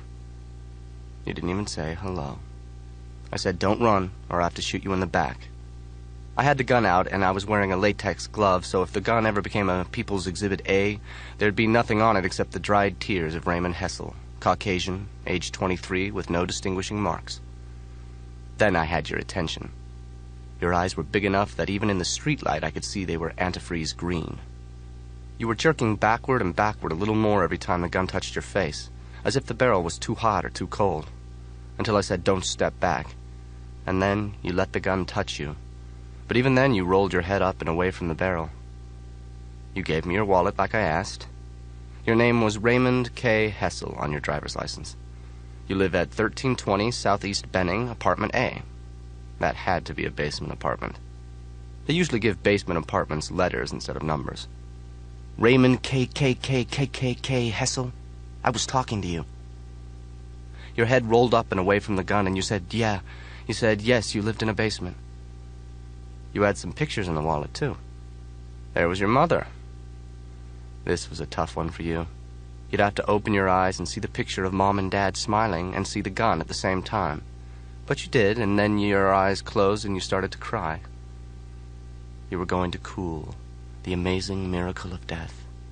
1 minute you're a person, the next minute you're an object, and Mom and Dad would have to call old Dr. Whoever and get your dental records because there wouldn't be much left of your face. And Mom and Dad, they'd always expected so much more from you, and no, life wasn't fair, and now it was come to this. $14. This, I said, is this your mom? Yeah. You were crying, sniffing, crying. You swallowed, yeah. You had a library card. You had a video movie rental card. A Social Security card. $14 cash. I wanted to take the bus pass, but the mechanic said to only take the driver's license. An expired community college student card. You used to study something. You'd worked up a pretty intense cry at this point, so I pressed the gun a little harder against your cheek, and you started to step back until I said, "Don't move, or you're dead right here." Now, what did you study? Where? In college, I said. You have a student card? Oh, you didn't know. Sob, swallow, sniff. Stuff. Biology. Listen now. You're gonna die, Raymond K.K.K. Hessel, tonight. You might die in 1 second or in 1 hour. You decide. So lie to me. Tell me the first thing off the top of your head. Make something up. I don't give a shit. I have the gun. Finally, you were listening and coming out of the little tragedy in your head. Fill in the blank. What does Raymond Hessel want to be when he grows up? Go home. You said you just wanted to go home. Please. No shit, I said. But after that, how did you want to spend your life? If you could do anything in the world, make something up. You didn't know. Then you're dead right now, I said. I said, now turn your head. Death to commence in 10, in 9, in 8. A vet, you said. You want to be a vet, a veterinarian. That means animals. You have to go to school for that. It means too much school, you said. You could be in school working your ass off, Raymond Hessel, or you could be dead. You choose. I stuffed your wallet into the back pocket of your jeans, so you really wanted to be an animal doctor. I took the saltwater muzzle of the gun off one cheek and pressed it against the other. Is that what you've always wanted to be, Dr. Raymond K.K.K.K. Hessel? A veterinarian? Yeah. No shit? No. You mean, yeah, no shit, yeah. Okay, I said. And I pressed the wet end of the muzzle to the tip of your chin, and then the tip of your nose, and everywhere I pressed the muzzle, it left a shining wet ring of your tears. So I said, go back to school. If you wake up tomorrow morning, you find a way to get back into school. I pressed the wet end of the gun on each cheek, and then on your chin, and then against your forehead, and left the muzzle pressed there. You might as well be dead right now, I said. I have your license. I know who you are. I know where you live. I'm keeping your license, and I'm going to check on you, Mr. Raymond K. Hessel. In 3 months, and then in 6 months, and then in a year, and if you aren't back in school on your way to becoming a veterinarian, you'll be dead. You didn't say anything. Get out of here, and do your little life, but remember, I'm watching you, Raymond Hessel, and I'd rather kill you than see you working a shit job for just enough money to buy cheese and watch television. Now, I'm going to walk away, so don't turn around. This is what Tyler wants me to do. These are Tyler's words coming out of my mouth. I am Tyler's mouth. I am Tyler's hands. Everybody in Project Mayhem is part of Tyler Durden, and vice versa. Raymond K.K. Hessel, your dinner is going to taste better than any meal you've ever eaten, and tomorrow will be the most beautiful day of your entire life. You wake up at Sky Harbor International. Set your watch back 2 hours. The shuttle takes me to downtown Phoenix, and every bar I go into, there are guys with stitches around the rim of an eye socket where a good slam packed their face meat against its sharp edge. There are guys with sideways noses, and these guys at the bar see me with the puckered hole in my cheek, and we're an instant family. Tyler hasn't been home for a while. I do my little job. I go airport to airport to look at the cars that people died in. The magic of travel. Tiny life, tiny soaps, the tiny airline seats. Everywhere I travel, I ask about Tyler. In case I find him, the driver's licenses of my 12 human sacrifices are in my pocket. Every bar I walk into, every fucking bar, I see beat-up guys. Every bar, they throw an arm around me and want to buy me a beer. It's like I already know which bars are the Fight Club bars. I ask, have they seen a guy named Tyler Durden? It's stupid to ask if they know about Fight Club. The first rule is you don't talk about Fight Club. But have they seen Tyler Durden? They say, never heard of him, sir. But you might find him in Chicago, sir. It must be the hole in my cheek. Everyone calls me sir. And they wink. You wake up at O'Hare and take the shuttle into Chicago. Set your watch ahead an hour. If you can wake up in a different place, if you can wake up in a different time, why can't you wake up as a different person? Every bar you go into, punched-out guys want to buy you a beer. And no, sir, they've never met this Tyler Durden. And they wink. They've never heard the name before, sir. I ask about Fight Club. Is there a Fight Club around here tonight? No, sir. The second rule of Fight Club is you don't talk about Fight Club. The punched-out guys at the bar shake their heads. Never heard of it, sir. But you might find this Fight Club of yours in Seattle, sir. You wake up at Meigs Field and call Marla to see what's happening on Paper Street. Marla says now all the space monkeys are shaving their heads. Their electric razor gets hot, and now the whole house smells like singed hair. The space monkeys are using lye to burn off their fingerprints. You wake up at SeaTac. Set your watch back 2 hours. The shuttle takes you to downtown Seattle, and the first bar you go into, the bartender is wearing a neck brace that tilts his head back so far he has to look down his purple, smashed eggplant of a nose to grin at you. The bar is empty, and the bartender says, "Welcome back, sir." I've never been to this bar ever before. I ask if he knows the name Tyler Durden. The bartender grins with his chin stuck out above the top of the white neck brace and asks, "Is this a test?" "Yeah," I say, "it's a test. Has he ever met Tyler Durden?"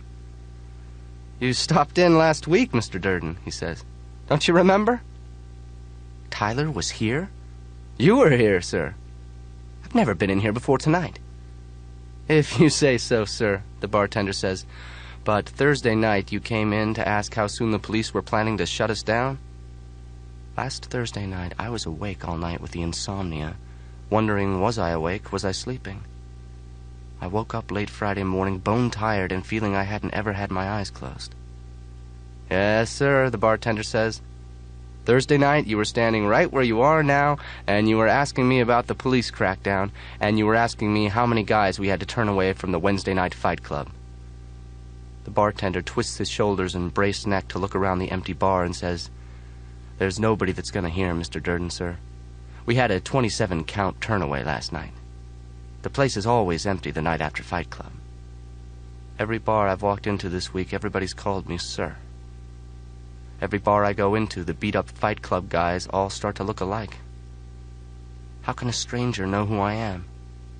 "You have a birthmark, Mr. Durden," the bartender says, "on your foot. It's shaped like a dark red Australia with New Zealand next to it." Only Marla knows this. Marla and my father, not even Tyler knows this. When I go to the beach, I sit with that foot tucked under me. The cancer I don't have is everywhere now. "Everybody in Project Mayhem knows, Mr. Durden." The bartender holds up his hand, the back of his hand toward me. A kiss burned into the back of his hand. My kiss? Tyler's kiss. "Everybody knows about the birthmark," the bartender says. "It's part of the legend. You're turning into a fucking legend, man." I call Marla from my Seattle motel room to ask if we've ever done it. You know, long distance, Marla says. "What? Slept together? What? Have I ever, had sex with her?" Christ! "Well?" "Well," she says, "have we ever had sex? You are such a piece of shit. Have we had sex? I could kill you." Is that a yes or a no? "I knew this would happen," Marla says. "You're such a flake. You love me, you ignore me, you save my life, then you cook my mother into soap." I pinch myself. I ask Marla how we met. "In that testicle cancer thing," Marla says. "Then you saved my life?" I saved her life? You saved my life. Tyler saved her life. You saved my life. I stick my finger through the hole in my cheek and wiggle the finger around. This should be good for enough major league pain to wake me up. Marla says, "You saved my life. The Regent Hotel. I'd accidentally attempted suicide, remember?" "Ah. That night," Marla says, "I said I wanted to have your abortion." We've just lost cabin pressure. I ask Marla what my name is. We're all gonna die. Marla says, "Tyler Durden. Your name is Tyler Butt-Wipe-for-Brains Durden. You live at 5123 Northeast Paper Street, which is currently teeming with your little disciples shaving their heads and burning their skin off with lye." I've got to get some sleep. "You've got to get your ass back here," Marla yells over the phone, "before those little trolls make soap out of me." I've got to find Tyler. The scar on her hand, I ask Marla, how did she get it? "You," Marla says, "you kissed my hand." I've got to find Tyler. I've got to get some sleep. I've got to sleep. I've got to go to sleep. I tell Marla good night, and Marla's screaming is smaller, smaller, smaller, gone, as I reach over and hang up the phone. All night long your thoughts are on the air. Am I sleeping? Have I slept at all? This is the insomnia.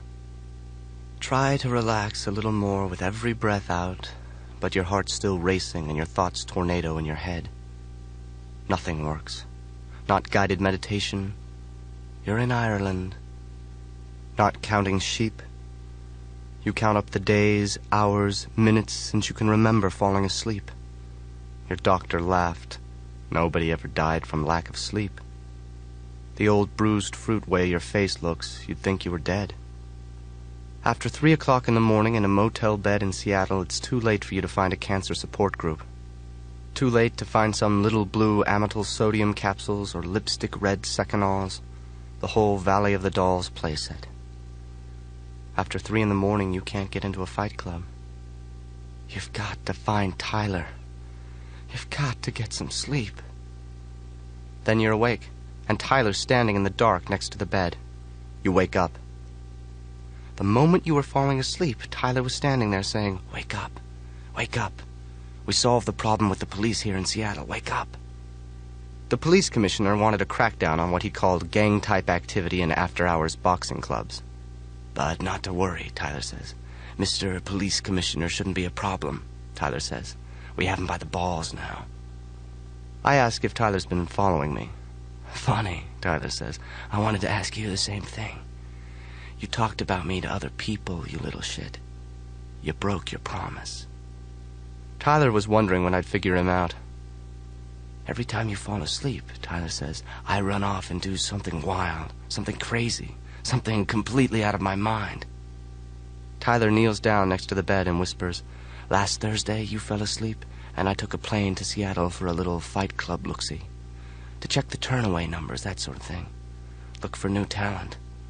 We have Project Mayhem in Seattle, too." Tyler's fingertip traces the swelling along my eyebrows. "We have Project Mayhem in Los Angeles and Detroit, a big Project Mayhem going on in Washington, D.C., in New York. We have Project Mayhem in Chicago like you would not believe." Tyler says, "I can't believe you broke your promise. The first rule is you don't talk about Fight Club." He was in Seattle last week when a bartender in a neck brace told him that the police were going to crack down on fight clubs. The police commissioner himself wanted it special. "What it is," Tyler says, "is we have police who come to fight at Fight Club and really like it. We have newspaper reporters and law clerks and lawyers, and we know everything before it's going to happen. We were going to be shut down? At least in Seattle," Tyler says.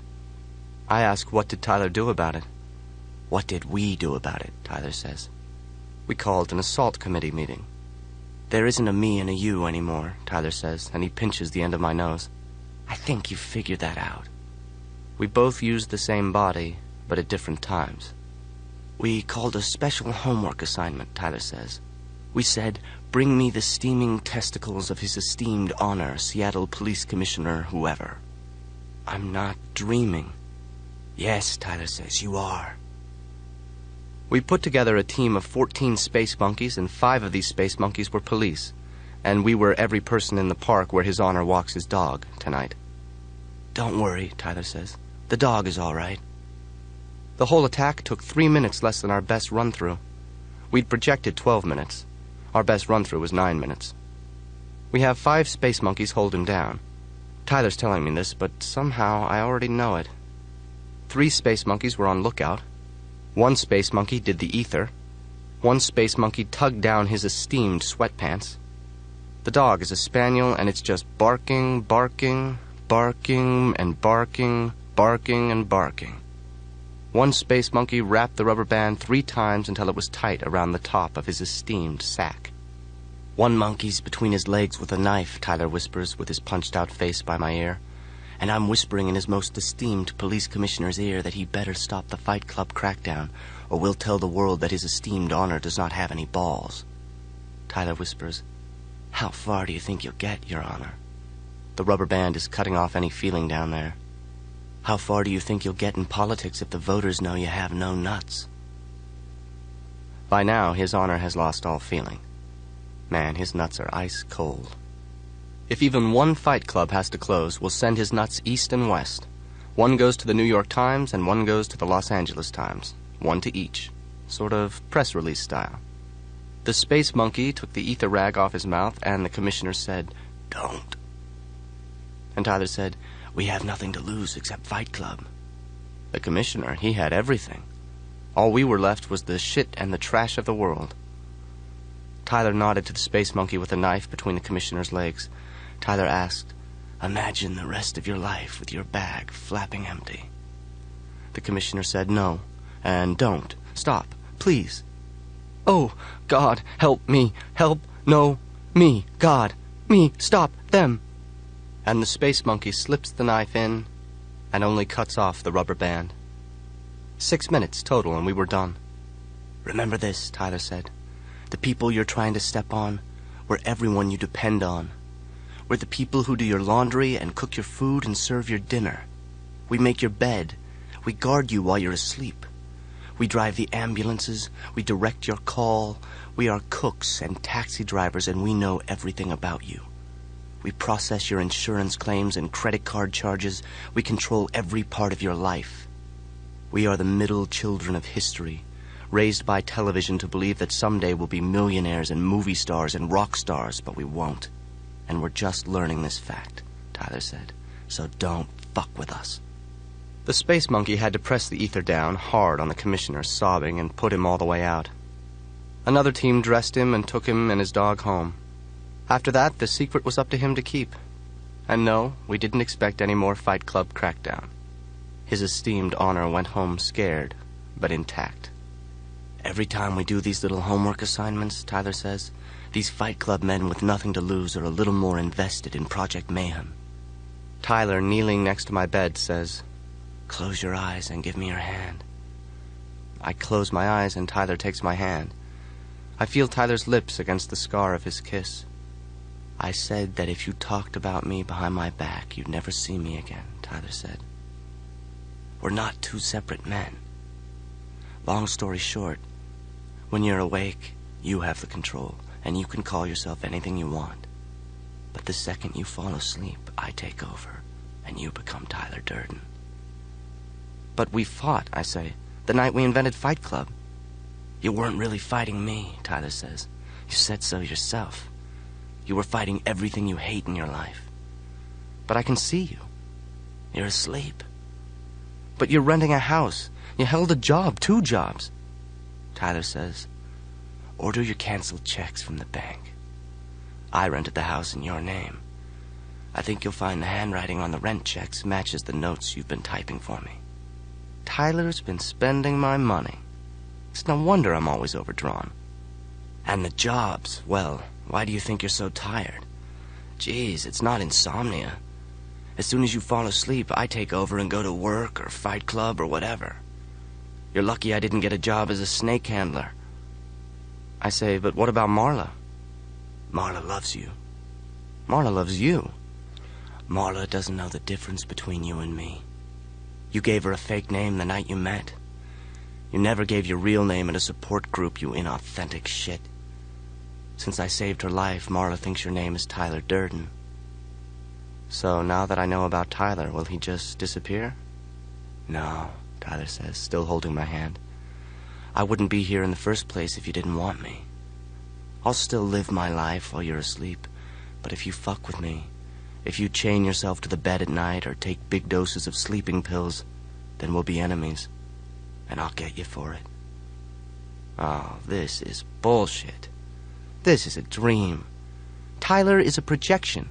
He's a dissociative personality disorder, a psychogenic fugue state. Tyler Durden is my hallucination. Fuck that shit, Tyler says. Maybe you're my schizophrenic hallucination. I was here first. Tyler says, yeah. Well, let's just see who's here last. This isn't real. This is a dream, and I'll wake up. Then wake up. And then the telephone's ringing, and Tyler's gone. Sun is coming through the curtains. It's my 7 a.m. wake-up call, and when I pick up the receiver, the line is dead.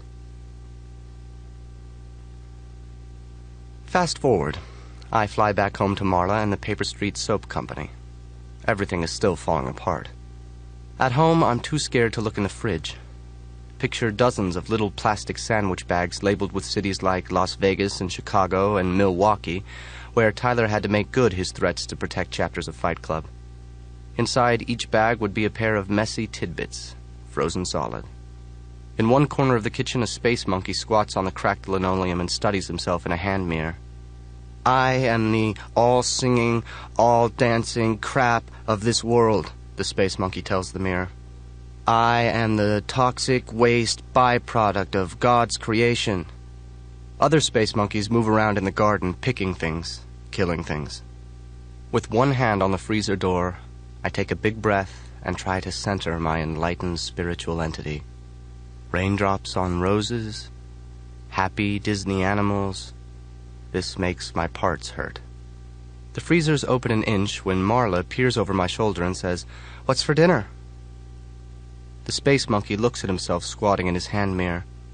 I am the shit and infectious human waste of creation. Full circle. About a month ago, I was afraid to let Marla look in the fridge. Now I'm afraid to look in the fridge myself. Oh, God, Tyler. Marla loves me. Marla doesn't know the difference. I'm glad you're back, Marla says. We have to talk. Oh, yeah, I say. We have to talk. I can't bring myself to open the freezer. I am Joe's shrinking groin. I tell Marla, don't touch anything in this freezer. Don't even open it. If you ever find anything inside it, don't eat them or feed them to a cat or anything. The space monkey with a hand mirror is eyeing us, so I tell Marla we have to leave. We need to be someplace else to have this talk.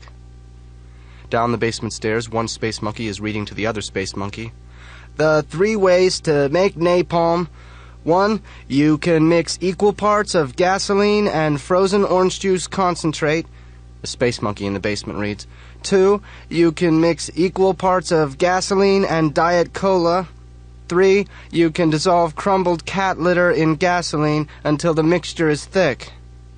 Marla and I, we mass transit from the Paper Street Soap Company to a window booth at the Planet Denny's, the Orange Planet.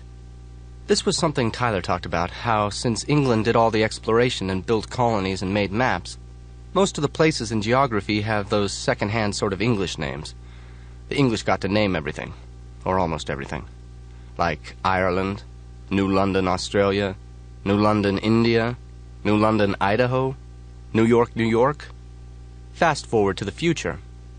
This way, when deep space exploitation ramps up, it will probably be the megatonic corporations that discover all the new planets and map them. The IBM Stellar Sphere, the Philip Morris Galaxy, Planet Denny's. Every planet will take on the corporate identity of whoever rapes it first. Budweiser World. Our waiter has a big goose egg on his forehead and stands ramrod straight, heels together. Sir, our waiter says. Would you like to order now, sir? He says. Anything you order is free of charge, sir. You can imagine you smell urine in everybody's soup. 2 coffees, please.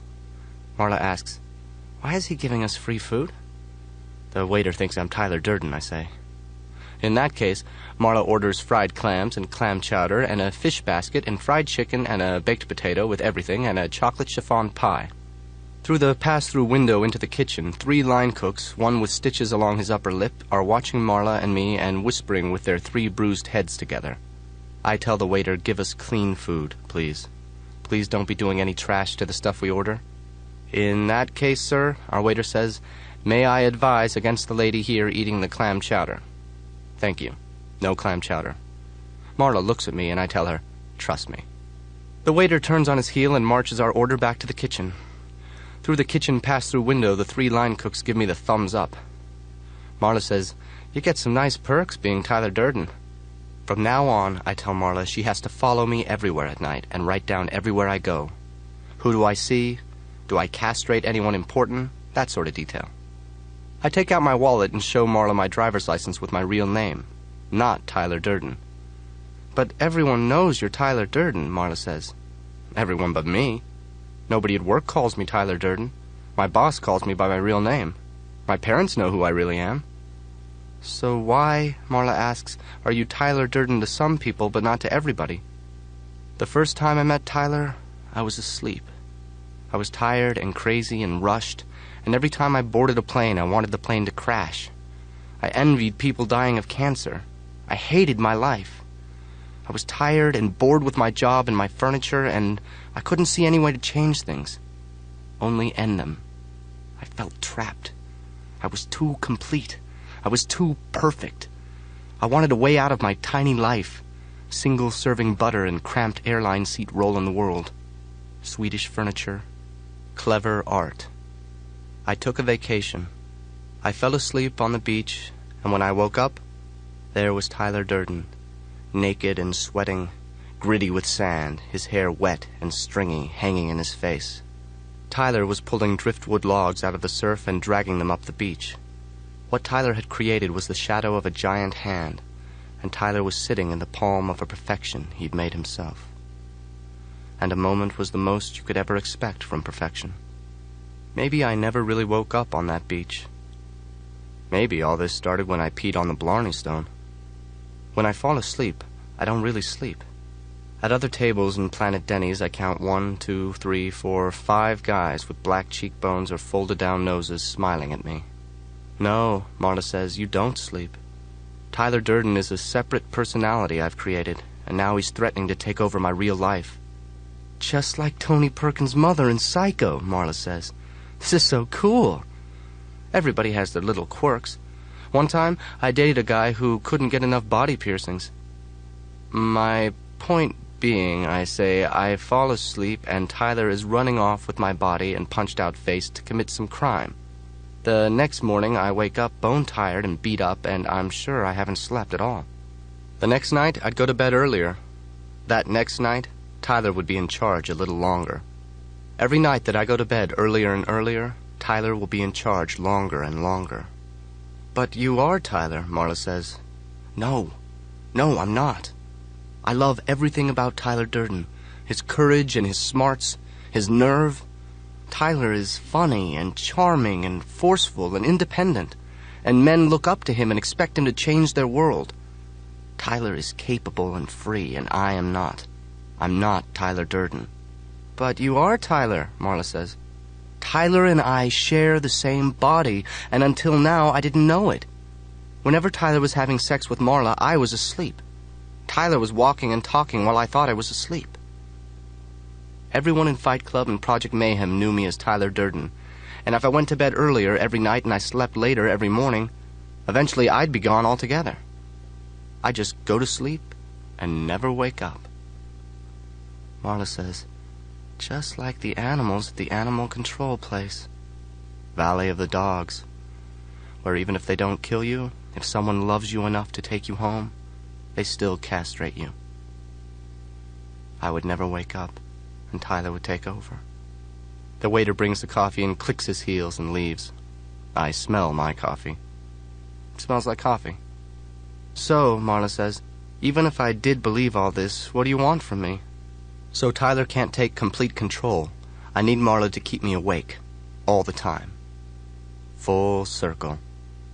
The night Tyler saved her life, Marla asked him to keep her awake all night. The second I fall asleep, Tyler takes over and something terrible will happen. And if I do fall asleep, Marla has to keep track of Tyler, where he goes, what he does, so maybe during the day I can rush around and undo the damage. His name is Robert Paulson, and he is 48 years old. His name is Robert Paulson, and Robert Paulson will be 48 years old forever. On a long enough timeline, everyone's survival rate drops to 0. Big Bob.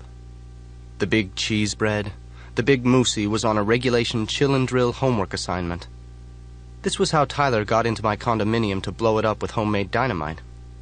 You take a spray canister of refrigerant, R12 if you can still get it, what with the ozone hole and everything, or R134A, and you spray it into the lock cylinder until the works are frozen. On a chill and drill assignment, you spray the lock on a pay telephone or a parking meter or a newspaper box. Then you use a hammer and a cold chisel to shatter the frozen lock cylinder. On a regulation drill and fill homework assignment, you drill the phone or the automatic bank teller machine, then you screw a lube fitting into the hole and use a grease gun to pump your target full of axle grease or vanilla pudding or plastic cement. It's not that Project Mayhem needed to steal a handful of change. The Paper Street Soap Company was backlogged on filling orders. God help us when the holidays came around. Homework is to build your nerve. You need some cunning. Build your investment in Project Mayhem. Instead of a cold chisel, you can use an electric drill on the frozen lock cylinder. This works just as well, and it's more quiet. It was a cordless electric drill that the police thought was a gun when they blew Big Bob away. There was nothing to tie Big Bob to Project Mayhem or Fight Club or the soap. In his pocket was a wallet photo of himself, huge and naked at first glance, in a posing strap at some contest. "It's a stupid way to live," Bob said. "You're blind from the stage lights and deaf from the feedback rush of the sound system until the judge will order, 'Extend your right quad, flex, and hold. Put your hands where we can see them. Extend your left arm, flex the bicep, and hold. Freeze. Drop the weapon.'" This was better than real life. On his hand was a scar from my kiss, from Tyler's kiss. Big Bob's sculpted hair had been shaved off and his fingerprints had been burned off with lye. And it was better to get hurt than get arrested, because if you were arrested, you were off Project Mayhem. No more homework assignments. 1 minute, Robert Paulson was the warm center that the life of the world crowded around, and the next moment, Robert Paulson was an object. After the police shot, the amazing miracle of death. In every fight club tonight, the chapter leader walks around in the darkness outside the crowd of men who stare at each other across the empty center of every fight club basement. And this voice yells, "His name is Robert Paulson." And the crowd yells, "His name is Robert Paulson." The leaders yell, "He is 48 years old." And the crowd yells, "He is 48 years old." He is 48 years old, and he was part of Fight Club. He is 48 years old, and he was part of Project Mayhem. Only in death will we have our own names, since only in death are we no longer part of the effort. In death, we become heroes. And the crowds yell, "Robert Paulson!" And the crowds yell, "Robert Paulson!" And the crowds yell, "Robert Paulson!" I go to Fight Club tonight to shut it down. I stand in the one light at the center of the room, and the club cheers. To everyone here, I'm Tyler Durden, smart, forceful, gutsy. I hold up my hands for silence and I suggest, why don't we all just call it a night? Go home tonight and forget about Fight Club. I think Fight Club has served its purpose, don't you? Project Mayhem is canceled. I hear there's a good football game on television. 100 men just stare at me. A man is dead, I say. This game is over. It's not for fun anymore. Then, from the darkness outside the crowd, comes the anonymous voice of the chapter leader. "The first rule of Fight Club is you don't talk about Fight Club." I yell, "Go home!" "The second rule of Fight Club is you don't talk about Fight Club." Fight Club is canceled. Project Mayhem is canceled. "The third rule is only 2 guys to a fight." "I am Tyler Durden," I yell, "and I'm ordering you to get out." And no one's looking at me. The men just stare at each other across the center of the room. The voice of the chapter leader goes slowly around the room. 2 men to a fight, no shirts, no shoes. The fight goes on and on and on as long as it has to. Picture this happening in 100 cities in a half-dozen languages. The rules end and I'm still standing in the center of the light. "Registered fight number 1, take the floor," yells the voice out of the darkness. "Clear the center of the club." I don't move. "Clear the center of the club."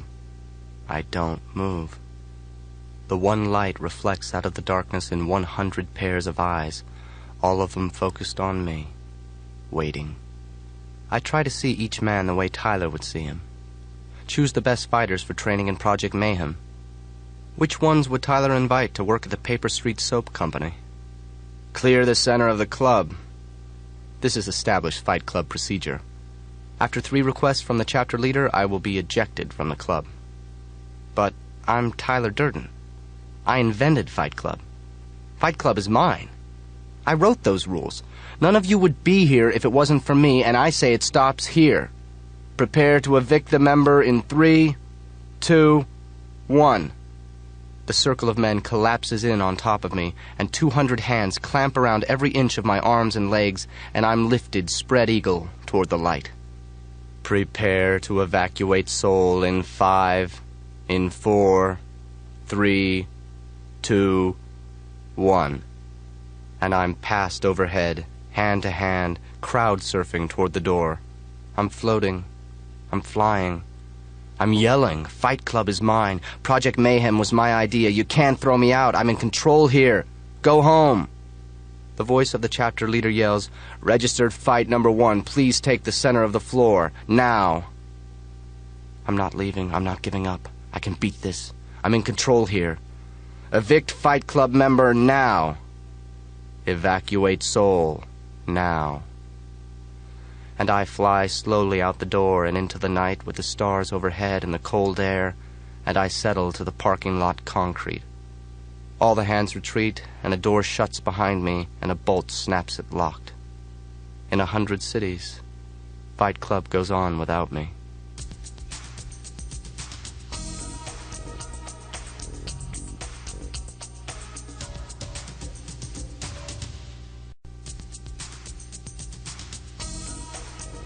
For years now, I've wanted to fall asleep. The sort of slipping off, the giving up, the falling part of sleep. Now, sleeping is the last thing I want to do. I'm with Marla in room 8G at the Regent Hotel. With all the old people and junkies shut up in their little rooms here, somehow my pacing desperation seems sort of normal and expected. Here, Marla says, while she's sitting cross-legged on her bed and punching a half-dozen wake-up pills out of their plastic blister card. I used to date a guy who had terrible nightmares.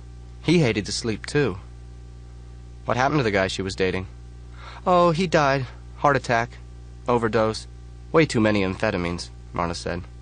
He was only 19. Thanks for sharing. When we walked into the hotel, the guy at the lobby desk had half his hair torn out at the roots. His scalp, raw and scabbed, he saluted me. The seniors watching television in the lobby all turned to see who I was when the guy at the desk called me sir. Good evening, sir. Right now, I can imagine him calling some Project Mayhem headquarters and reporting my whereabouts. They'll have a wall map of the city and trace my movements with little push pins. I feel tagged, like a migrating goose on Wild Kingdom. They're all spying on me, keeping tabs. You can take all 6 of these and not get sick to your stomach, Marla says, but you have to take them by putting them up your butt. Ah, this is pleasant, Marla says. I'm not making this up. We can get something stronger later, some real drugs like crosstops or black beauties or alligators. I'm not putting these pills up my ass. Then only take 2. Where are we going to go? Bowling. It's open all night and they won't let you sleep there.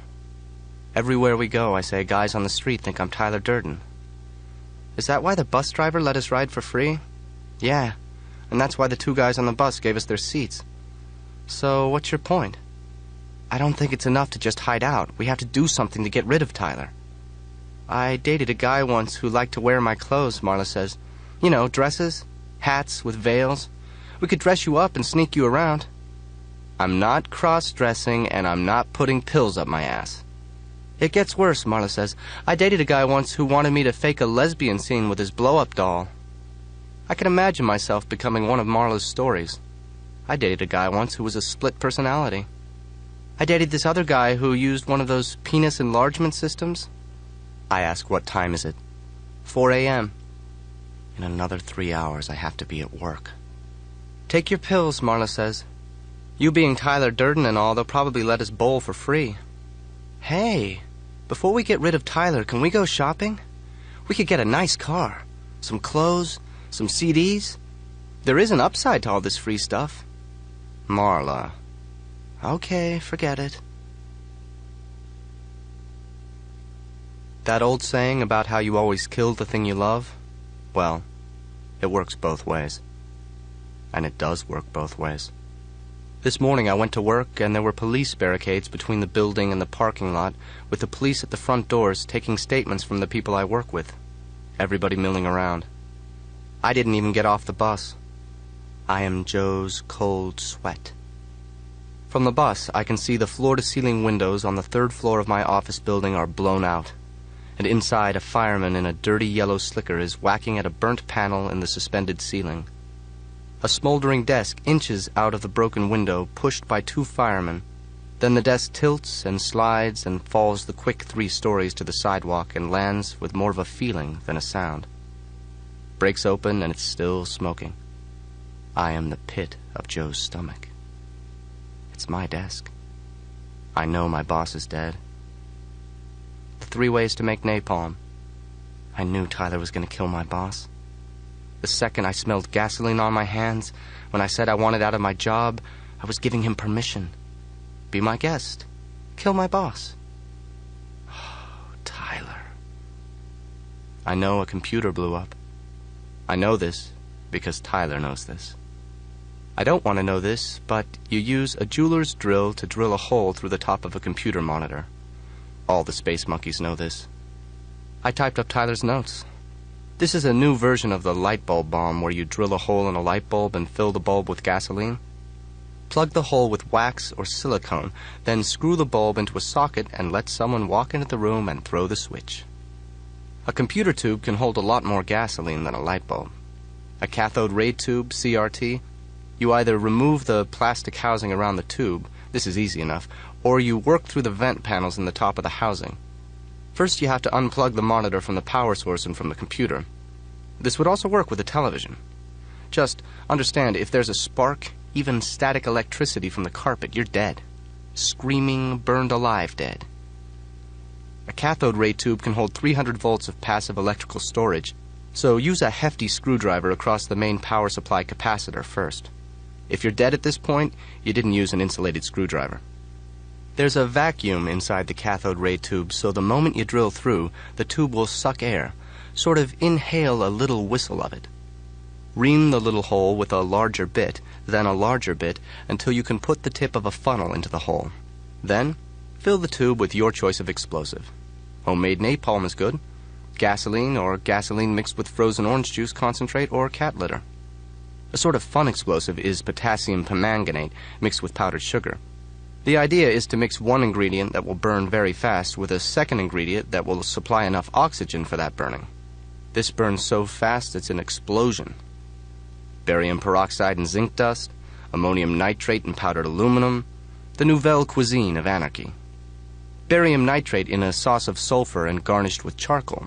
That's your basic gunpowder. Bon appetit. Pack the computer monitor full of this, and when someone turns on the power, this is 5 or 6 pounds of gunpowder exploding in their face. The problem is, I sort of liked my boss. If you're male and you're Christian and living in America, your father is your model for God, and sometimes you find your father in your career. Except Tyler didn't like my boss. The police will be looking for me. I was the last person out of the building last Friday night. I woke up at my desk with my breath condensed on the desktop and Tyler on the telephone telling me, "Go outside. We have a car." We have a Cadillac. The gasoline was still on my hands. The Fight Club mechanic asked, "What will you wish you'd done before you died?" I wanted out of my job. I was giving Tyler permission. Be my guest. Kill my boss. From my exploded office, I ride the bus to the gravel turnaround point at the end of the line. This is where the subdivisions peter out to vacant lots and plowed fields. The driver takes out a sack lunch and a thermos and watches me in his overhead mirror. I'm trying to figure where I can go that the cops won't be looking for me. From the back of the bus, I can see maybe 20 people sitting between me and the driver. I count the backs of 20 heads. 20 shaved heads. The driver twists around in his seat and calls to me in the back seat. "Mr. Durden, sir, I really admire what you're doing." I've never seen him before. "Yeah, have to forgive me for this," the driver says. "The committee says this is your own idea, sir." The shaved heads turn around one after another. Then one by one they stand. One's got a rag in his hand, and you can smell the ether. The closest one has a hunting knife. The one with the knife is the Fight Club mechanic. "You're a brave man," the bus driver says, "to make yourself a homework assignment." The mechanic tells the bus driver, "Shut up," and the lookout doesn't say shit.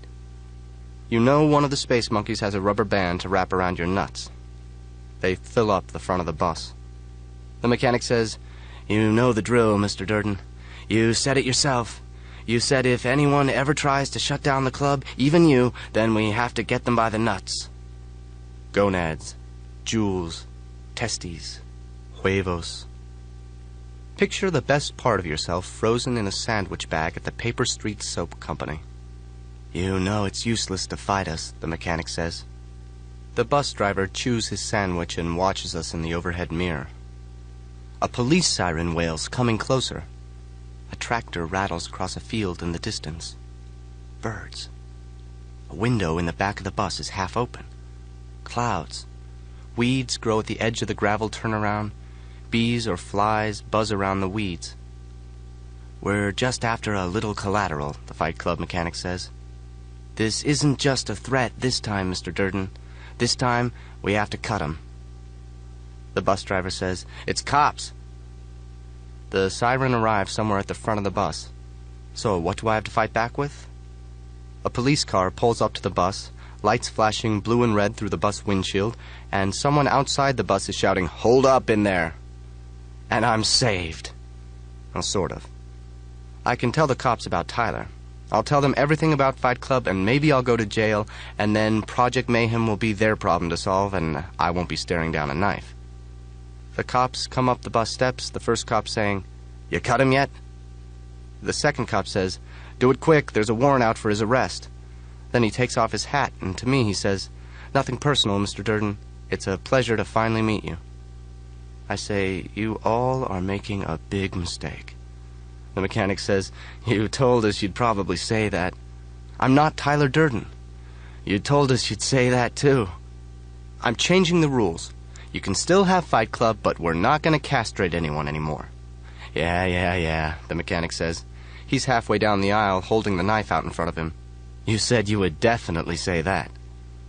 "Okay, so I'm Tyler Durden. I am. I'm Tyler Durden, and I dictate the rules, and I say put the knife down." The mechanic calls back over his shoulder, "What's our best time to date for a cut and run?" Somebody yells, 4 minutes. The mechanic yells, "Is somebody timing this?" Both cops have climbed up into the front of the bus now, and one looks at his watch and says, "Just a sec. Wait for the second hand to get up to the 12. The cop says, 9, 8, 7. I dive for the open window. My stomach hits the thin metal windowsill, and behind me the Fight Club mechanic yells, "Mr. Durden, you're gonna fuck up the time." Hanging half out the window, I claw at the back rubber sidewall of the rear tire. I grab the wheel well trim and pull. Someone grabs my feet and pulls. I'm yelling at the little tractor in the distance, "Hey!" and "Hey!" My face swelling hot and full of blood, I'm hanging upside down. I pull myself out a little. Hands around my ankles pull me back in. My tie flops in my face. My belt buckle catches on the windowsill. The bees and the flies and weeds are inches from in front of my face, and I'm yelling, "Hey!" Hands are hooked in the back of my pants, tugging me in, hugging my pants and belt down over my ass. Somebody inside the bus yells, "1 minute." My shoes slip off my feet. My belt buckle slips inside the windowsill. The hands bring my legs together. The windowsill cuts hot from the sun into my stomach. My white shirt billows and drops down around my head and shoulders, my hands still gripping the wheel well trim, me still yelling, "Hey!" My legs are stretched out straight and together behind me. My pants slip down my legs and are gone. The sun shines warm on my ass.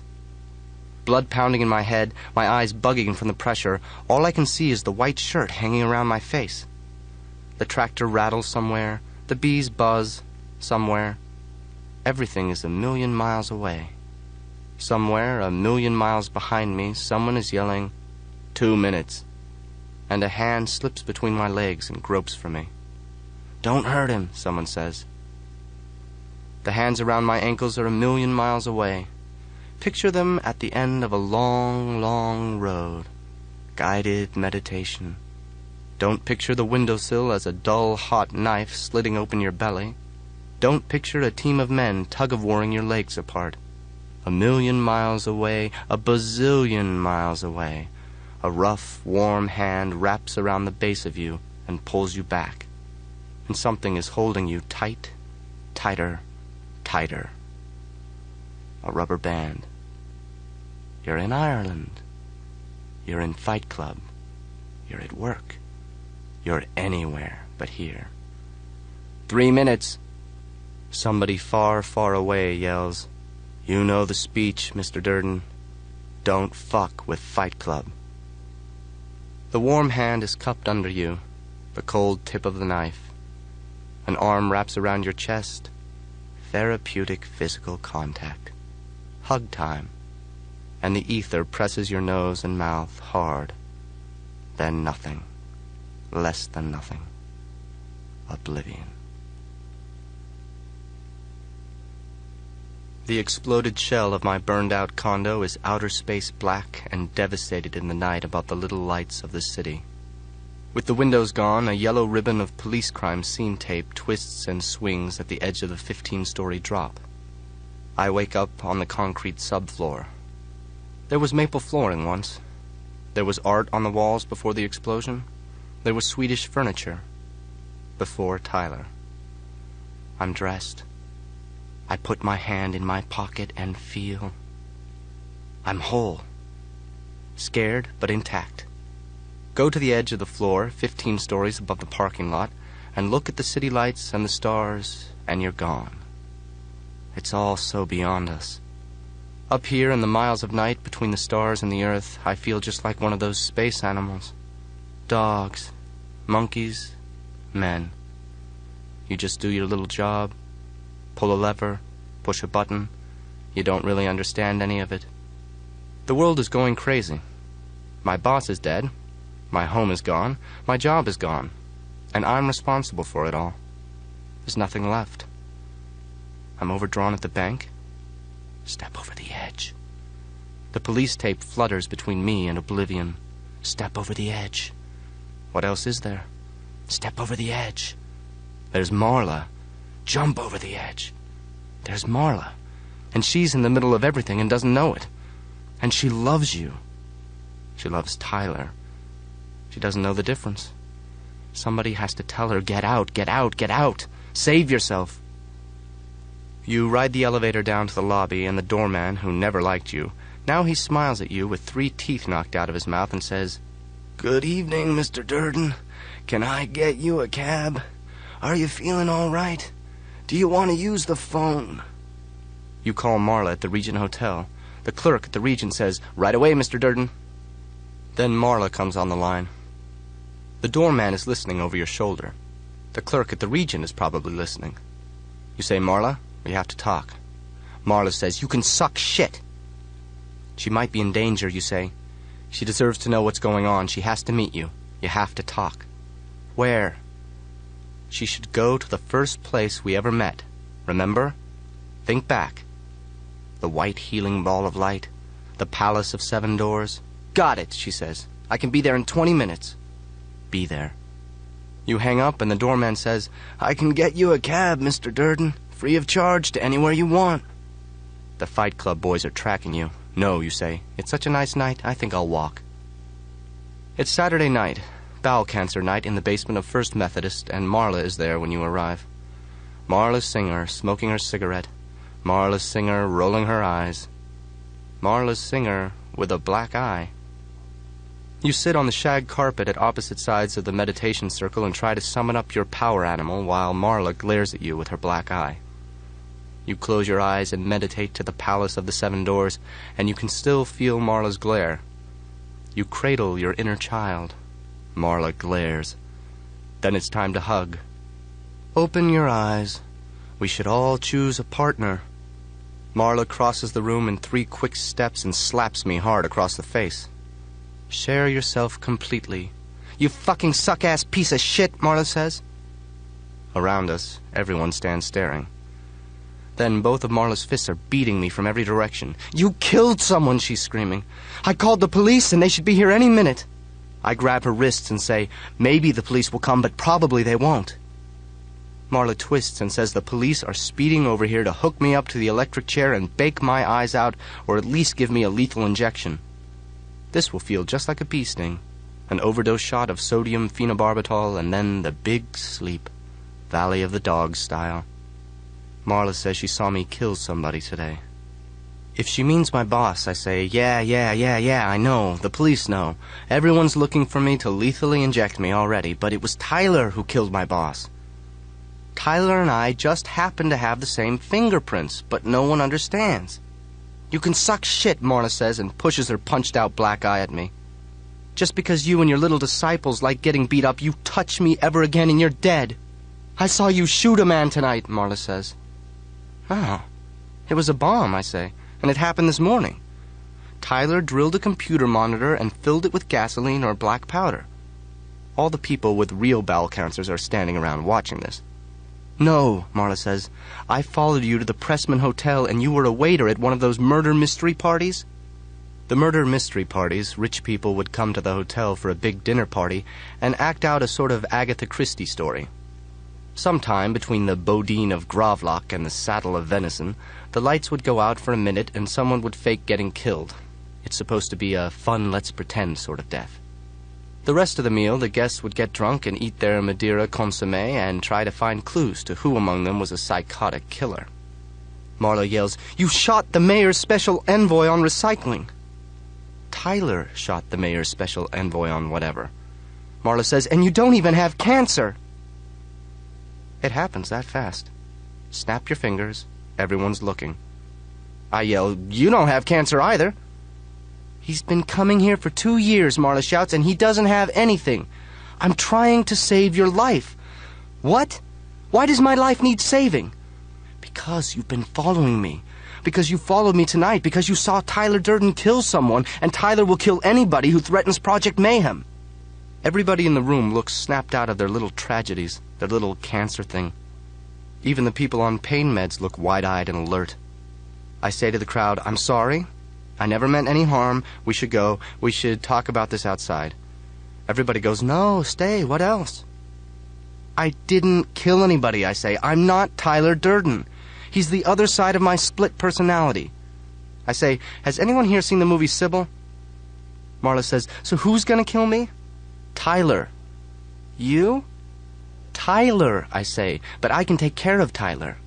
You just have to watch out for the members of Project Mayhem. Tyler might have given them orders to follow you or kidnap you or something. Why should I believe any of this? It happens that fast. I say, because I think I like you. Marla says, not love? This is a cheesy enough moment, I say, don't push it. Everybody watching smiles. I have to go. I have to get out of here, I say.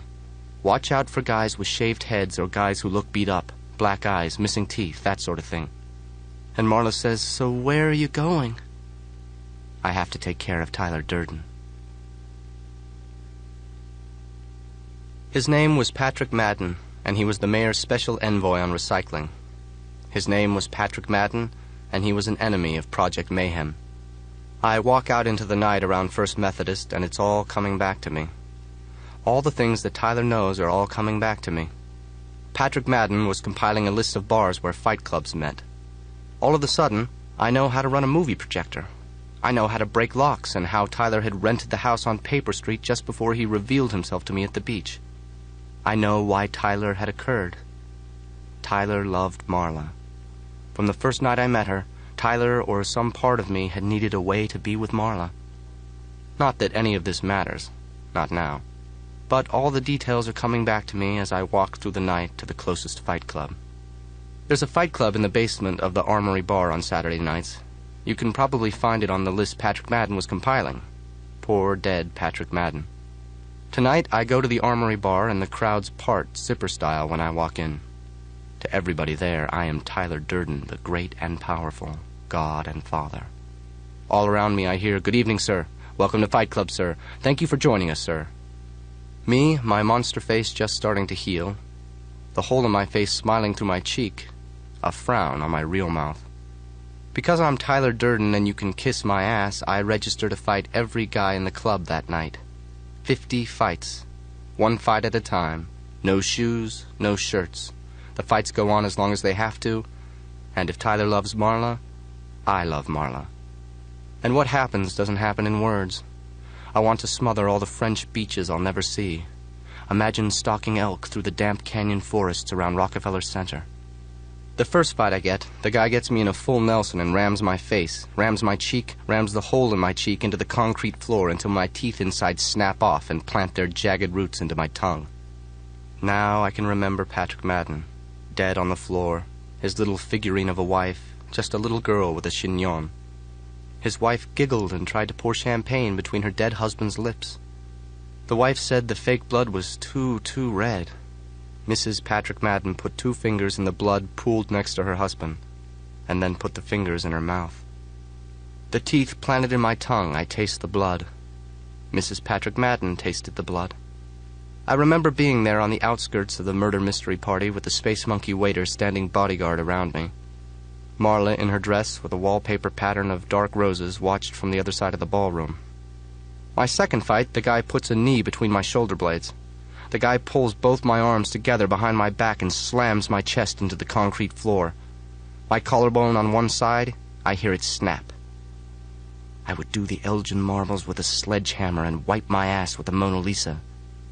Mrs. Patrick Madden held her 2 bloody fingers up, the blood climbing the cracks between her teeth, and the blood ran down her fingers, down her wrist, across a diamond bracelet, and to her elbow, where it dripped. Fight number 3. I wake up and it's time for fight number 3. There are no more names in Fight Club. You want your name. You want your family. Number 3 seems to know what I need and holds my head in the dark and the smother. There's a sleeper hold that gives you just enough air to stay awake. Number 3 holds my head in the crook of his arm, the way he'd hold a baby or a football, in the crook of his arm, and hammers my face with the pounding molar of his clenched fist, until my teeth bite through the inside of my cheek. Until the hole in my cheek meets the corner of my mouth, the 2 run together into a ragged leer that opens from under my nose to under my ear. Number 3 pounds until his fist is raw, until I'm crying. How everything you ever love will reject you or die. Everything you ever create will be thrown away. Everything you're proud of will end up as trash. I am Ozymandias, king of kings. One more punch and my teeth click shut on my tongue. Half of my tongue drops to the floor and gets kicked away. The little figurine of Mrs. Patrick Madden knelt on the floor next to the body of her husband, the rich people, the people they called friends, towering drunk around her and laughing. The wife, she said, "Patrick?" The pool of blood spreading wider and wider until it touches her skirt. She says, "Patrick, that's enough. Stop being dead." The blood climbs the hem of her skirt, capillary action, thread to thread, climbing her skirt. Around me, the men of Project Mayhem are screaming. Then Mrs. Patrick Madden is screaming. And in the basement of the Armory Bar, Tyler Durden slips to the floor in a warm jumble. Tyler Durden the Great, who was perfect for one moment, and who said that a moment is the most you could ever expect from perfection. And the fight goes on and on because I want to be dead. Because only in death do we have names. Only in death are we no longer part of Project Mayhem. Tyler's standing there, perfectly handsome and an angel in his everything blonde way. My will to live amazes me. Me, I'm a bloody tissue sample dried on a bare mattress in my room at the Paper Street Soap Company. Everything in my room is gone. My mirror with a picture of my foot from when I had cancer for 10 minutes, worse than cancer. The mirror is gone. The closet door is open, and my 6 white shirts, black pants, underwear, socks, and shoes are gone. Tyler says, "Get up." Under and behind and inside everything I took for granted, something horrible has been growing. Everything has fallen apart. The space monkeys are cleared out. Everything is relocated, the liposuction fat, The bunk beds, the money, especially the money. Only the garden is left behind and the rented house. Tyler says, "The last thing we have to do is your martyrdom thing, your big death thing." Not like death as a sad downer thing. This was going to be death as a cheery, empowering thing. "Oh, Tyler, I hurt. Just kill me here. Get up. Kill me already. Kill me. Kill me. Kill me. Kill me." "It has to be big," Tyler says. "Picture this. You on top of the world's tallest building, the whole building taken over by Project Mayhem. Smoke rolling out the windows, desks falling into the crowds on the street. A real opera of a death. That's what you're gonna get." I say, "No. You've used me enough. If you don't cooperate, we'll go after Marla." I say, "Lead the way." "Now get the fuck out of bed," Tyler said, "and get your ass into the fucking car." So, Tyler and I are up on top of the Parker Morris building with the gun stuck in my mouth. We're down to our last 10 minutes. The Parker Morris building won't be here in 10 minutes. I know this because Tyler knows this. The barrel of the gun pressed against the back of my throat, Tyler says, "We won't really die." I tongue the gun barrel into my surviving cheek and say, "Tyler, you're thinking of vampires." We're down to our last 8 minutes. The gun is just in case the police helicopters get here sooner. To God, this looks like one man alone holding a gun in his own mouth, but it's Tyler holding the gun and it's my life. You take a 98% concentration of fuming nitric acid and add the acid to 3 times that amount of sulfuric acid. You have nitroglycerin. 7 minutes. Mix the nitro with sawdust and you have a nice plastic explosive. A lot of the space monkeys mix their nitro with cotton and add Epsom salts as a sulfate. This works too. Some monkeys, they use paraffin mixed with nitro. Paraffin has never, ever worked for me. 4 minutes. Tyler and me at the edge of the roof, the gun in my mouth. I'm wondering how clean this gun is. 3 minutes. Then somebody yells, "Wait!" And it's Marla coming toward us across the roof. Marla's coming toward me. Just me, because Tyler's gone. Poof. Tyler's my hallucination, not hers. Fast as a magic trick, Tyler's disappeared. And now I'm just one man holding a gun in my mouth. "We followed you," Marla yells. "All the people from the support group. You don't have to do this. Put the gun down." Behind Marla, all the bowel cancers, the brain parasites, the melanoma people, the tuberculosis people are walking, limping, wheelchairing toward me. They're saying, "Wait." Their voices come to me on the cold wind saying, "Stop. And we can help you. Let us help you." Across the sky comes the whop, whop, whop of police helicopters. I yell, "Go! Get out of here! The building is going to explode!" Marla yells, "We know." This is like a total epiphany moment for me. "I'm not killing myself," I yell. "I'm killing Tyler." I am Joe's hard drive. I remember everything. "It's not love or anything," Marla shouts, "but I think I like you too." 1 minute. Marla likes Tyler. "No, I like you," Marla shouts. "I know the difference." And nothing. Nothing explodes. The barrel of the gun tucked in my surviving cheek, I say, "Tyler, you mixed the nitro with paraffin, didn't you? Paraffin never works. I have to do this. The police helicopters."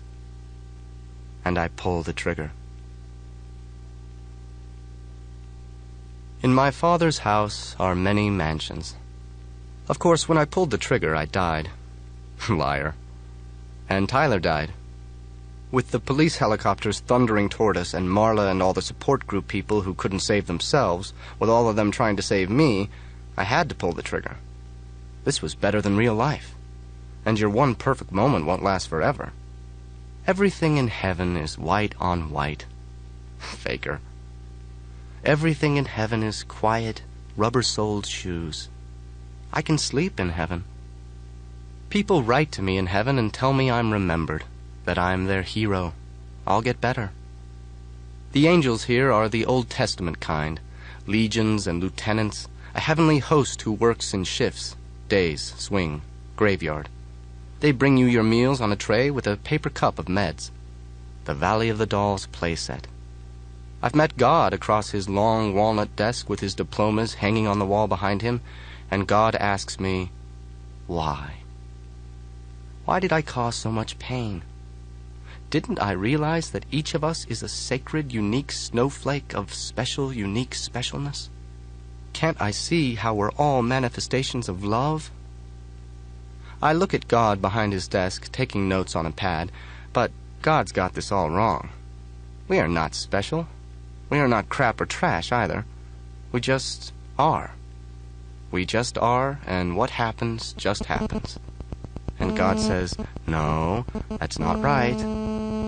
Yeah, well, whatever. You can't teach God anything. God asks me what I remember. I remember everything. The bullet out of Tyler's gun, it tore out my other cheek to give me a jagged smile from ear to ear. Yeah, just like an angry Halloween pumpkin. Japanese demon, dragon of avarice. Marla's still on Earth, and she writes to me. Someday, she says, they'll bring me back. And if there were a telephone in heaven, I would call Marla from heaven, and the moment she says hello, I wouldn't hang up. I'd say, hi, what's happening? Tell me every little thing. But I don't want to go back. Not yet. Just because. Because every once in a while somebody brings me my lunch tray and my meds, and he has a black eye, or his forehead is swollen with stitches, and he says, "We miss you, Mr. Durden." Or somebody with a broken nose pushes a mop past me and whispers, "Everything's going according to the plan."